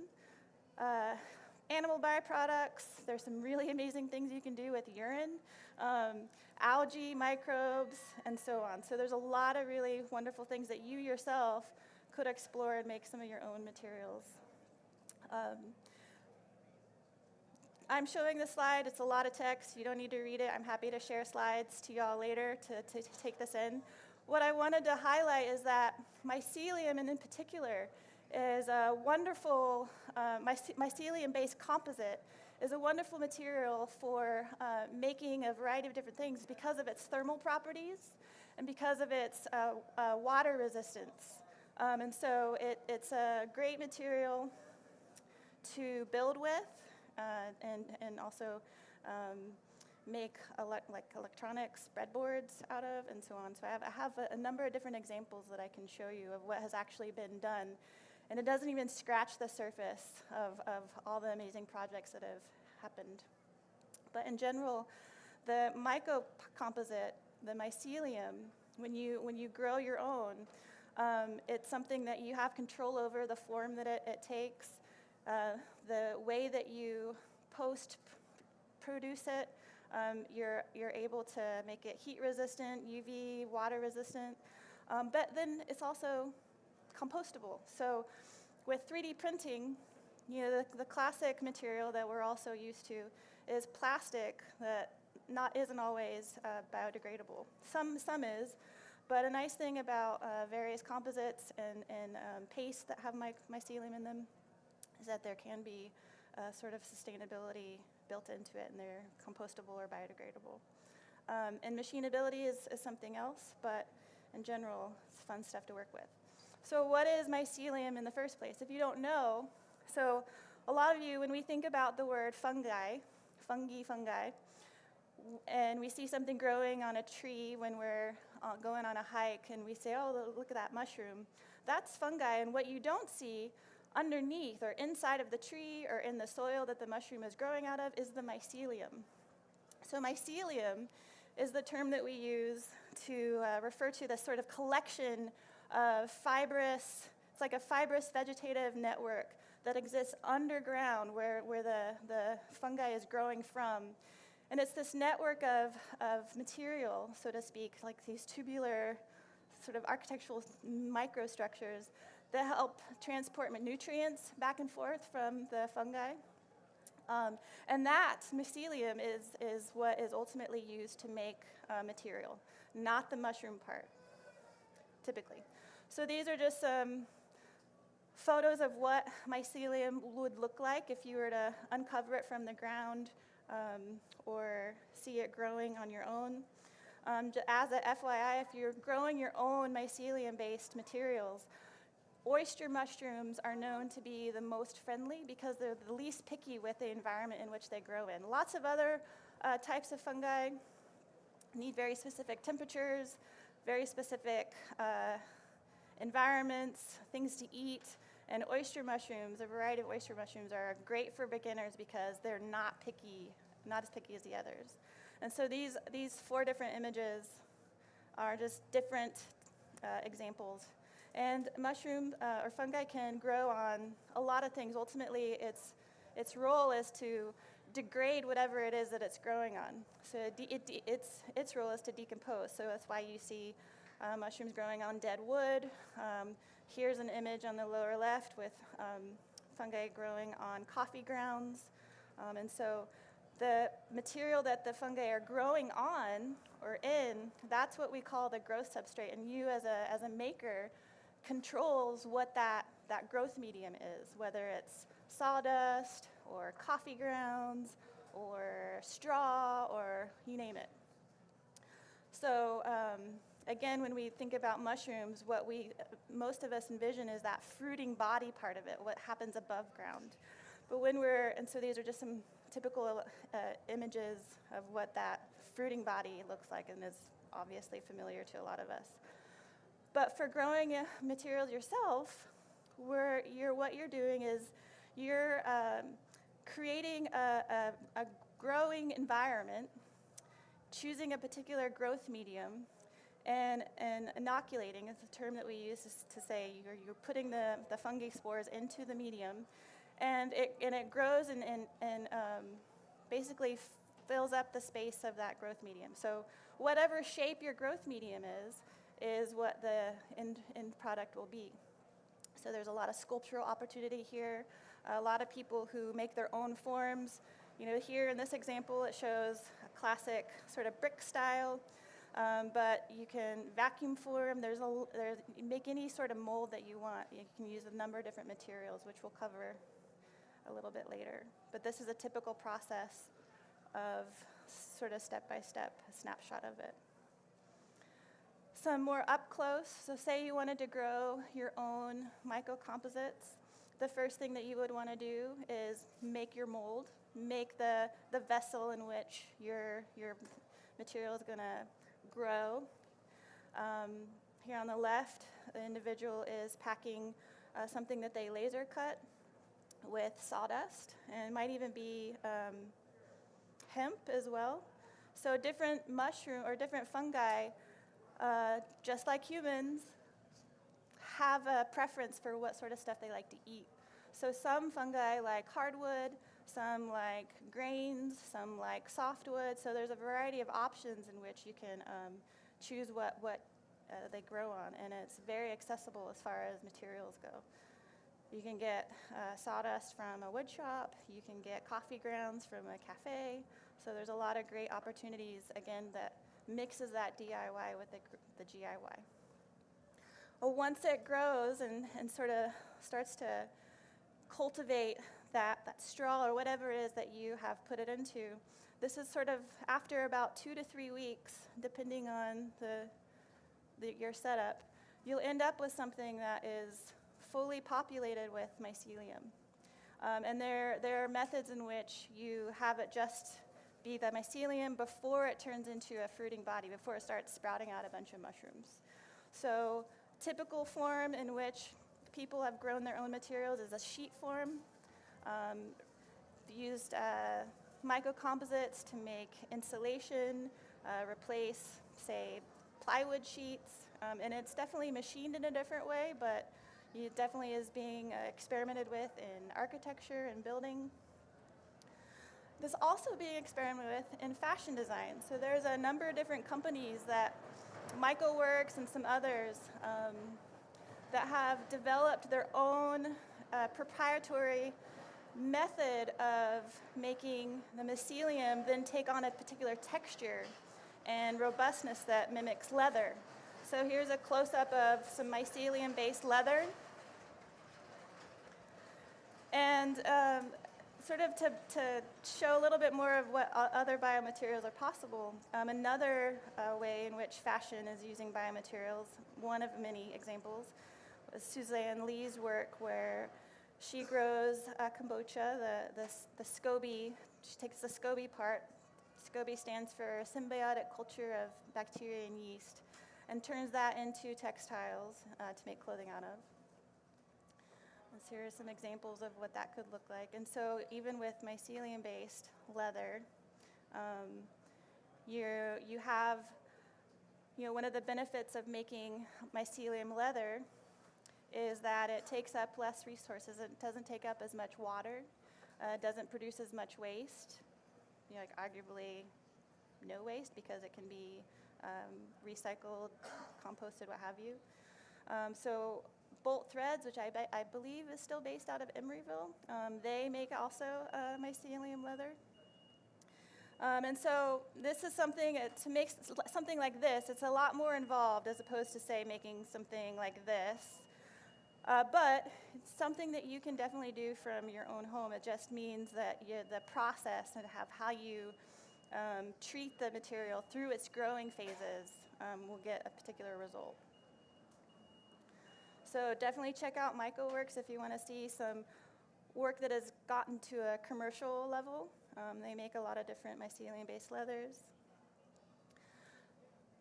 But then there's also ways to scale that up. Many years ago, there was a great project by The Living that was done in which they brought a bunch of community together to make a ton of mycelium bricks. Bricks made out of this mycelium composite. So within types of architectural and industrial design applications, you've got biocrete and bioplastics, mycelium bricks that are possible. There's ways in which you can grow your own material, do more of a textile or surface treatment. Ways in which you can create lighting that is fire resistant, and insulation packaging. So this image right here shows a structure that was installed at PS1 in New York many years ago. I forget what year it is, but they basically made this whole structure, this installation, out of thousands of bricks. So if you wanted to see that in person, I've cited where you can find it. So similarly, just to show you some examples of what's possible, Philip Block made a architectural framework called the MICAH tree. And so if you imagine you making this yourself, you making a variety of different building blocks, so to speak. You have full control over what shape they take, the dimensions, the scale. So it can definitely, these biomaterials can definitely be applied to a large scale. So this is just another example of ways in which it goes big. But, we don't have to keep it big. The beautiful thing about working with biological materials or organisms is that there's a wide range of scales in which you can operate. Some industrial design examples, which are, definitely more at a tangible scale, so to speak. A common project that a lot of folks who are just getting into it is to make a lampshade out of mycelium. Packaging is becoming readily available actually to consumers, so if you ever wanted to just see the material yourself but weren't ready to grow it yourself, this is something that you can actually buy. However, within the industrial design and smaller scale, you can make furniture parts, you can 3D print a scaffolding that then you put the growth medium inside and the spawn and grow your fungi through that. So there's some really, really fun and creative things that you can do through a mixture of different methods and processes as well. So this is like a mix between growing it yourself but also 3D printed biodegradable chair. Here's some images of what that fabrication process looked like. So again, that scaffolding in this way, this formwork, gets packed with whatever the mycelium, the fungi, wants to grow in. And another thing that is important to know, and this is just an intro talk, but when you want to do this yourself, some important things that are different from other materials that we're used to using is that you have to treat it as a living organism. So you have to feed it, give it enough water, make sure it's not too hot and not too cold. So it almost becomes a friend or a pet in many ways. We definitely, at UC Davis, have been known to name some of our projects. And so some interesting examples in using rapid prototyping to incorporate more complex forms.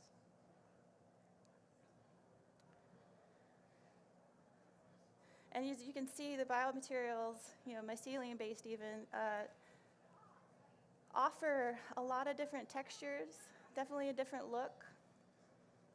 And one of my favorite projects through a colleague at UC Davis, LD Lazaro and Katia Vega did a few years ago, was LD created microcomposite breadboards.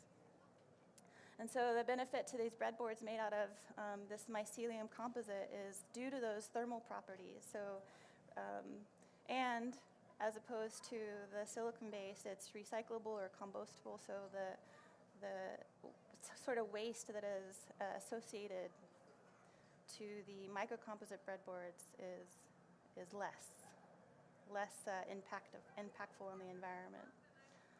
And so, again, I'm happy to share these slides with anyone who wants to check out these links and look into these projects further. These are all things that got a form and you have access to growth medium, whether you have it yourself or you buy it pre-made. These are all things that you could do from your home. You can even apply a laser cutter to apply certain qualities. So say you want to grow your own from home and grow a piece of art, a sculpture, or something that's more functional. One really simple way in which you can create your own growth forms is by cardboard. And we know that cardboard is an endless resource. And so the key with growing and creating a cardboard growth form is, and really a key for growing any mycelium, is that once you make your form, you also have to make sure that it stays sterile. So a common ingredient that isn't so common in other DIY maker spaces is alcohol, isopropyl alcohol, in order to sterilize and make sure you kill any bacteria or any contaminants. And so there's definitely some nuances in getting into things that you're growing yourself that take a little bit of a different mindset, because you're growing something and you don't want it to be, say, overtaken by mold or something else. But there are definitely some fun ways in which you can experiment and try and make your own 3D forms. These are very rudimentary. I believe they're covered in tape, and then they're packed with that growth substrate. And this looks like, this also looks like hemp, but there's a number of different options that you could use. And then what happens is the growth substrate has to be sterilized as well. Oftentimes, if you buy the material pre-made, which is a lot of resources now available online to do that, and even locally in the Bay Area, if you're doing it yourself, say you had your own pile of sawdust from your home, you would need to sterilize that sawdust, either by boiling it or putting it into a pressure cooker, making sure that you kill anything in there that might want to compete with the mycelium for the nutrients and all that good stuff to help it grow. Once you add the spawn is the material that holds it's the material that holds the fungi spores in it. Like a typical spawn would be something ready-made that's got like a wooden plug or wooden dowel. Oftentimes will have the spores in it. There's grain that you can get that has it, and then you add that to your larger amount of growth material and it starts to grow. You could also make your own bags to get more organic forms. There's so many different ways in which you can create your own growth form. You can make it out of wood. You could make it out of 3D printed parts. So you have a lot of control for creativity and coming up with ideas in which you can apply and grow something. This image to the right shows a bag growth form, and since it's a little floppy, the maker made a sort of framework to hold it up while it grows. Once it populates, once the mycelium populates, it definitely gets a lot more dense, and it will be able to hold itself up. Another part of the process that happens after is you bake it or apply some extended heat to it, and that kind of solidifies the mycelium. I want to end. I have maybe a couple more minutes to ask some questions, if anyone has any questions. But also, I really want to encourage any and all of you, because it's one thing to show you all of this, but it's another to actually come up and touch it and see what are the material properties, what's it like. I can show you an image, but if you want to come up and see, I've got some samples from the Eco Materials Library that we have up at UC Davis. I've got kombucha leather and coffee leather. I've got some samples of the mycelium leather from bolt threads. So feel free to come up and touch and feel. It's a very tactile experience to see what this actually is like. So please come up, check out materials, and if you have any questions, yes, up here. Awesome, thanks, Elizabeth. Yeah, if you have questions, raise your hand. I'll come over and give you the microphone so that the people online can hear as well. What temperature do you need to heat it up to cure it, to finish it? What temperature to cure it? I think it just needs to be baked at a low temperature. It can vary from, I don't know in Celsius, but 350, 450. It depends on what your growth substrate is that you chose. Hi, so you said a lot of things make good forms to grow the mycelium. What makes a bad form? Like, what properties does it need to be successful, or what properties will kill it? So a bad form would be one that is too porous, that allows for moisture to not be contained. You want it to be enclosed, and you want the mycelium to be able to be hydrated enough and not dry out. So it also needs but at the same time it needs oxygen to grow. So there's a balance between some sort of container that allows it to get enough oxygen versus drying out.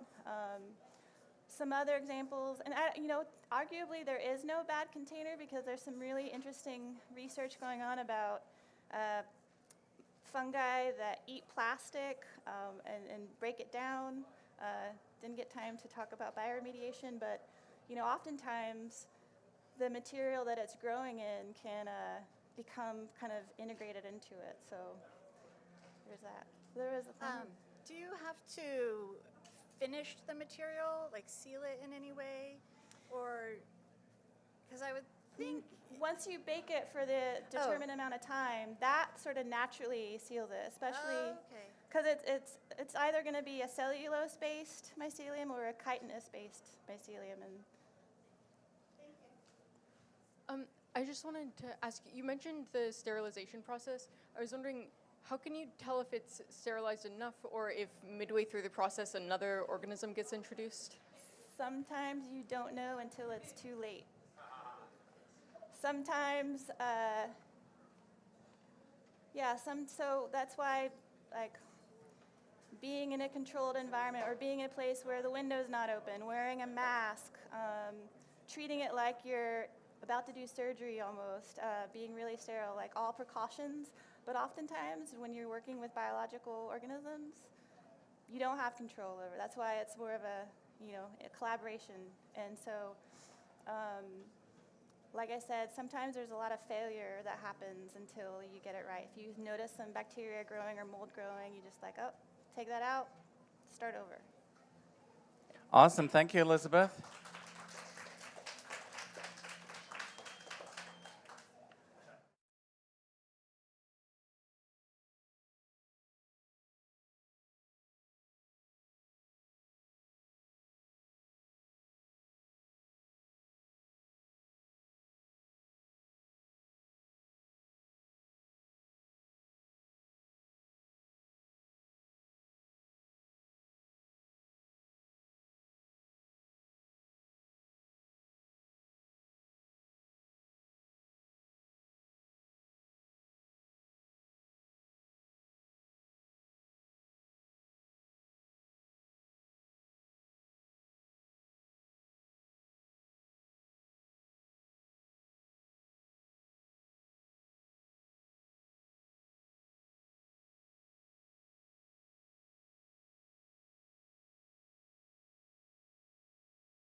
All right, our last talk of the day is Kitty Yueng with Wear It.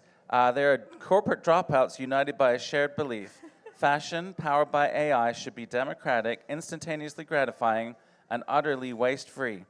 Their collective expertise spans the entire spectrum of fashion technology, from machine learning and computer vision to personalization strategies and e-commerce solutions. Dr. Kitty Yueng is a physicist, engineer, and artist. She's the co-founder, CEO of Wear It, and the senior director of AI at Browseware.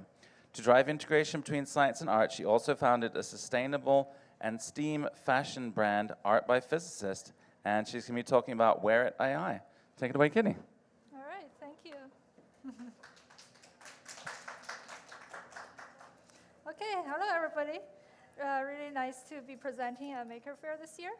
And you can see from the title, I named it from Make It to Wear It. So I will actually be showing you some progress of me physically making things to using AI to democratize this experience for everyone to be able to wear anything you want. So this talk will be pretty interactive, and I will also point you to this, our website already.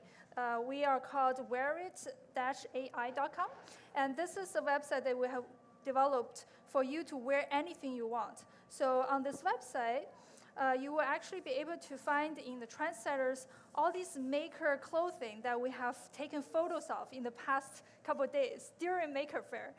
We have all these really awesome people wearing cool things, and we just took photos of them. And on the site, you can actually click on any of these outfits and immediately see yourself wearing these outfits they are wearing. So I can show you, I am currently wearing this dress here. This is my handmade clothing, and is using my friends painting the cats on here. And everything on the, all the cats on the fabrics are actually real people's real cats, the customers of this dress, to be able to see their cats printed onto the fabric. And this dress is actually here. So you can go to this website and upload a photo of yourself and do some setting and immediately see yourself do it, wear it. So with that, feel free to play with that during my talk, and I'm going through all these processes now. So Maker Faire is my home base. I really love the audience, the makers. I would consider this where I have started everything. So this was me, I think in 2018.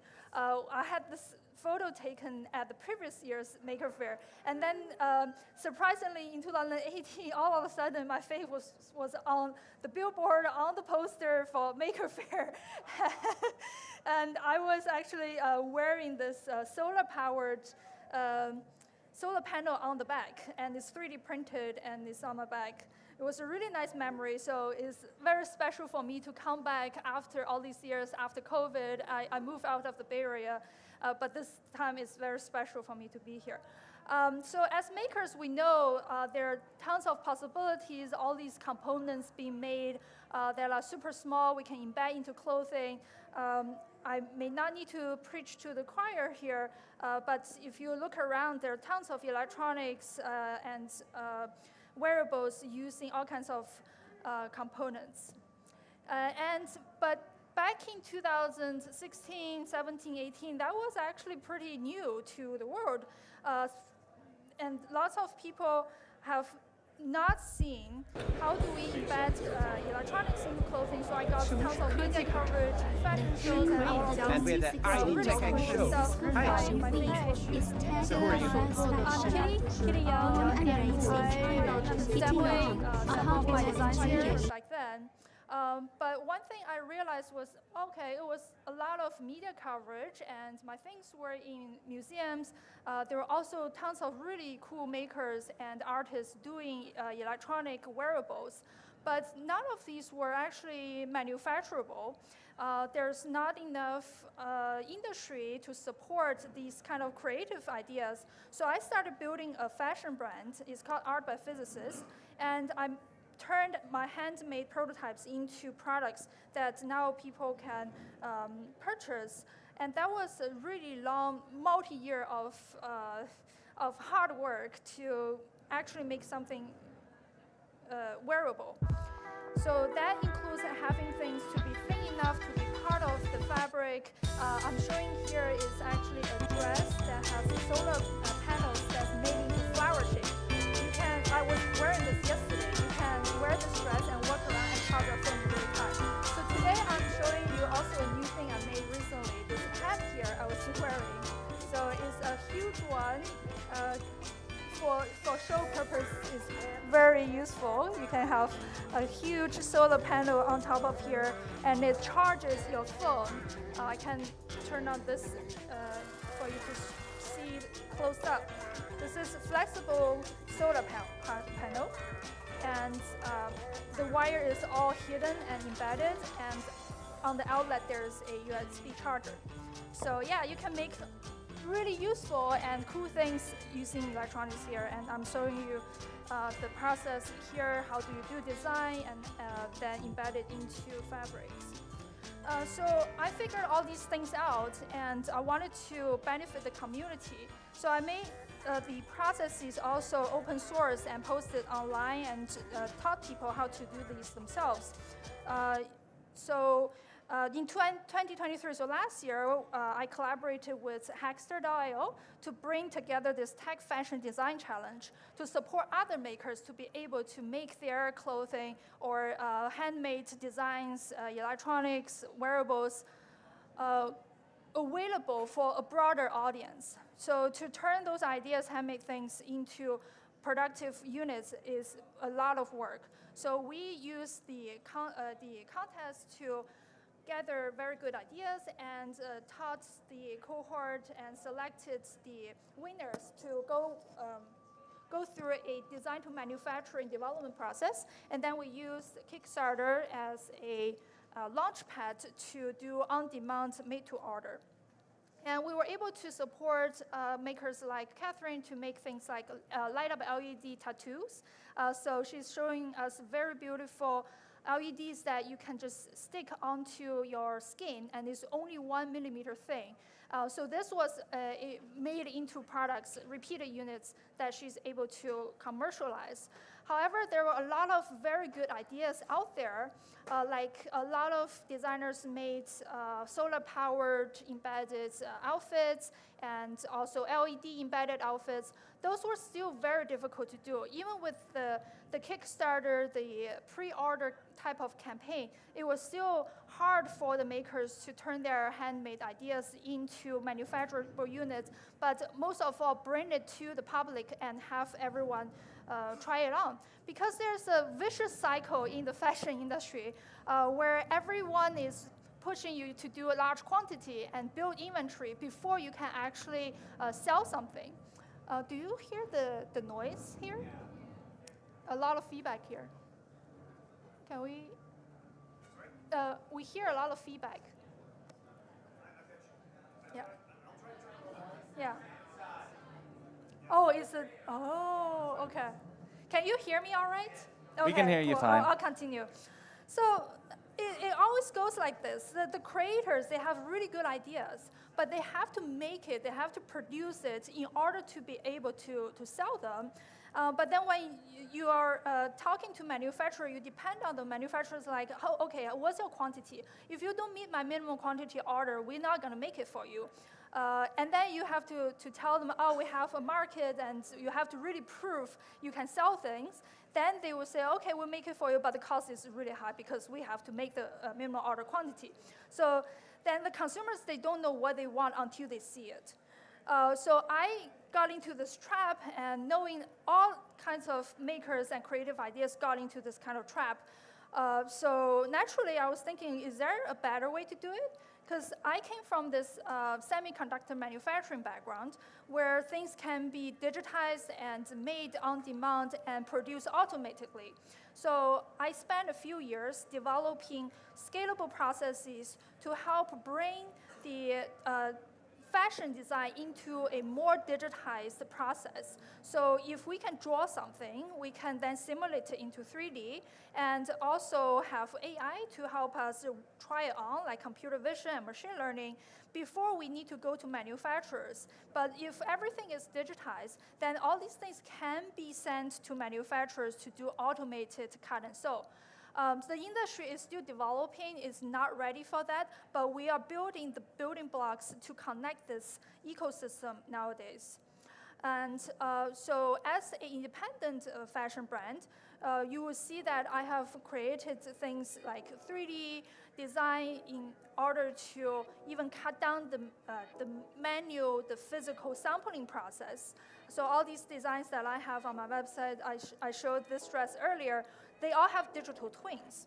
And then the digital twins can also be used to post on the website to be a 3D engagement for retail. So you may have seen some websites in the past couple years started to have 3D views of products. So my brand also did all these experimentation and also enabled this on my website.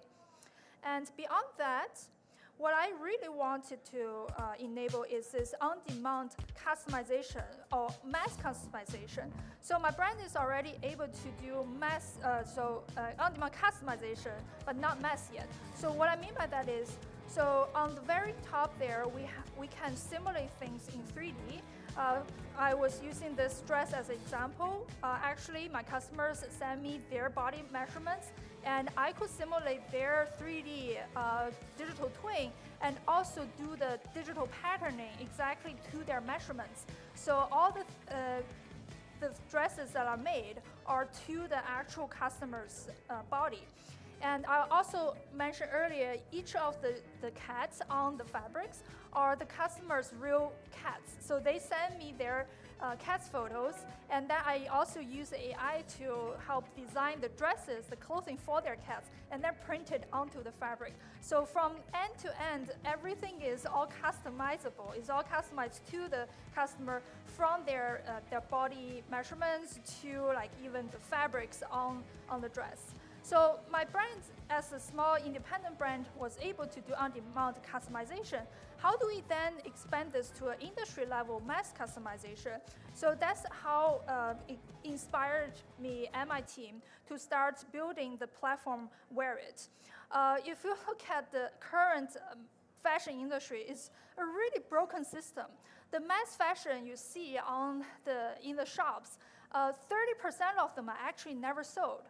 So fashion brands and manufacturers just keep on producing more and more inventory, and they don't sell them. They get sent to the landfill and get burned. So the fashion industry actually generates 10% of global carbon footprint, which was heartbreaking for me when I learned about this. As an independent designer, I started this because of my love for the fashion and beauty and art. But then knowing how the industry is operating is really, really difficult to accept.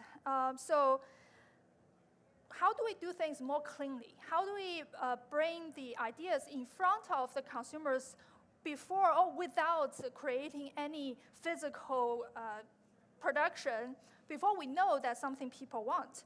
So at Wearit, this is my team there. So Changbo and Murray, our CTO and chief scientists, are also sitting in the audience. So we come up with the idea, how about we can allow people to wear anything they want in the world with no limits?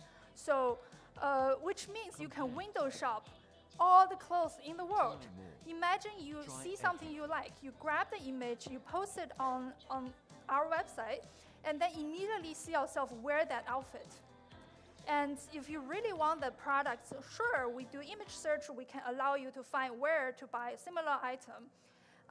But most of the time, people are just there window shopping. Half of the market is window shopping. So we don't even have to make something until someone wants it. So now I'm going to show you, guide you to our website. I started the talk with this. For example, this is a function that I've already enabled. In the past couple days, we were taking photos of makers. So these are all people walking around. You may bump into them and saw their outfit. Right now on the site, just go to wearit.ai.com. You can immediately see yourself wear any of these clothes you want. So these are also people we gathered from London Fashion Week, and we also have designers on the platform that they created all these clothing. Some of them use physical sampling in real runway shows. Some of them use AI to generate them. Some of them do 3D simulation. To us, it's process agnostic. Whatever process you want, we don't even need to force you to adopt any particular process. You can do everything you love, still love to do, but then fashion is sold through imagery. As long as you have an image, you can have a consumer wear it before you even need to produce any inventory. So let me show you some cool thing right here, which you can do on your phone at the same time. So we had all these Maker clothing that we have gathered the past couple of days. And my favorite one is actually by Jen. So you should check her design out. So I'm using hers as an example. I uploaded this photo of her cosplay. This is actually on the Make magazine cover. And Marie Antoinette. So this is my photo. You can take photos in real time and proceed. Now you can set your categories. Here, you don't have to have any description of the hair. So, but you can put in any definition you want. So then hit generate. So in real time, this system using AI is starting to generate me in that outfit that Jen has created. But remember, I didn't put in any description of the hair, so we don't know what is going to come up. It will be a mystery to us. Why we wait? Because it's using AI to do it in real time. We have some lead time. I can show you in my wardrobe some of the designs that already I previously created. So these were all these people that I took photos of, and now I'm wearing their stuff, including my own clothing here that I use AI to regenerate. So that's me again, and you can wear my clothes this way too. But in terms of the one I did with Jen's photo, initially I didn't put in any description of the hair, so I got something that is like this. So that's my real hair, but I was wearing the dress she had. And then I started putting in the prompts. Oh, I want Marie Antoinette's silver, high, tall, long hair. And then it started giving me something really cool like this. So these are all the flexibilities that you have. You can adjust it, you can have it create. So it's starting to get more and more like what I really want. Okay, let's see if it's finished. Yeah, see? So it just generated a new photo of me in that outfit without Marie Antoinette hair. So what I could do is to start that process again, and then put in this photo here. And I can say something like,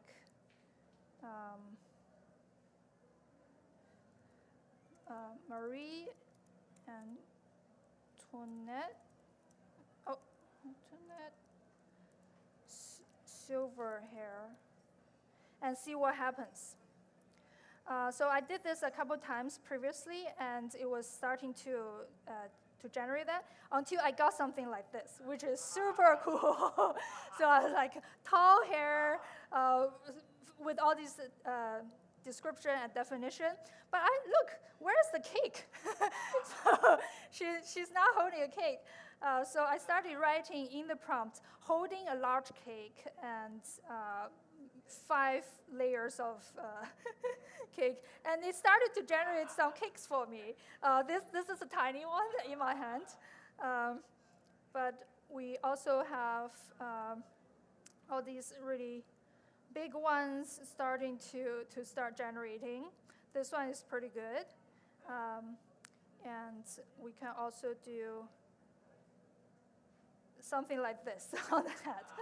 So yeah, this is a really interesting system. You can all start, just use your phone right now, take out your phone and go to wear it and start trying all these clothes on here. So now, yeah, you see that I have a silver hair generated here. So that pretty much concludes my talk, but I would be happy to see everyone trying this out in real time. Since we still have time here, I can also show you some other things.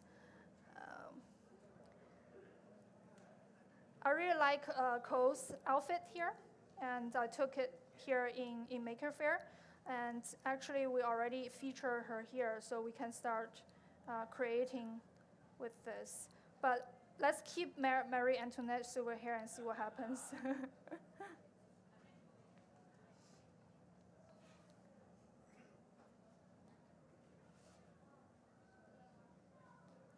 Yeah, and I can also show you how these are done.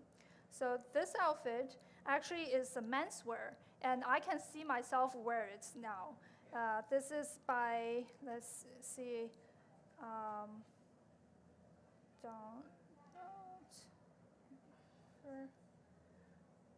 that's by E.O. Crafterman. So this was the original outfit, and now I'm wearing it here.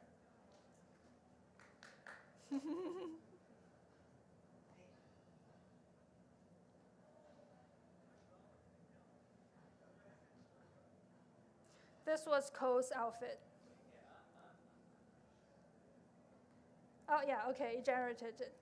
So yeah, it kind of ignored my description about the hair, but I can start doing this over here.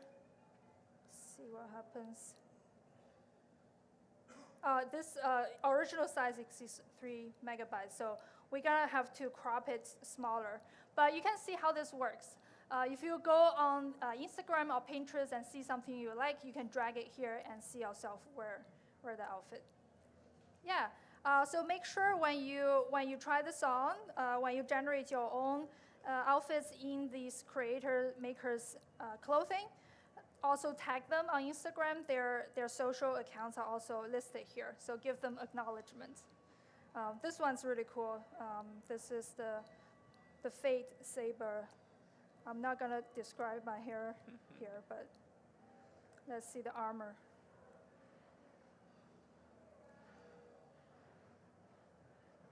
Yeah, see, a lot of you are trying it on now on your phone.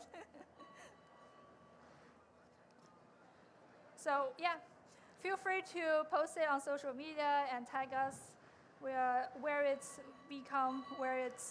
AI.com. You can find our social on our website and tag the original creators in your post too.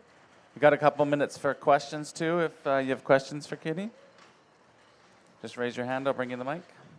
I think there was a parade going on at the same time, so people got drawn to it. But thank you for everyone sitting here. Yeah, there's. Oh.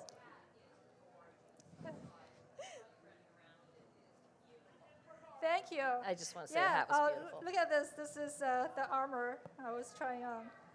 Thank you so much. Yeah, I mentioned it at the beginning of the presentation. You can wear my dress here. It's also listed on the website. So just wear it or hit the outfit, upload your own photo, and you can see yourself in my dress as well. Awesome, thanks, Kitty. And my mom's cat is on that dress somewhere as well. Exactly, thank you. Let's give Kitty a round of applause, and make sure you share your Wear It designs on Instagram. Thanks, sir. And that's it for today. That was our last talk. So thank you all for coming.